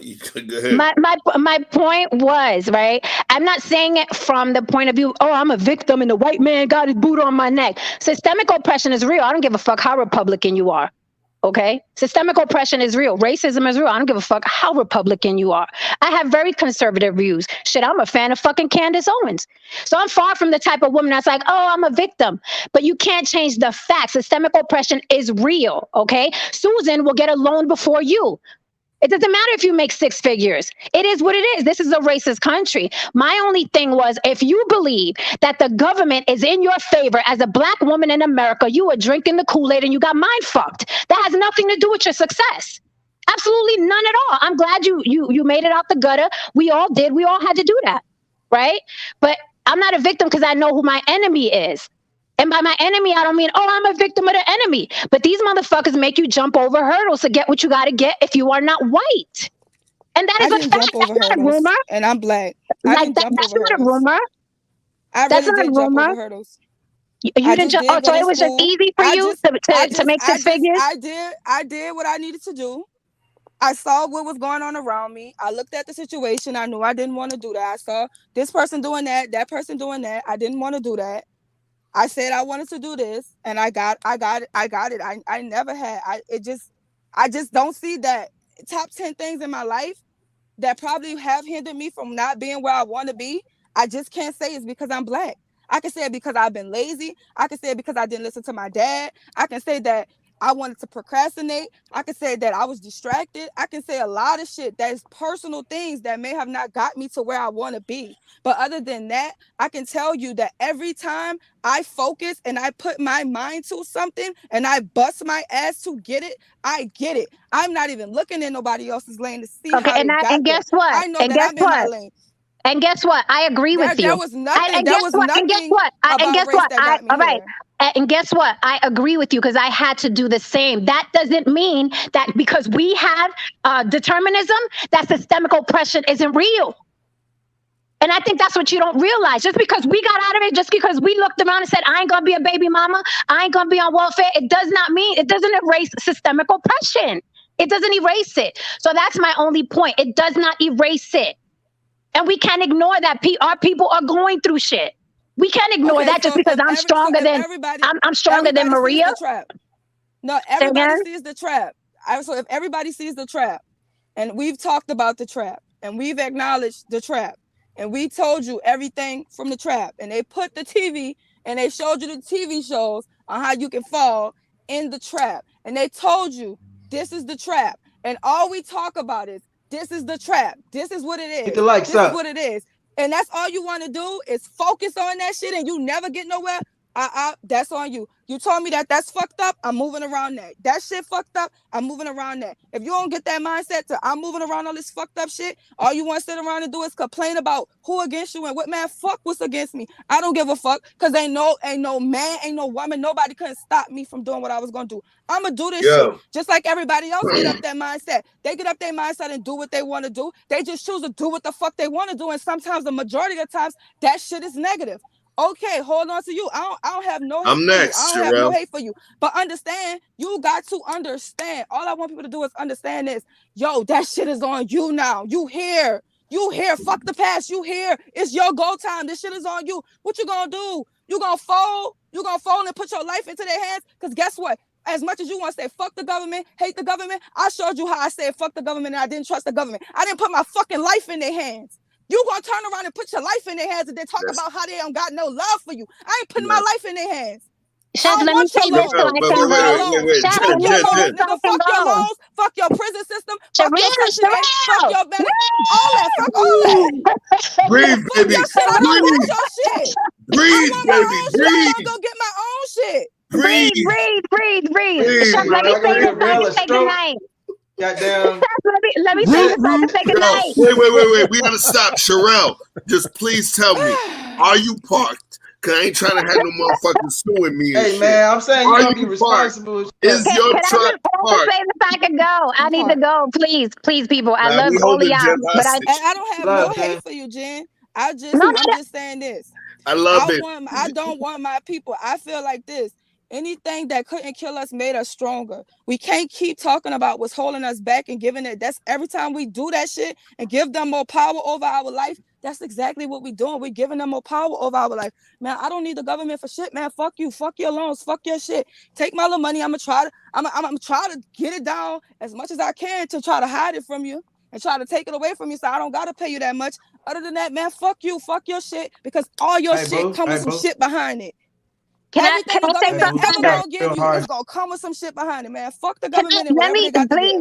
Let me say something so I can say good night. I love all of y'all. Sherelle, I appreciate you. I don't have anything against you either. We just talking. I understand your fervor. I speak the same language. I don't coddle anybody. I tell people to their face, you shouldn't have did that if you didn't want this result. We are speaking the same language. We are agreeing. The only thing I am saying is now we because we are the way we are, we're expecting humans not to human. Humans are gonna fuck up. We're strange. We're strange to people that fuck up all the time. But with that, we can't get so high post that we ignore that humans are gonna human. You can't throw people away. That's all I'm saying. Because there is a systemic oppression. That's all I'm saying. That's really all I'm saying. Everything else you said, I agree with because I am the same type of personality. I'm the same type of personality. So with that, I'm gonna bid you guys adieu. I love you all. We will live to fight another day, mañana. and good night, guys. Good night. Peace. Good night. Peace. Peace. So the only piece that I'm gonna say, because I was sitting between two really powerful flowers, and the fellas know when that shit go on, he be like, listen, man, I'm going out to the garage and shit. I'm going to the Hey, you know how the ladies fade back when the fellas going? So I'm gonna say this. Here's the little tiny piece that I'm gonna drop in there. Oh wait, and let me tell something. Oh shit! No. Wait, no. Let me say because look, niggas talking shit in the chat. Let me up right now. Steph been waiting your whole time. Wait, Chef, please let me finish. Because Roy Chess is saying something about illegal. No, I'm gonna tell you what I did. Wait, you stopped me from Roy Chess? Wait, let me tell you because he's saying some wild shit in the chat. No, let me tell you what I did. Okay? When I was 22, even though I'm the baby of my entire family, I'm the youngest person in my entire family, youngest grandchild, and I'm a 17th child out of 16 children. I took and gave up everything that was stable with me, left all of my protection and my provision to go out to a whole different state to learn how to drive trucks. And I got on a truck. And you know what I did? I didn't want to ball out or go buy cars or impress other fucking people. I stayed homeless for 3 years and I rode on a fucking truck for 3 fucking years. Is everybody as gangster as you? And I stacked my bread. Yeah. Is everybody as gangster as you?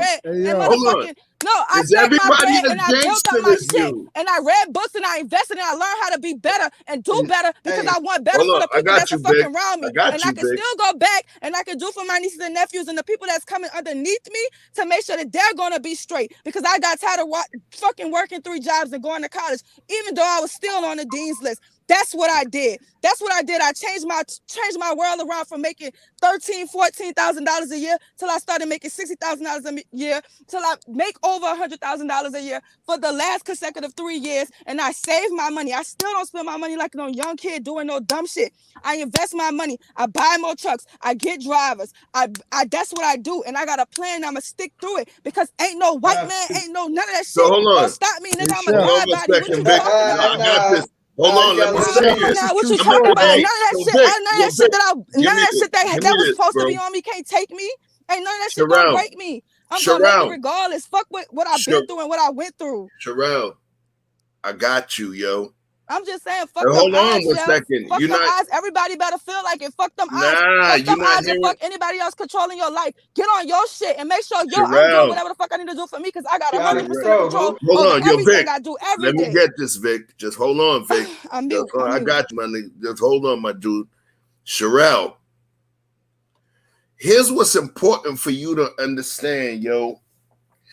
And this is the shit that keeps people like you and me and others around us separate from certain folks like Anton and them, okay? So I'm going to talk about it. If you understand that you are that dope shit, you are the one that is better, you are high degree evolutionary thinking, vibrational thinking. If you are that dope, then you got to understand that every fucking body is not as dope as you. Okay? Hear me out. If you are that dope, because you 27 years old. When I was 27 years old, you want to hear something? I was an asshole. My first child was born when I was 27 years old. Okay? 7 days after my 27th birthday. I was an asshole. So what I'm saying is, you at 27 years old, yo, do you really think and understand that everybody is going to come from the same mindset as you? Nah. If you that dope and you overcame all the stuff that you stated you overcame, then you can't sit there and expect all the motherfuckers that ain't go through the pain as you, the pain that you went through, to handle things the way that you handled and the way things exist. You are what's called an anomaly. That means that you, if I was a numerologist, I would call you an indigo. Y'all could Google that. An indigo. You're a person that has a special purpose. That purpose resonates higher than the people within their love periphery. You the smart one. You the sharp one. You're the one that's going to elevate the others. So you, as a person that sits and holds that mantle, you don't have a right to judge those people of lesser intelligence than you. You have zero right to judge them. Why? Because your job as being so elevated is to bring them motherfuckers up. So now we get back to the conversation with you being that indigo, you being that high level vibrational thinker. Let's talk about it. Your government spends trillions and quadrillions of dollars on shit you got no idea about. And I asked you a specific question, which was, if they took the tiny bit of change from one of them shits that you don't know about in order to allow a father to know, or a potential father to know, is this my child or not? That's one. And then the mother to know, is this Johnny's child or Ray Rich's child? Why? Because if she don't know if it's either one of their child, then guess what? Our beautiful flower Sherelle is one of the people left holding the bill. You know how much money this government spend that you don't know shit about? Me, I'm a psycho, so I read and I gather information. But do you understand how much money this trillions of dollars is coming to listen, to lend money to countries that you don't even give a shit about, that you might not have even heard?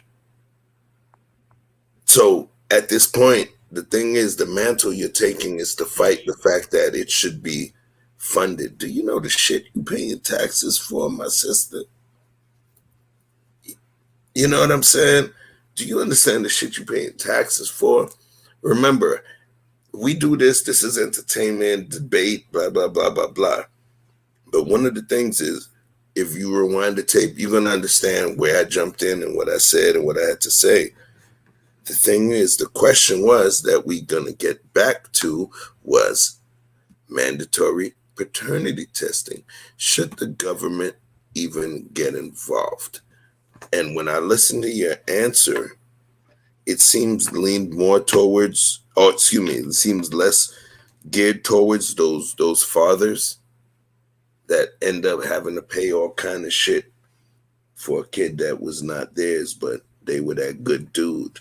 You know, so my question is, are you more of a progressionist, or are you more of a governmental fiscal, responsibility-ist? Okay, this is what I want to say. I'll calm down, y'all. I am all for good fathers taking care of their kids. I am 27. I was raised by a single father my entire life. With me, my daddy, and my brother. My brother is a great father. All of my brothers are great fathers. My daddy is a great man, a great father. He's raised great children.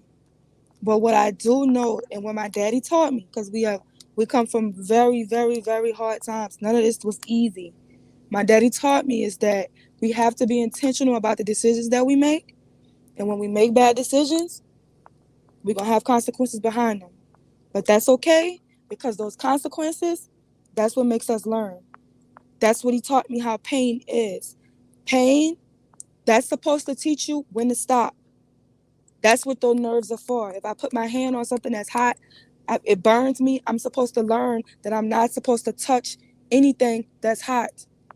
If I do bad in school, I used to get punished for crazy stuff like sleeping in church.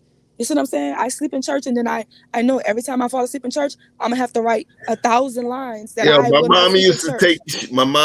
she used to take, she's the most beautiful lady. You would love her and hug her if you see her. She used to take skin off my motherfucking ears when I would fall asleep in church. So I understand. Yes. Go ahead with that. So you know what I'm saying? So I don't necessarily, I feel like that's what strengthens us. By us looking and saying, we don't need the government. We just know that we need to individually make ourselves. So when I say I'm not pro-black, it doesn't mean I don't love my people. It's what I'm saying is I'm not getting behind the movement of people that's doing a bunch of negative stuff.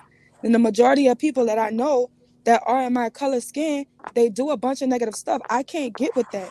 So sometimes I feel like as individuals, no matter, you know what I'm saying? As individuals, let's just really start to think positively and do the right things. I'm going to tell you, you are going to reap what you sow every time. I am not going to put orange seeds in the ground and apple trees are going to grow. No. So if you put bad shit in this world, bad shit is going to grow from it. If you are irresponsible, every irresponsible seed that you grow, irresponsible shit is going to grow from it. If you are toxic, every time you grow a toxic seed, some toxic shit is going to grow from it. And guess what? Even when you sow positivity, understand you still got to water that shit daily. That's just how it is. Because in Mississippi, in my daddy's family, my grandpa, the big ones, they got a farm out there. So it's like this. You got to pay attention to the shit that you sowing to make a good harvest. It ain't going to always come out perfect. But each time you mess up, you learn from it. So what I'm saying is, I wouldn't have an issue with it. I wouldn't vote against it. I do feel like everybody should know who their child is. And I do feel like women need to start getting held accountable for a lot of the wicked stuff that they do. But what I want to do is, I don't want the government or anybody else to have to chastise us or babysit us to doing what the fuck we need to do. I don't need you sitting in 25 years to life on a murder charge for you to learn that you shouldn't have killed nobody or that you shouldn't have been doing none of the negative stuff that you was doing.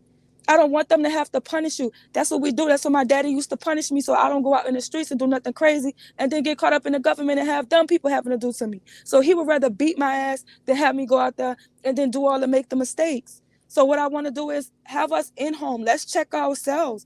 Let's just govern ourselves. That's what our mantra is in high school. The principal would say, govern yourselves accordingly. I graduated from the top school in the city, the oldest school in the city. So we had a standard. We had a standard every time, and when we was out of school, we would get punished and suspended from school for stuff that we did out of school if we had their uniform on. At the end of the day, we need to govern ourselves more accordingly. The government is always will be tricky, Chef. They will not give us something for nothing. That's all I'm saying. If we really want ask you a question. they ain't gonna give us something for nothing. I'm gonna ask a question now. I'm going to ask a question. This is very important, though. You know what? Fuck, let me do this shit the right way. So we know. I'm gonna hit you with the boom. Lower it down. Give me a little light on this shit right here. Look. Okay. Terrell, listen, yo. You don't have no kids. You know what I mean? You protected the altar of your womb and all of that stuff. I'm talking to you straight up and down. How would you feel? Because I hear everything that you're saying, but remember, mandatory paternity, it's scrolling down there, paternity testing. Should the government even get involved? You're talking about different things, but what I'm stating to you is, what I'm asking you is, what do you feel about the benefit of men that now, if that came through where men who would have had to pay for other children? And the funny thing is, and I'm going to say this is the side part, the caveat. You talked about the money that's been earmarked, right? Do you understand how much money is even being earmarked to take care of children who we don't know who the father is? There's women that thought Johnny was the father in January 1st of 2019. Excuse me. And then Johnny was not the father. We thought it was Ronnie in, January 1st, 2020. But let's say we had no idea of either of those two of those dudes.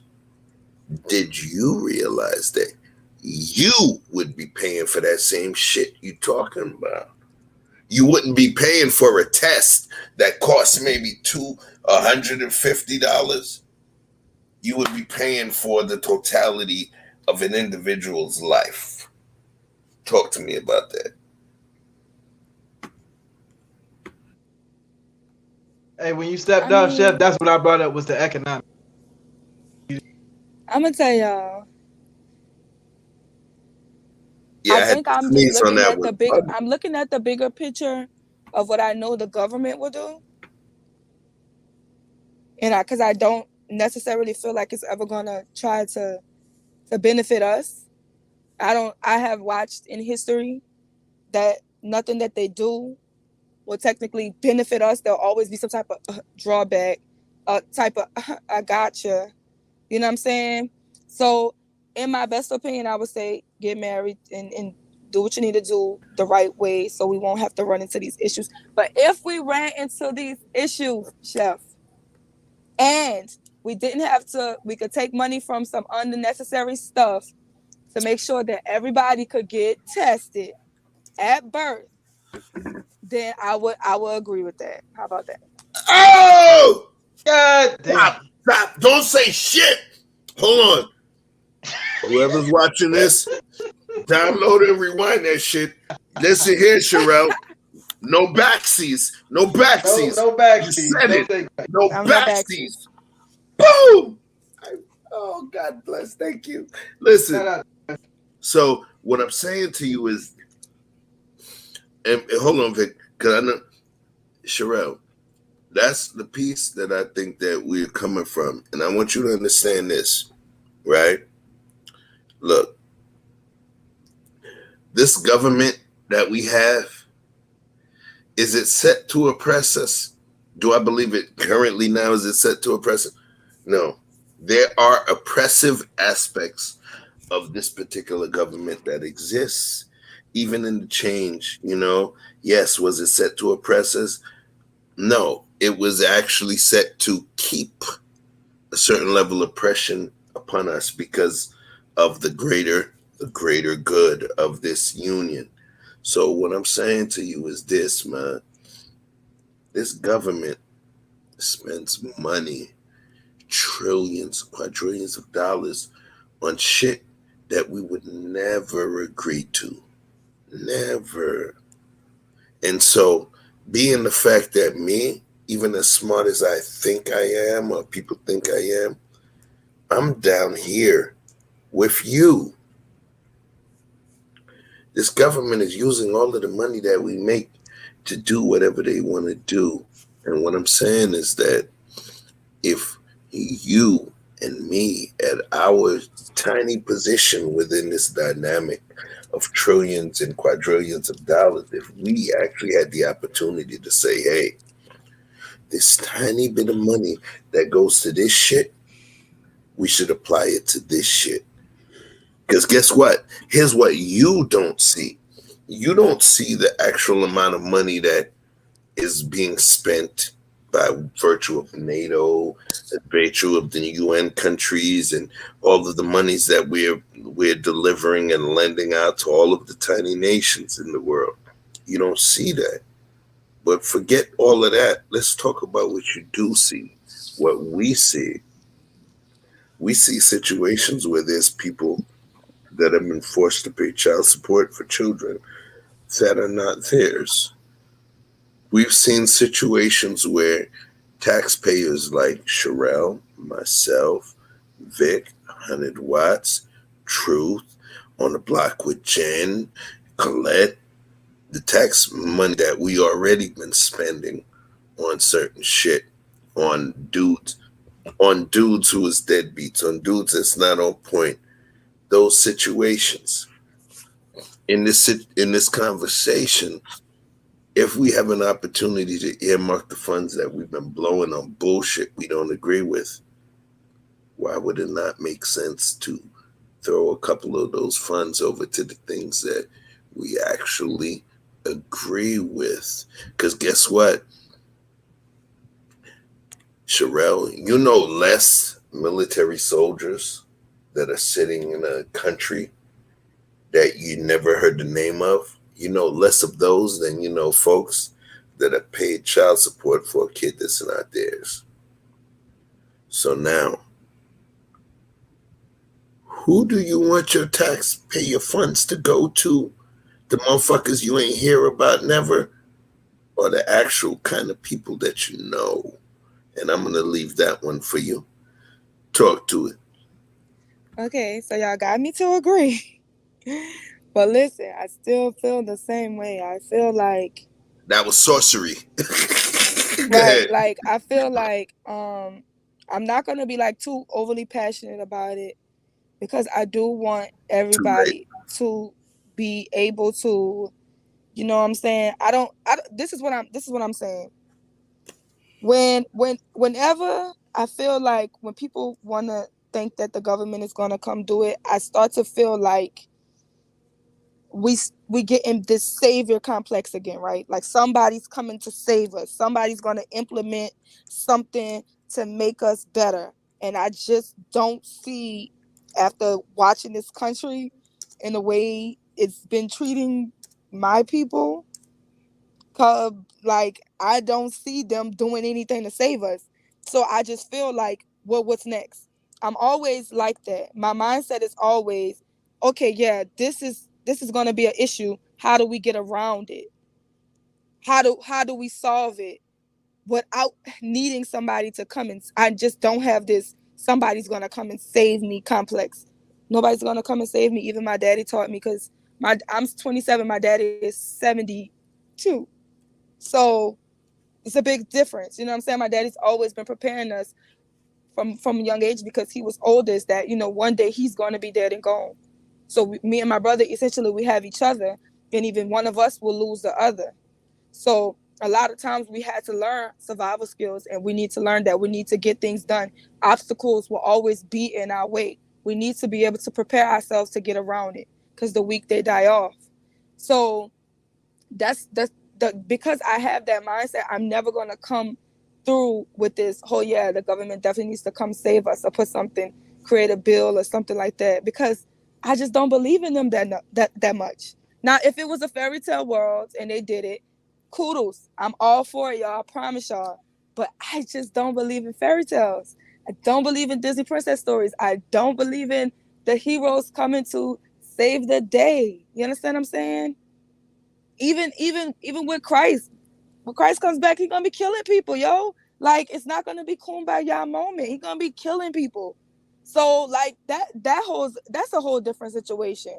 But other than that, I don't feel like Superman's is Clark Kent or Batman or the Avengers, or nobody is gonna come and just snap their fingers and make the shit better for us. Like, we have to work. The people that came before us, they had to put their heads down and they had to work. They had to work hard to get us here. We gotta work harder. We got way more freedoms than them, and we wasting it. We bullshitting it. That's disrespectful to them. So, like, to honor my ancestors, to honor the people that came before me, that forged the way for me, the ones that really had to go through slavery, the ones that really had to do that. Because, like I said, I'm young, but my parents are old. My daddy's grandmother was born slave. Like, his great grandmother was born into slavery.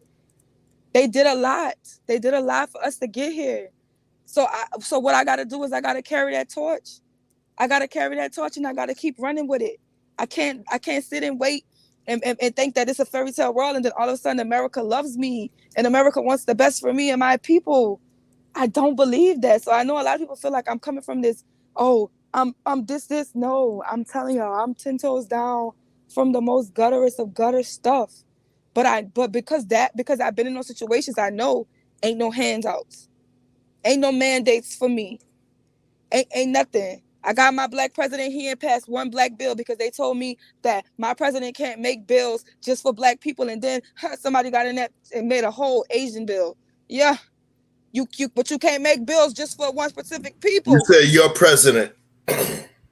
Right. That was supposed to be my guy. Right? He's supposed to be my guy for my people. He was supposed to be doing all of this. Who said that? Who said that? Obama wasn't supposed to be our guy. Wait. You talking about Obama or you talking I'm saying about like you remember? I'm saying like Obama. Remember Obama came? We thought that we were going to get like reparations or some shit like that, right? And what they was telling us was wait. I want to address what you said. You said we thought. Yeah, we thought. You thought. Oh yeah, y'all knew. Well, look, no. Hold on. Wait. You said you thought. So I want to make sure, and I'm just gonna give me my tiny piece and let you go, right? I mean, when I say let you go, I mean let you continue. You're saying we thought. You thought.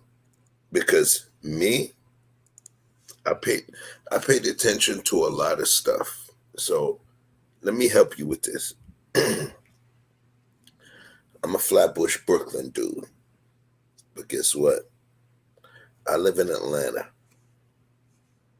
And back home, if they catch you with a pistol, if the shit is loaded, you're looking at 5 to 8, 6 to 8. If it's unloaded, you're looking at 2 to 5. But I live in a state where it's legal. Mm-hmm. Technically, they would say I have an arsenal. I build guns. I modify guns. I go to the range. I go hunting. You know, I'm on that stuff. So when I went to vote for who was going to be my president, and I understood that I live in a place where there's certain things I can't do in another place. Some people have a tendency to vote based on agendas and different concepts and issues that relate to them, right? Mm-hmm. So now, when you say what you're saying, when I voted for who I voted for when they became president, it was based on specific reasons. You get what I'm saying? And you can't assume what those reasons were, you know? And I'm going to talk my reason right now. When I voted for Barack, I was already living in the South. I grew up and came from a place where they had the knockout challenges, and you've seen them on YouTube, where people would just come up and just want to try and knock you out with a sucker punch and put it on World Star YouTube just because. That kind of thing doesn't happen where I currently reside. Why? Because folks understand that this is a CCW state, so you can own guns and you can conceal carry them. So there's going to be certain things that don't exist here that may exist back home, right? Or even exist in other places. So in the end, when I look at it, and when I think about who I vote for or who I didn't vote for, and I say I decided to vote based on, certain issues versus another issue, I didn't do that when Barack came in. I voted for Barack. And I voted for Barack because guess what? This was the first time we had an opportunity to see somebody that looked like me to represent our country. And I believed that it was something that was great for our people. But there were things that I felt that I put them to the side And I sacrificed because I said, this thing here, I'm going to put my personal agenda, my personal feelings to the side. This is better for my people. So, was my decision an agenda-based decision? Hell fucking no. No. It was something that I felt that my people needed to feel. And I literally said, you know what? Understanding some of the things that exist when we talk about the stuff, y'all. Some folks don't understand why people don't vote Democrat. Sometimes people don't understand how the farmers and all the rural America don't vote Democrat just by virtue of the bill that covers inheritance.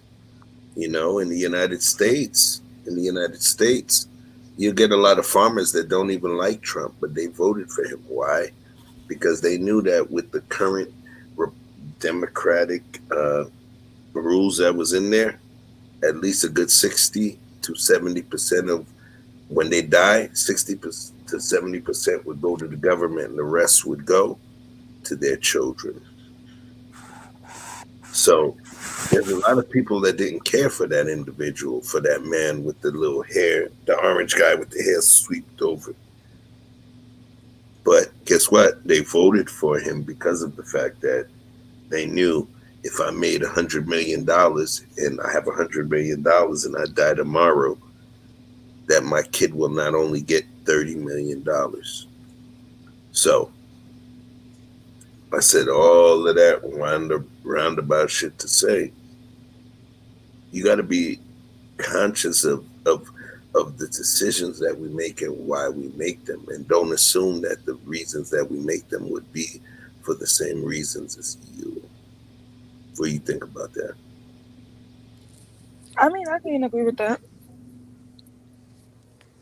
I could say that. I know personally, I was just getting out of school. I was 18. My parents were just turning 18.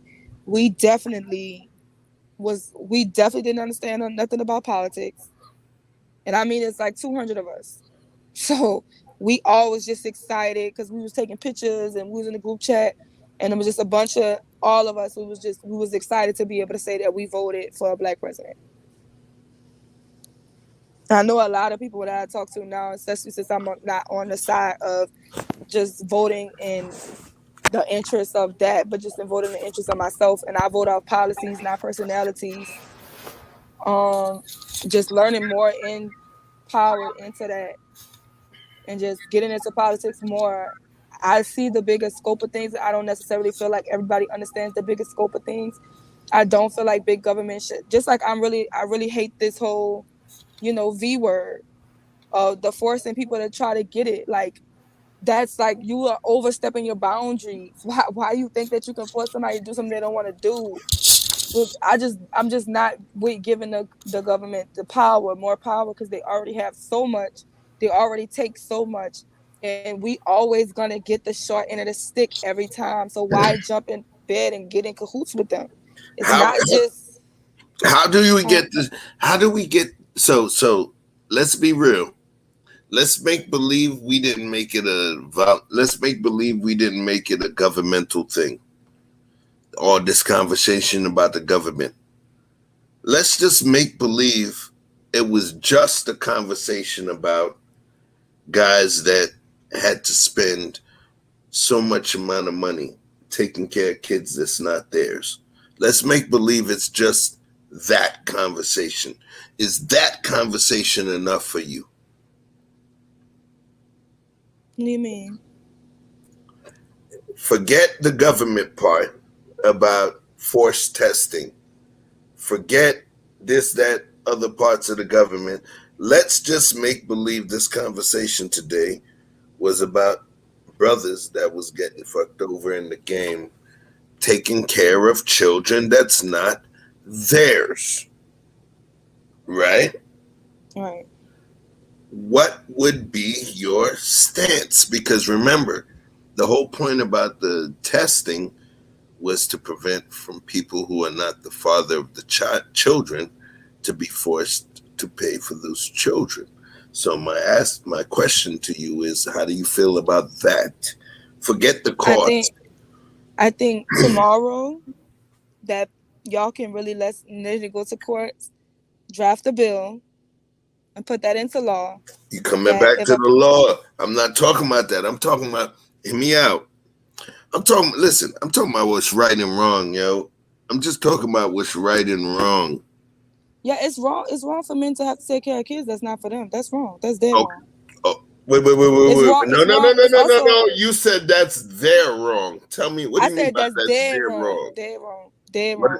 Oh, dead wrong. Okay, my bad. Yeah, I feel like that's dead wrong. I also feel like this because I know a situation will happen. It's like this.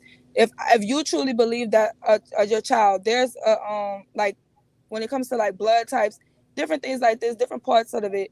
A lot of things that you can only get from your parents or your siblings who are born from both parents. If you are in a situation and you think that this is your biological child and you go to the hospital and it's an emergency and they need this part from you, and then that's the moment that you're finding out this is not your biological child, now that child's life may be hanging in the balance off a lie. You see what I'm saying?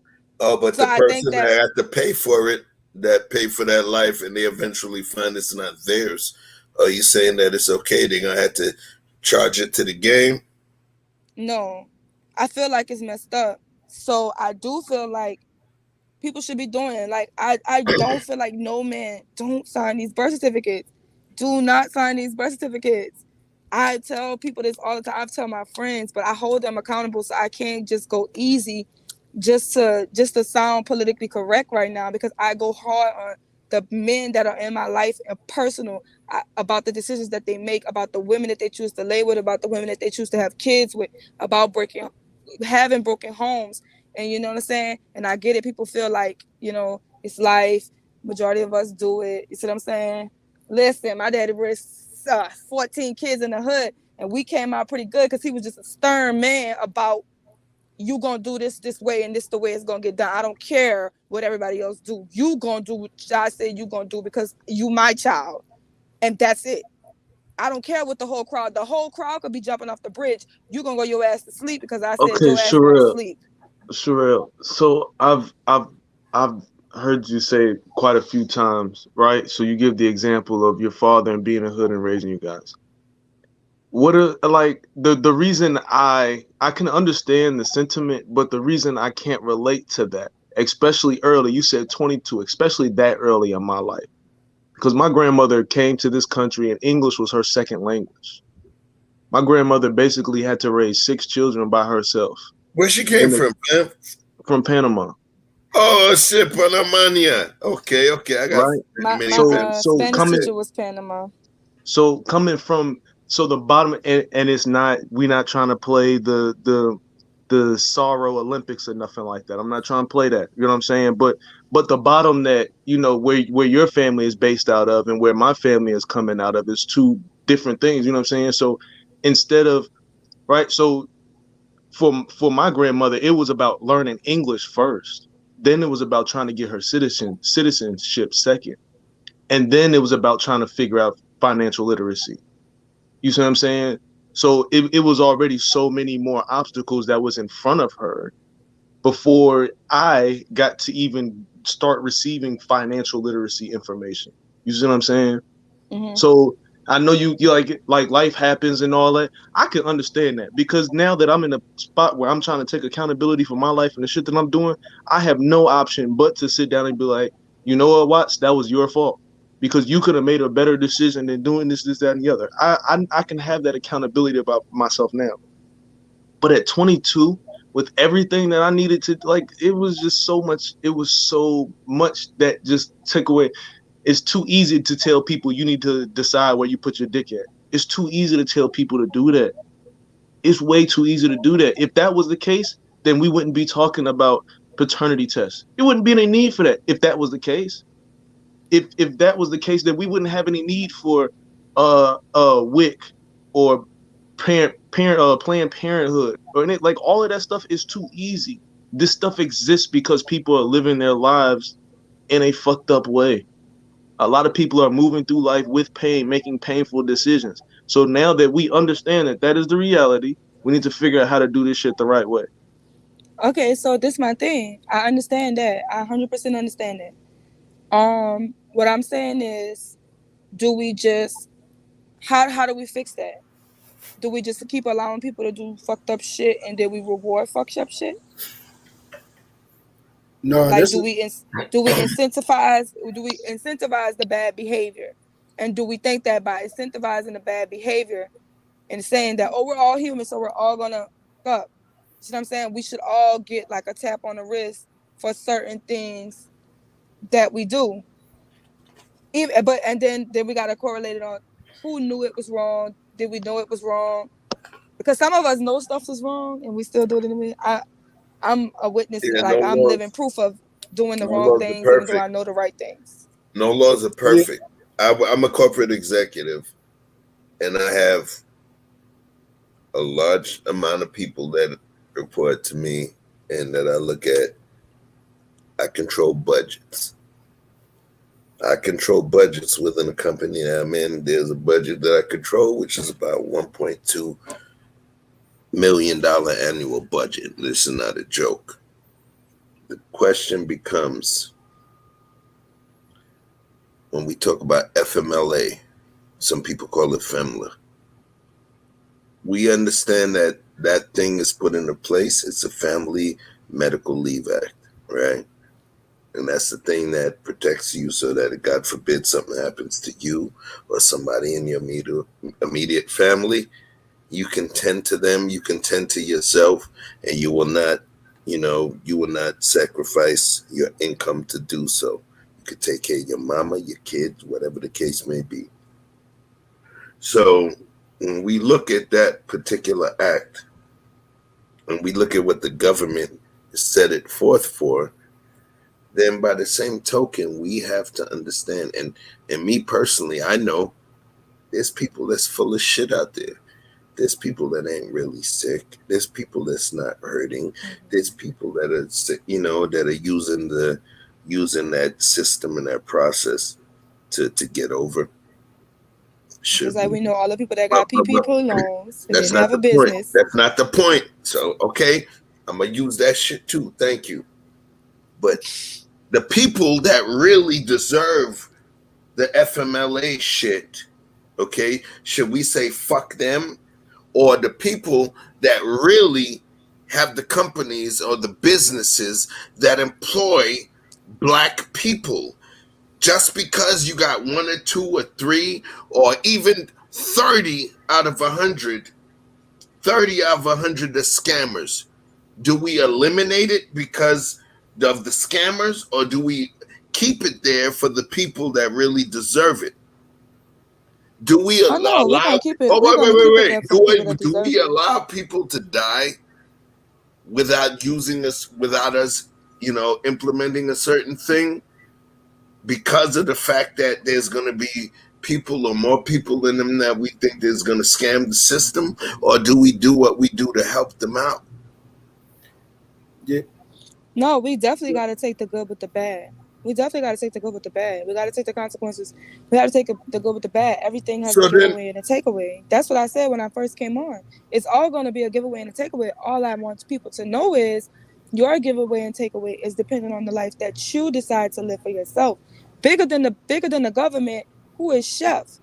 And we talk about the government, though. No, saying, like, because the government is so, like, I just don't give a fuck about the government. They take my money. That's what this is about, do right by me. Government is in the title, Mama. We're not gonna change them.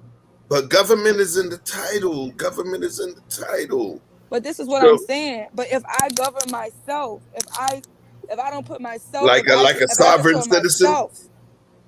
No, what I'm saying is, I'm not gonna ever even put myself in a position to deal with them people. Hey, Chef, talk to me.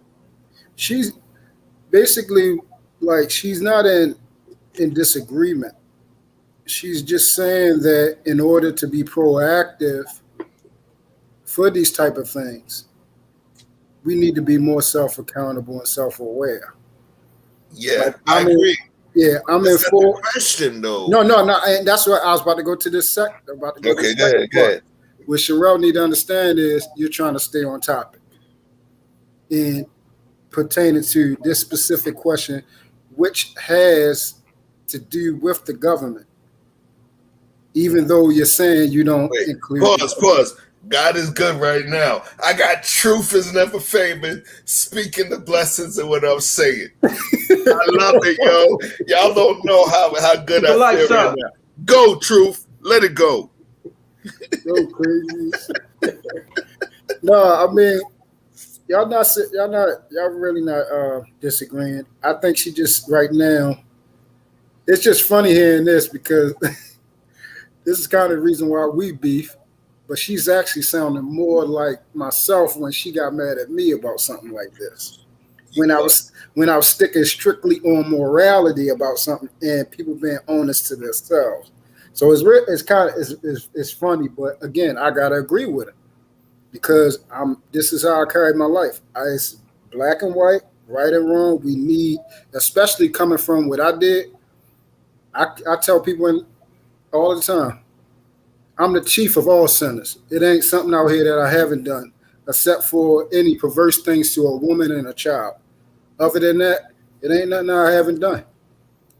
So, again, she just can't get off the fact of the moral standpoint of how we're supposed to carry and conduct ourselves. You're trying to explain to her that even though we know that we're supposed to conduct ourselves, where is there a space for those who haven't moved into that space yet? And can something be put in place for those who are still weak, that haven't moved to that self-accountability stage? Okay. So check it out, right? The world is balanced. God is balanced. God is all, not all good. He's everything. He's literally everything. So whatever you believe, spirit or otherwise, you understand all. They said so. When you hear me? Yo. Go ahead. Yeah. So I'm with it. When they said when the sower sowed his seed, not all the seed landed on fertile ground. You know what I'm saying? So everybody's not gonna be, like you said, in the same place at the same time. And it's always gonna be that. It's always gonna be some that don't take in, some that don't adhere, some that go against what they know is right. You know what I mean? And you've detailed it on many accounts, the situation that people just in New Orleans came from, because they never left and they never seen, and they was only exposed to in the families they was born into. So you can't use that form of accountability on one hand and then explain it away on the other hand. You have to bring those worlds together and understand that it's balance, and the strong supposed to help the weak. And even though the government is lame in a lot of ways that it does a lot of things, you have to understand that in this specific instance, we're only talking about, this is almost dummy proof. So unless you're saying that the government is going to switch up the results and play some kind of side game like that, and it's always a possibility for that, but I think the benefits outweigh the consequences right now.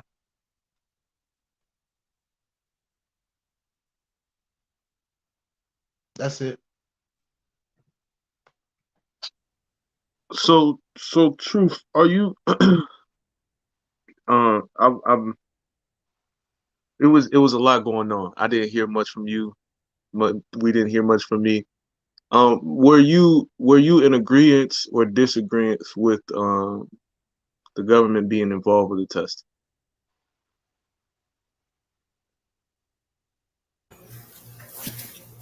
No, I agree. I mean, if it comes just black and white, I agree. I gave the two-sided coin. Actually, I started off kind of like with Sherelle. I said, for me, if you're coming from a moral standpoint, I would rather people do the responsible thing and people be honest with each other. We got to go based off of reality. So since the reality of it is, we are fallen people, and we're going to continue to do the things we do. I'm pretty sure I'm probably what I don't know everybody in here, but you already know what I represent. I represent my Father through Jesus Christ. I follow that. You see what I'm saying? Even to the point where people say I'm trying to be perfect. That's how much respect I have for my Father. So since we ain't got everybody in here trying to live the life I live, we need a mandate, well, a mandatory paternity test for people for where I was at. Does that make sense? I hear you.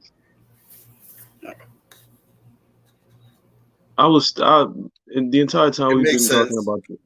I'm gonna give my answer. Yes, I agree. Yeah, that we should, especially if the billions and trillions and quadrillions of dollars that we spend to loan money to countries that don't really benefit us, but by virtue of the fact that we're one of the NATO countries and all of that, do I believe that we should earmark or allocate some of the funds that go to other stuff to something as simple as, less than $100, DNA test, which would create some sort of levity or brevity in the financial aspects that would be attached to certain men, and also create a certain point of knowledge within the mother that gentlemen, out of gentlemen A, B, C, D, or E, that they would be able to know if it's C or E or A. So this is part of the trillions that we're spending and quadrillions we're spending already. Why wouldn't I want some of that funds earmarked to keep people who happen to be American citizens who lose their driver's licenses, lose their jobs, and majority of their financial wherewithal is attributed to situations where children are not theirs. And we've seen them already. I don't have to put it up. So do I believe that? Yeah. Why? What does it do? What it does is, I'm going to give one example. That mother that thought it was Jerome on January 1st of 2021, she thought Jerome was the father of her kid, but she had been messing with Jerome, Jeremy, Jamal, Jamar, you know what I mean? And Jocelyn. What happens is, fiscally, it puts us in a better position. Fiscally, it puts us in a better position, because if it doesn't, if we don't have that, here's what continues to happen. A man is forced to pay for a child that's not his just by virtue of the fact that I can't remember who it was. They used the term gummy worm. That he sticked his gummy worm into it. Whoever it was that said gummy worm, I can't remember who it was, if it was April or somebody else said gummy worm. But, this person, because of the fact that they stuck his gummy worm into her gummy worm bag, that he should be held responsible. I've seen it. Personally, I've seen it. I've seen brothers that paid for children that are not theirs. By the grace of God and the good men that they are, they didn't take it as hard as I took it. They didn't, because you know why? They loved those kids as their own for a certain amount of time. So we talk about the money the government uses and the government spends and all of that good stuff. But forget the government. They're going to be okay because they're going to get your taxes regardless. Talk about the real individuals that may have been forced to spending not their money, but the resources that were generated by virtue of the time that they expended working for the man. Let's talk about that. Anybody? I spoke on the economic aspect and how if we decrease our expenses, that we wouldn't have to worry so much about income. And because the actual process of having more men documented and responsible, Something you man haven't. who knows. You breaking up, Vic. You sound like you're flowing, but it's something. I think it's the Wait, you might have a short in that wire or I something. thought that was my phone too. Nah, still like that? Nah, you better Like now. that. You better now. That's just the devil. So, He don't want you to show your greatness. you know, That's you know, Can y'all hear the truck? Cause I can go back on mute. you said. Nah, I don't hear the truck at all. Okay, the headphones are working. Oh, you good? so look, if a man who thinks he may not be the father is less likely to pay child support, be it on the books or off the books, than a man who knows for a fact that he is the father, even if he's not interested in the child. Or a woman, for that.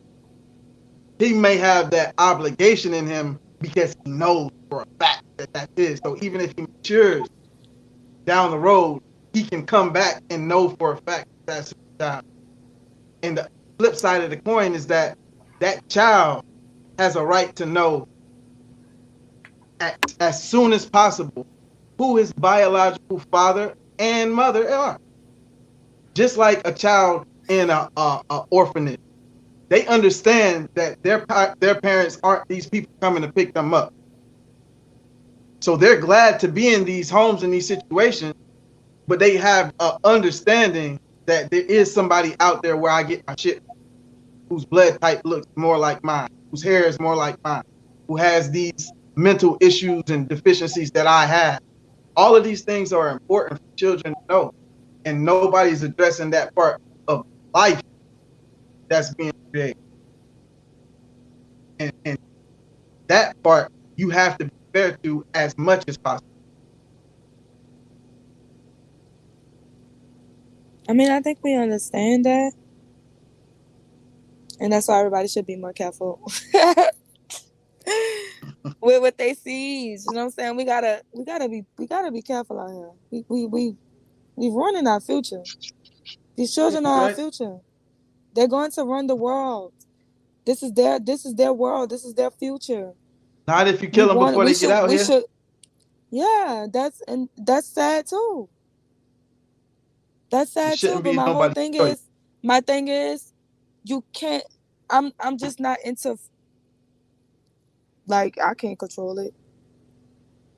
You know what I'm saying? All I can really do is control myself. That's what I'm telling everybody to do. I'm telling you, like, control yourself. Control yourself. Like, do everything that you can do. Because everything out here is crazy, man. I'm telling you. Everybody else, I can roll with that all day long. Everything else out here, they crazy. People trying to get you. That why people don't understand that there are people trying to get you. There are people trying to get you. You gotta be on guard. Like, look at Chef. Trying to get in that truck right now. And Chef. You Chef are what? You in Atlanta now. But guess what? I was born in Louisiana. I was born in an open carry state. Forget the conceal. We can walk around with AK-47s on our chest. I know. I done roll out there. I had the special holster just for Louisiana because I knew I could roll with my heat on my hip. So why you protecting yourself? Why you protecting yourself? Why? You know that there's got somebody out there that's probably trying to get you. What I'm trying to tell the men is there are some women that just want to get you. You gotta be quicker than that. You gotta be the man with the fishing rod and the dollar sign. Because you don't think that there's people that's wicked out here trying to get you. But I'm telling you, you're like blood in the water. So hold on. Watch this. Listen to what you just said. There's women out here trying to get you. All of this. They smell the blood in the water. So watch this. I'm gonna give you today. We're gonna say today. You was so dope that you became councilwoman. You became councilwoman Sherelle, Mayor Sherelle, Governor Sherelle, Senator Sherelle, motherfucking President Sherelle. Okay. All facts. So now, all of that stuff that you know, and you get an opportunity, councilwoman, president, mayor, governor, senator, Sherelle, all of that, emperor Sherelle, empress Sherelle, right? Mm-hmm. And you get an opportunity to make a change when it comes to male paternity and women pregnancy. What would you do? And you control the funds. Okay, so first of all, I'm changing everything up. Okay, so let's get this here. Okay, Come with it. Boom, no man, you're not signing. So I don't care if it's a mandate, a law, whatever it gotta be. If you until you got 100% proof that that's your child, you are not signing that document at all. Oh, whoa. You control the law on how it goes. I know. So this is what I'm telling you. So the document can't get done. We talking about you the ain't signing no birth certificate. You ain't signing no birth certificate unless you 100% know that that's your child. So also, how is that? Children are that. That means so just I gotta stop you. You just said if you was controlling all of the laws involved, you just said he is not allowed to sign that birth certificate until we know for a fact that's his kid. So, hold on. So that means if you are the ruler of all of this shit, then what you believe, hold on, let me just bring this up real quick. What it means is that what you believe is this. You believe this thing here. The government should get involved because I just created the dynamic where you are the entire government, and you stated that man would not be allowed to sign anything unless we know he's the father. So, based on everything that you've stated, then you do agree. But I already agreed, Chef. You making me over agree. Y'all don't remember I agreed? Over agree. I like that. Y'all don't remember when I agreed? No, what I was saying. Yeah, and it's the other thing that I'm the president and I got the best interest for y'all.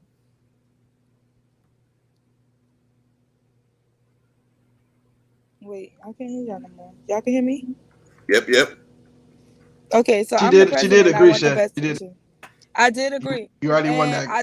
I also think that I would make sure that men are able to have financial abortions. If they don't want the kid, they can sign over their rights, and that would have to do wait a minute. What was that word? Financial abortions.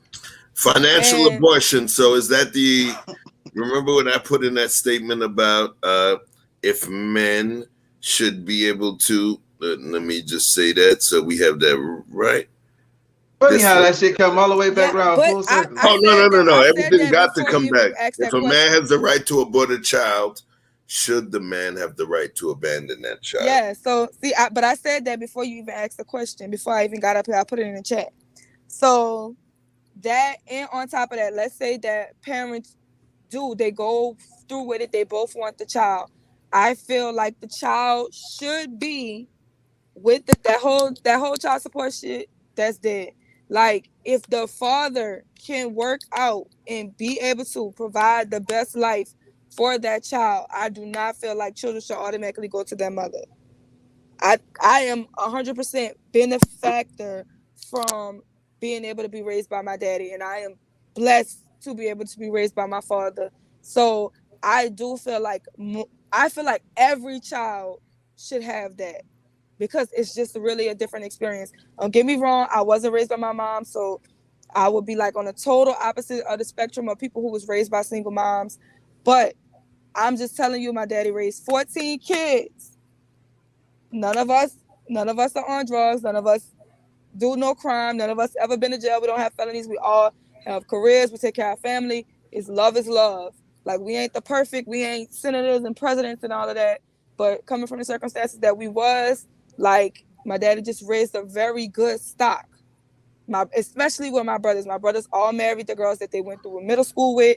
They have families. They grow up. Don't say that fruity shit you said before. What?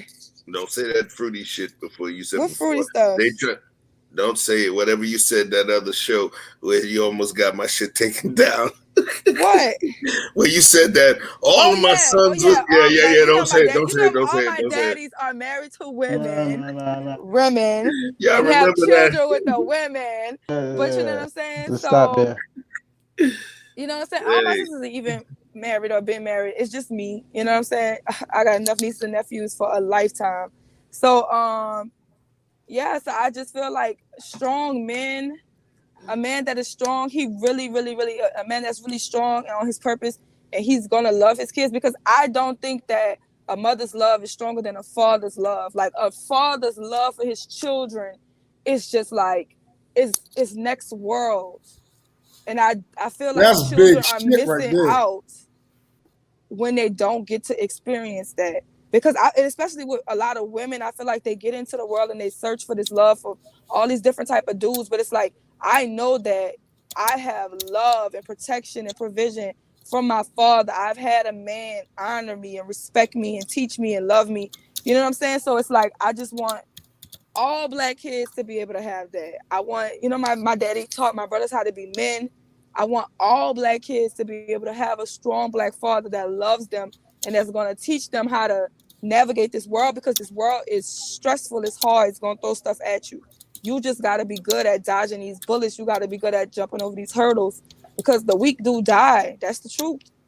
The weak gonna die. So before I bring it to the other fellas, right? Me, Sherelle, 2024.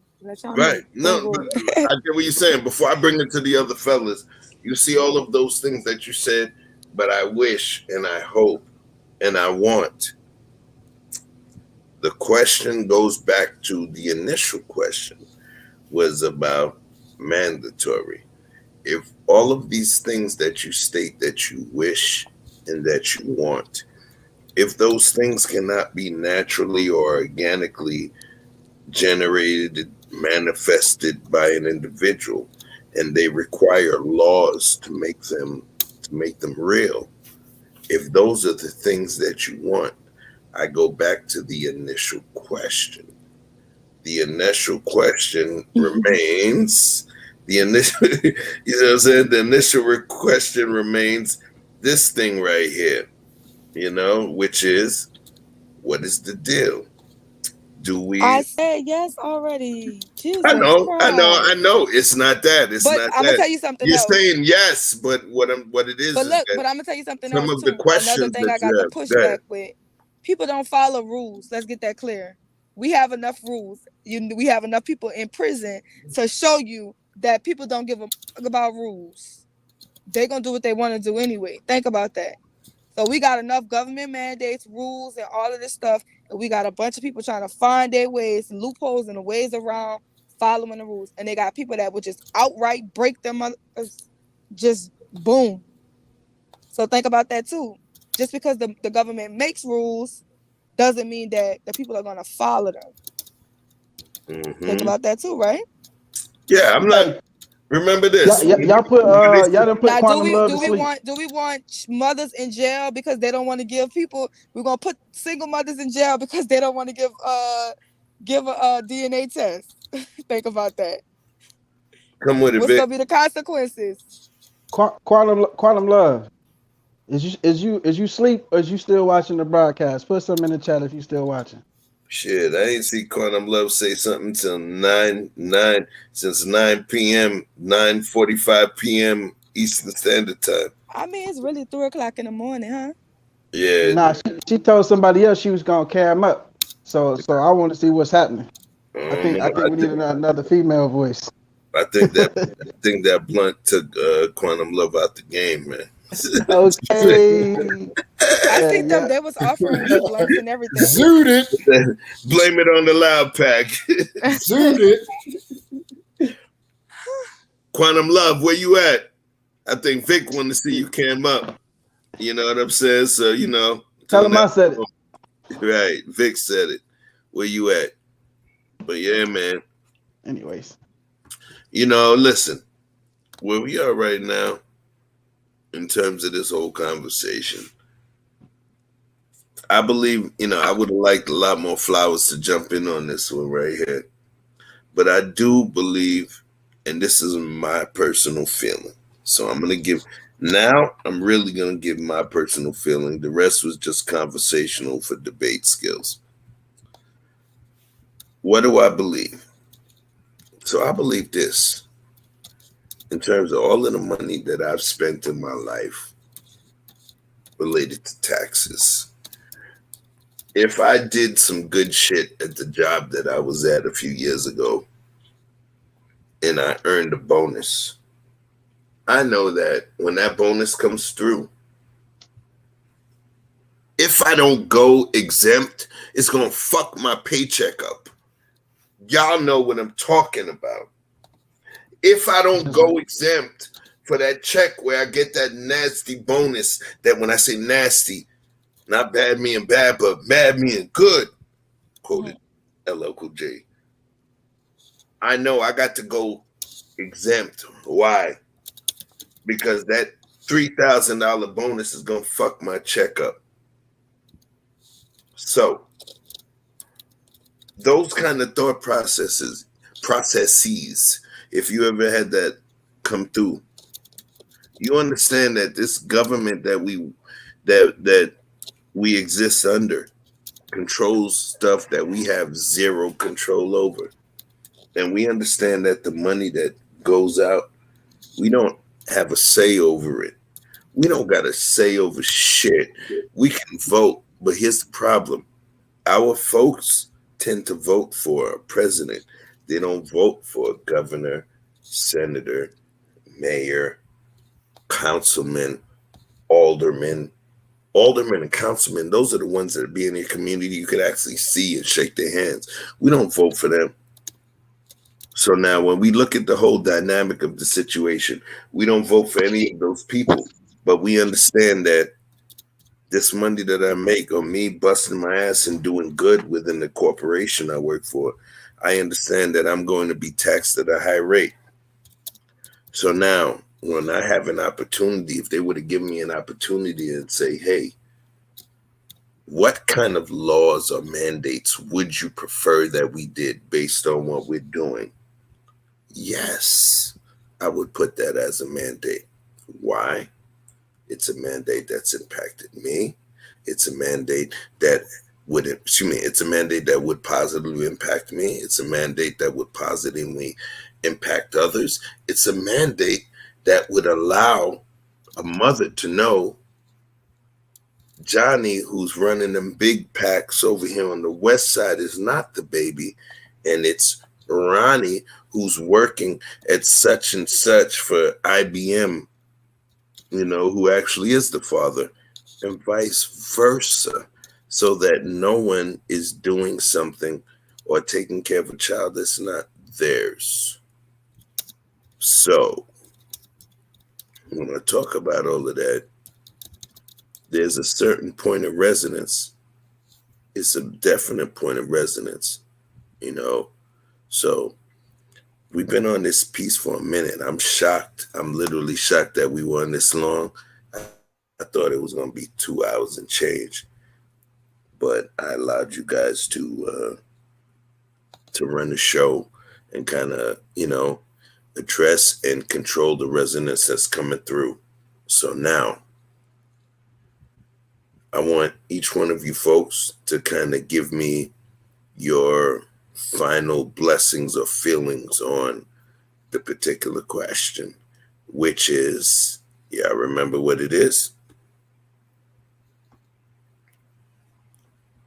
It's on the screen. Mandatory paternity testing. Well, you had two questions earlier. The initial question and then the one about the abort and the abandon. Yeah, the abort and abandon was part of, that was a secondary question, or third, tertiary.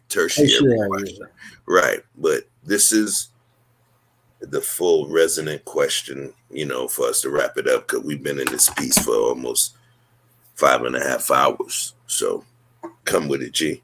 I mean, truth. I mean, we all done heard each other. We all done said, our piece. I mean, pretty much at the end of the day, we all want each other to do better. We all talk about grace, and I think that's I think that's where this really originated from, trying to find a way to provide grace for those who are going to fall. So in that manner, that's why I said I can side with it. That and also from my past experiences, I believe there should be a mandatory testing situation set in place that is free. I don't think we should have to pay for it, because it don't cost us nothing to get nobody pregnant. That's all free. So that's where I'm at. I mean, and of course, I'm all about men. I'm all about, putting us in a better light, in a better situation.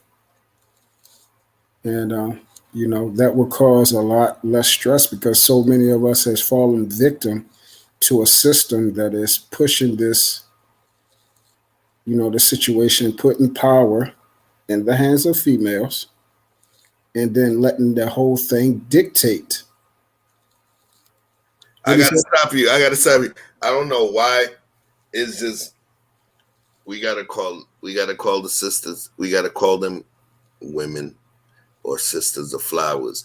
When we use the term females, we're deducing them down to simple creatures or animals, or you get what I'm saying? Let's call them sisters. Okay, so women, whatever. I think I'm gonna call them flowers, because I have a very strict rule about that. But for your situation, the flowers have been placed in a position of power. This will give us a little bit of it back, and also help other men that are placed in this situation unintentionally. A lot of us, making mistakes and then get in a situation, and then it costs us our whole entire life. Somebody paying for a child for 18 years that's not even theirs. That's a hurtful thing. And then they had to find out. And again, I told you how this, hit me in a situation with my peoples. That was a hurtful thing where we had to come together and hug each other like that. It's a hard thing when you see a grown man cry, man. That's and this is one of the strongest people I know. I only seen him cry this one time. This was the only time. Because he couldn't believe that, he really believed that it was his child. And to know that it's not yours. Like, I couldn't imagine if my babies, who I love dear, and I couldn't reject them anyway, and nobody couldn't tell them they not mine, because they look just like me. They got my face, my hair, my mannerisms, my smile. They act just like me. My daughter been stuck to my hip since she was born. So that situation, I just couldn't imagine my babies not being mine. Like, that would destroy me. I would want to hope that I could recover from it. But, whoo. Yeah, so coming from that type of place, yeah, I think that need to be put in place, bro.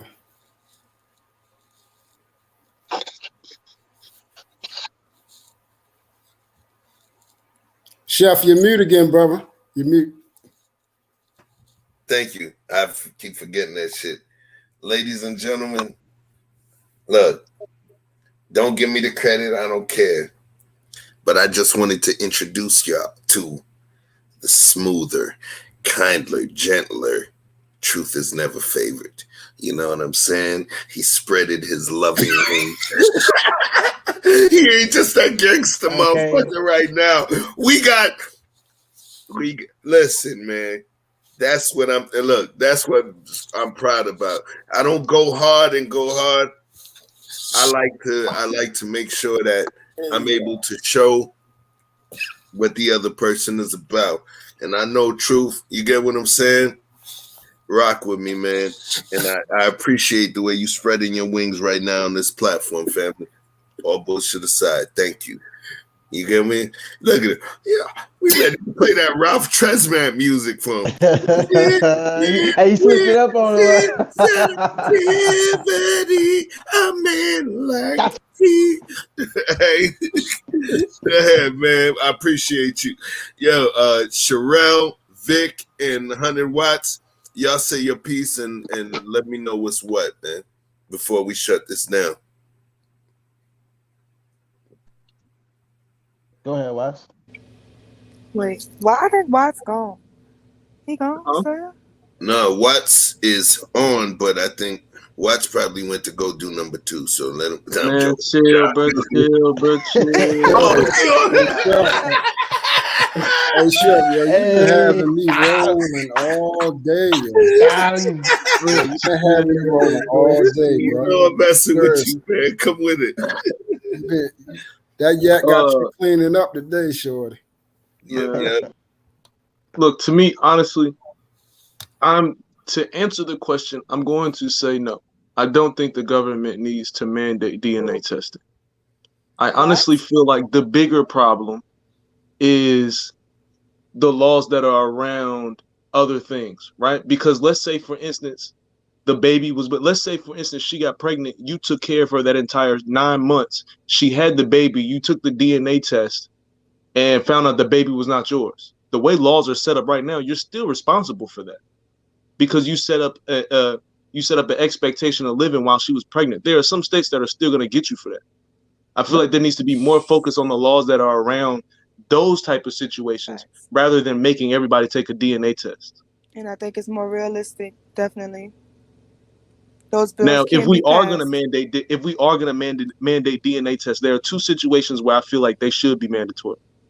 That's in legal disputes. So if somebody's going to get child support, you should definitely confirm that this child belongs to this man before you have him paying child support. I do agree for it there.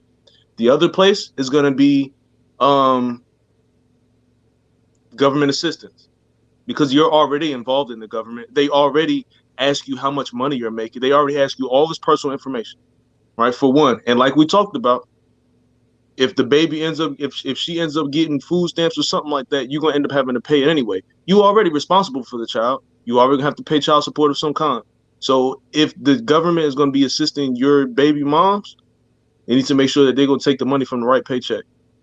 Like we've been talking about this entire time. Those are the only 2 situations where I feel like it needs to be mandatory.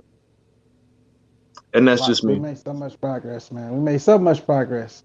Why you want to roll this back for a caveat? You got to understand, man, and all of these little small towns and shit like that, that's just like to legalize it. It just needs to be nationally set. Some things you can't really play with this state to state, county to county shit.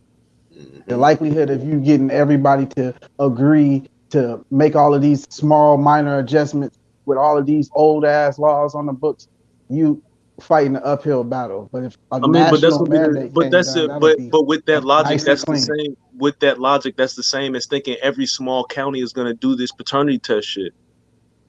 If it's a federal mandate, they're gonna do that. Just like they said, if you got a business with over 100 employees, jab, shawty. That's what it is. Yeah, and, but and I'm gonna apologize for this one. I'm gonna apologize.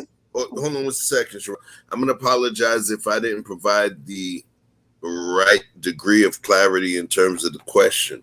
When I stated it, I was speaking from the federal level, which would then cascade down to the state, city, and municipal level. So pretty much everybody would have to deal with that shit. So are we going to say, child support laws, are those federal or state? I can answer that. The child support laws are actually federal. However, the states are able to meter down, the the cost, how they're going to adjudicate those particular cases themselves. But child support is something that's federal. There's no state that does not have child support laws. So based on what you're saying right now, if Joe Biden, the federal government, stood up and said, all right, every state in this country, y'all are going to stop charging child support to the men who have proven they are not the father of the children. That is a mandate that can be passed down from every small county and state, correct? Listen to what you just said. What I'm saying. I want to make sure we don't take a no. I'm giving power. You just said that you're about to fire 38. What I'm saying is I'm about to say the stuff that's gonna make it a 45 or a 357 Magnum. Okay. What you stated was people that are not the father. Right? Yes. Okay, I want to make sure. Don't take that part away, because that's a powerful part of what you're saying that would stop people who are not the fathers from paying all of that. So go ahead. So I mean, that's what I'm saying. If you were speaking in terms of the federal government and what needs to be done, whether they mandate DNA testing or not, I don't think that needs to be the directive. I think the energy needs to be directed in who pays child support, how they pay child support, and how much child support they pay. That needs to be the directive. So if that's the directive, the thing is, those people, because remember, your focus is not so much on who gets charged with it. It's more based on how much they pay. So if we based it on just simply how much they pay, that means that the how much they pay would somehow be attributed to some of those men who shouldn't be paying. So you set a particular scale, but then you don't set a particular delineation. Then what happens is that scale you set is going to be attached to dudes who it ain't their kid anyway. What do you think about that? But this is what I'm saying. If it's not his child, and he finds out that that's not his child, then don't pay the child support. That's what I'm saying. You said don't? Do not. If he and this woman have a child, they got your driver's licenses, fam. Oh damn. Yo, there's people that lost their. Now, Watts, if you felt like this, why was you letting them crucify me? Okay. Like you ain't agree with me. Sherelle, walk all the way back around the you was the only girl here. See, How just about right that? now, just like right now, multiple times I have tried to. Just like right now, multiple times I have tried to hop in here. She gangster, man. Don't let her fool you, man. Okay. Listen. I drive a luxury car, a fucking sedan. She drive an 18-wheeler big rig, the type of shit that scares us on the highway. Don't let her fool you, man. Shit. I needed you. What? Keep talking. I've been trying to hop in here because I don't disagree with a lot of what you said. You know, you went a little hard on some of this shit, but look, this is what I'm saying. Sorry. This is what I'm saying. Look, paternity fraud is real. People be out here faking and finessing people. I get it, right?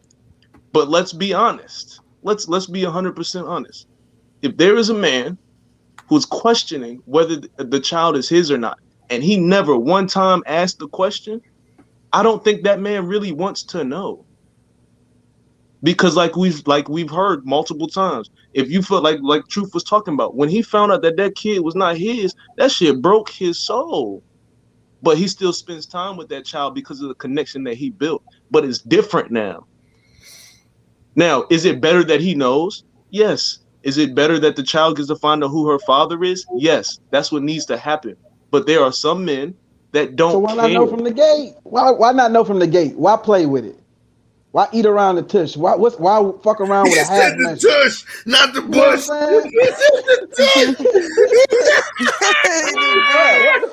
You know what He's gonna eat around the tush. Y'all tripping He's gonna eat around the tush. Oh my God, dear Lord. That was Eminem bar, Chef, you right? childish. Hey man, you gotta go and get to that thing. Don't be playing with it, man. Go ahead, son. Do your thing. Groceries. Go ahead. Hey, go ahead, Watts. Go ahead, Watts. No. Nah, I'm just saying, look, in the situation where somebody doesn't want to ask, it's not my business to force you to want to find out. That's just not my business. I agree with Sherelle, like to have other people paying for a motherfucker not willing to ask himself. That's not like Right. that's not my problem that he chose the one that's fucking everybody. That's not my fault. Now, where it does come in, where I'll give him empathy is when they split apart and now she's making him financially responsible for a child that's not his. They're not together anymore. They're not building a family. They're not doing that together anymore. So now that they're no longer together and now he has to be financially responsible, now that this money is coming out of his paycheck every time he gets fucking paid, I need to at least know, now that we not together no more, let's just go ahead and go through all of these steps, because they're going, like the rail was talking about, they're going to want to know what all my assets are. They're going to know how many bank accounts I have, how many bedrooms I have. They're going to know all of this. I should be able to find out if this child is mine at the very least before we do all this too. Facts. If he's not going to ask, I don't need this. If you're not going to ask, that's not my business. Do your thing, bro. If it's a man that finds out 20 years later that child wasn't his, I don't know what to tell you, bro. She finessed you for 20 years, bro. What? Thought you was with the brothers, Watts.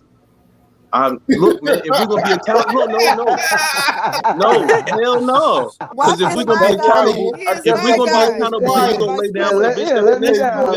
Hold on, y'all. This is but I want y'all to understand. This is the beauty of the garden, and this is the beauty of what we got going on over here. It's not about how you feel or where folks think. It's about the conversation and the places that we take it.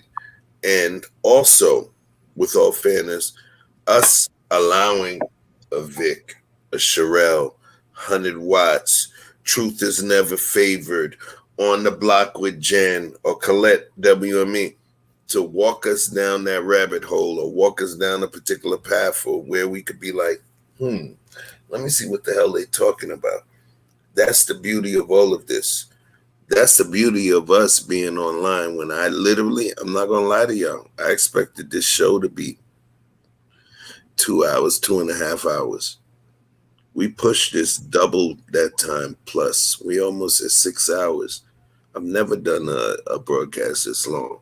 The thing is, it was y'all. So I'm going to tell you guys this, man. If you're going to join this network, or you're going to be a part of this network, or share it, or participate. But I want you guys to understand that we're going to be real about the conversation.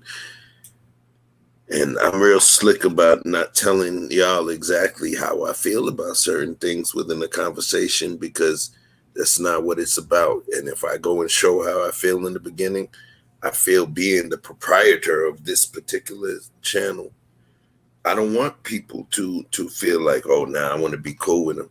So I don't actually give y'all my opinions. Sometimes I'll poke at the opinions that you have, but naturally, I'm not going to give it to you. So I want to say this. I want to thank each and every single one of you for joining this thing here on a Sunday night, the Lord's night. Y'all supposed to be resting. It's, there's going to be some folks that may get written up for going to work late, so I appreciate that.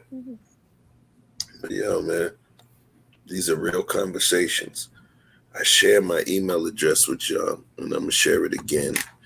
I share my email address with you guys. You guys know what my DM for IG is and all of that. Conversations that I think are important to us are conversations that I bring up. And I want to make sure that y'all understand that these are real conversations. It's not just about entertainment. It's not just about me grabbing some likes and subs. I know I'm still trying to grow those. But look, man, holla at your boy.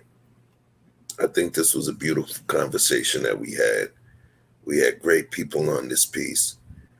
And I believe that we gave them the opportunity to spread their wings, and for any of you, and I'm gonna drop this spice on, for anybody that questioned me about, you bringing truth on, yeah, that's okay.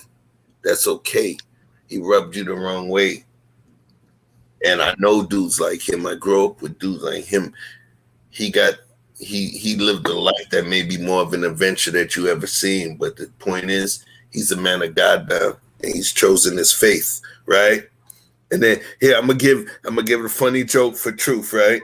I said, yes, he may be newer in his faith than you would have expected, and it's okay. He's like that homeboy that just, he been in rehab 3 days, and now he come to the hood and he want to slap the blunt out of everybody's hands and shit, right?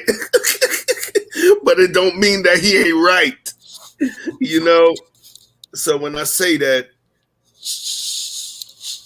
everybody that I allow within this dynamic has something important to say. And I appreciate each and every one of y'all for saying that important shit. Thank you, Sherelle. Thank you, Truth is never favorite. Thank you, 100 Watts. Thank you, Just Vic. Of course, 100 Watts and Just Vic. I created a name. I call myself Yoda, and I call them the two Young Jedis, because of where they are right now and their level of balance. Rock with us. Truth just went to the dark side. On a light note, I do want to say for the record, I would rather try the one chip challenge than to get between Sherelle and Jen. Oh boy, I remember back in the day we used to love to break them fights up. so hold on. We're gonna set that for another show. We gotta have a content schedule. You know what I mean? But we're gonna work on that one. But at the end of the day, all I want to say is, each and every one of y'all, I'm gonna give y'all 20 to 30 seconds, but I'm gonna say mine first. Peace, love, and respect. Love, light, blessings, and everything to each and every one of y'all that's on here. What you got, Sherelle? Come with it. Okay, so thank y'all for having me on the platform today. If whatever I said hurt your feelings today, it'll rain and those seeds will grow into your head. Powerful. And one day you'll see it the way I see it. It always happens. But I'm gonna hit y'all with my slogan.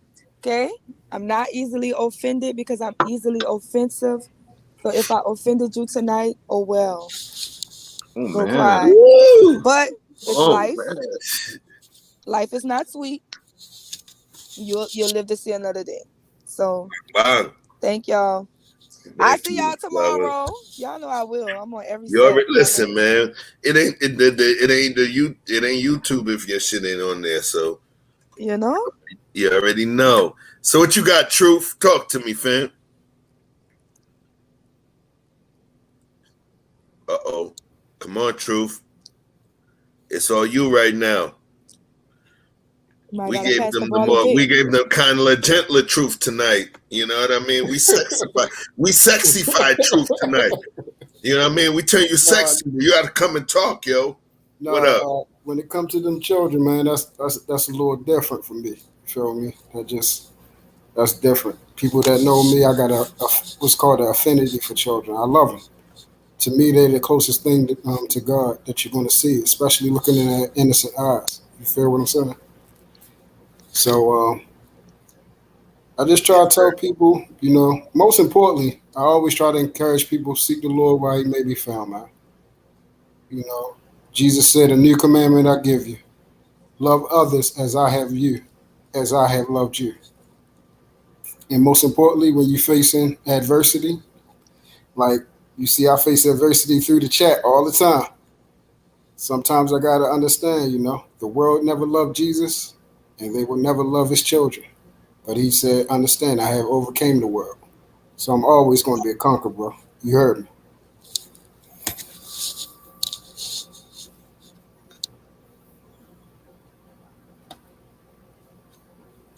He stay fucking up that mute button.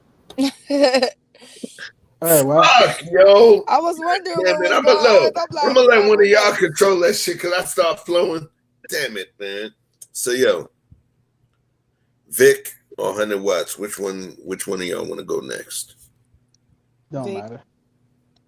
So just jump on the Look. mic. The mic is there. Look. Grab it. You know what flow, what go. Hey, look. All I can say is shout out to everybody on the panel. Appreciate y'all sticking around to see this conversation through. It was a very important one. I appreciate the people in the chat for sticking around because I know a lot of them had to tap out, but for all of them that came through and got something from this or watched the replay, shout out to y'all too. And we appreciate the support. I think the brother Truth really got his points out and across, and may have even changed some minds tonight. So I have to salute him for his approach and his delivery and his message. And I tend to agree with almost every point he made, including his conclusion. So I don't need to add to that. I give him credit where it's due. Shout out to Sherelle. I appreciate you for speaking your mind, no matter what you got. But you know, life will go on, and then your mind will change, and then you'd be like, "What the hell was I talking about?" You know what I'm saying? It's just how it goes. It's y'all mind. Appreciate you, Vic. Yeah, Appreciate already, boy. So, yo, 100 watts. 100 watts. You the show closer. You the last couple drops on this thing here. What you got for me, family? All right. What's happening? What it is? I go by the name of 100 watts. To everybody here on the panel, Vic, you already know I rock with you, big guy. You know what I'm saying? I'm always here for it. Chef, we definitely appreciate you for bringing this together. You are the big dog that makes this happen. Sherelle, ooh boy, you are a big old ball of fire. I really think after you get to a place where you at in your trucking to where you can step away and not have to drive no more, I really think you need to look into being a motivational speaker for colleges and shit like that, because your journey and shit like that will be the perfect fire to put a foot in their ass to get them on the next path. She would be a great freaking wife, man. I don't give a shit what she says. She would be a great mom and a great wife. Y'all remember that other episode? And if y'all don't remember, check the old shit on my page, yo.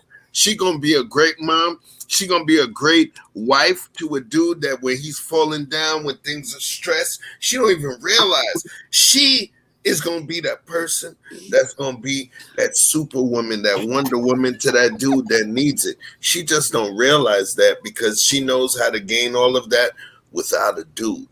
But I guarantee you, and I said it in the other thing, she's going to be that person that's gonna be that magic Wonder Woman to a dude that needs it. And it's okay if she don't feel that now.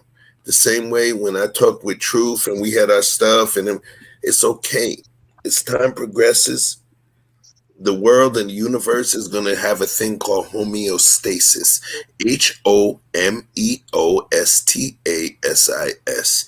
That is a natural equilibrium that our universe and our ecosystem brings about to create balance. So what I'm saying to you is, we need dudes like you, Truth, in this mix, even though some of the shit you said and how you come through is hard. Remember I say you the dude that been in rehab 3 days and now you come back to the hood slapping blunts and 40s out of people's hands and shit. No, I've been in this game 10 years strong, baby. It's a joke, bro. You know what I mean? But when I go to Sherelle, you're gonna make somebody a great wife, and if God permits it, you're going to make some children a great mother. You get me? And I'm glad that this little forum that we got here was able to showcase some of that. It may not have made you feel like that, but I know it's going to make our world a better place. And I appreciate you. I appreciate Truth, what you bring to the table. My dude, Vic, you already know. I appreciate you, 100 watts. You know what I mean? I got Vic and 100 watts. I call us, I'm Yoda, right? You know, and the two Jedis, you know? So I appreciate each and every one of you guys for participating in this conversation. We almost 6 hours into some shit that I thought was going to be 2 hours, man. Shout out to you. So shout out to y'all. Shout out to y'all, man. No, definitely shout out to you, Chef. Seriously, you're the one that bring this together, bro.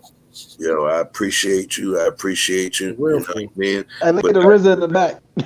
Look, watch this. I could have had 5 goofies on this bitch right now, and this shit might have ended up an hour and a half. Okay, so it wasn't like that. So you know what I mean? If I know I'm rocking with the Warriors, I know I'm rocking with that team that's holding it down, especially on this particular broadcast. I'm just Phil Jackson. Y'all are the Bulls right now. So thank you for everything. Thank you for Jordan. Facts. Okay. Nigga, what? Okay. Oh shit! They won't say that I'm chopping. Look, I'm gonna let y'all handle that one right there. You better I'm gonna look like your ass in the corner. Yo, so hold on. So what you calling Truth? You calling him cool coach? What the fuck is that? I'm definitely Jordan. I'm definitely Jordan. You already know that. I'm definitely You already Jordan. know how the whole team hated Jordan. They ain't like him. So who's pimping? Ain't nobody pimping in this. Nah, I don't want to be Scotty right now. Jesus. Yo, listen, man. I appreciate you guys, man. It's been a blessing. Thank you for being a part of this, and to my folks that's listening, to the last 16 folks that are currently watching, please, if you're not subscribed, hit subscribe, hit like that shit. Right. Share it to your folks. You know what I mean? Tell your mama and them.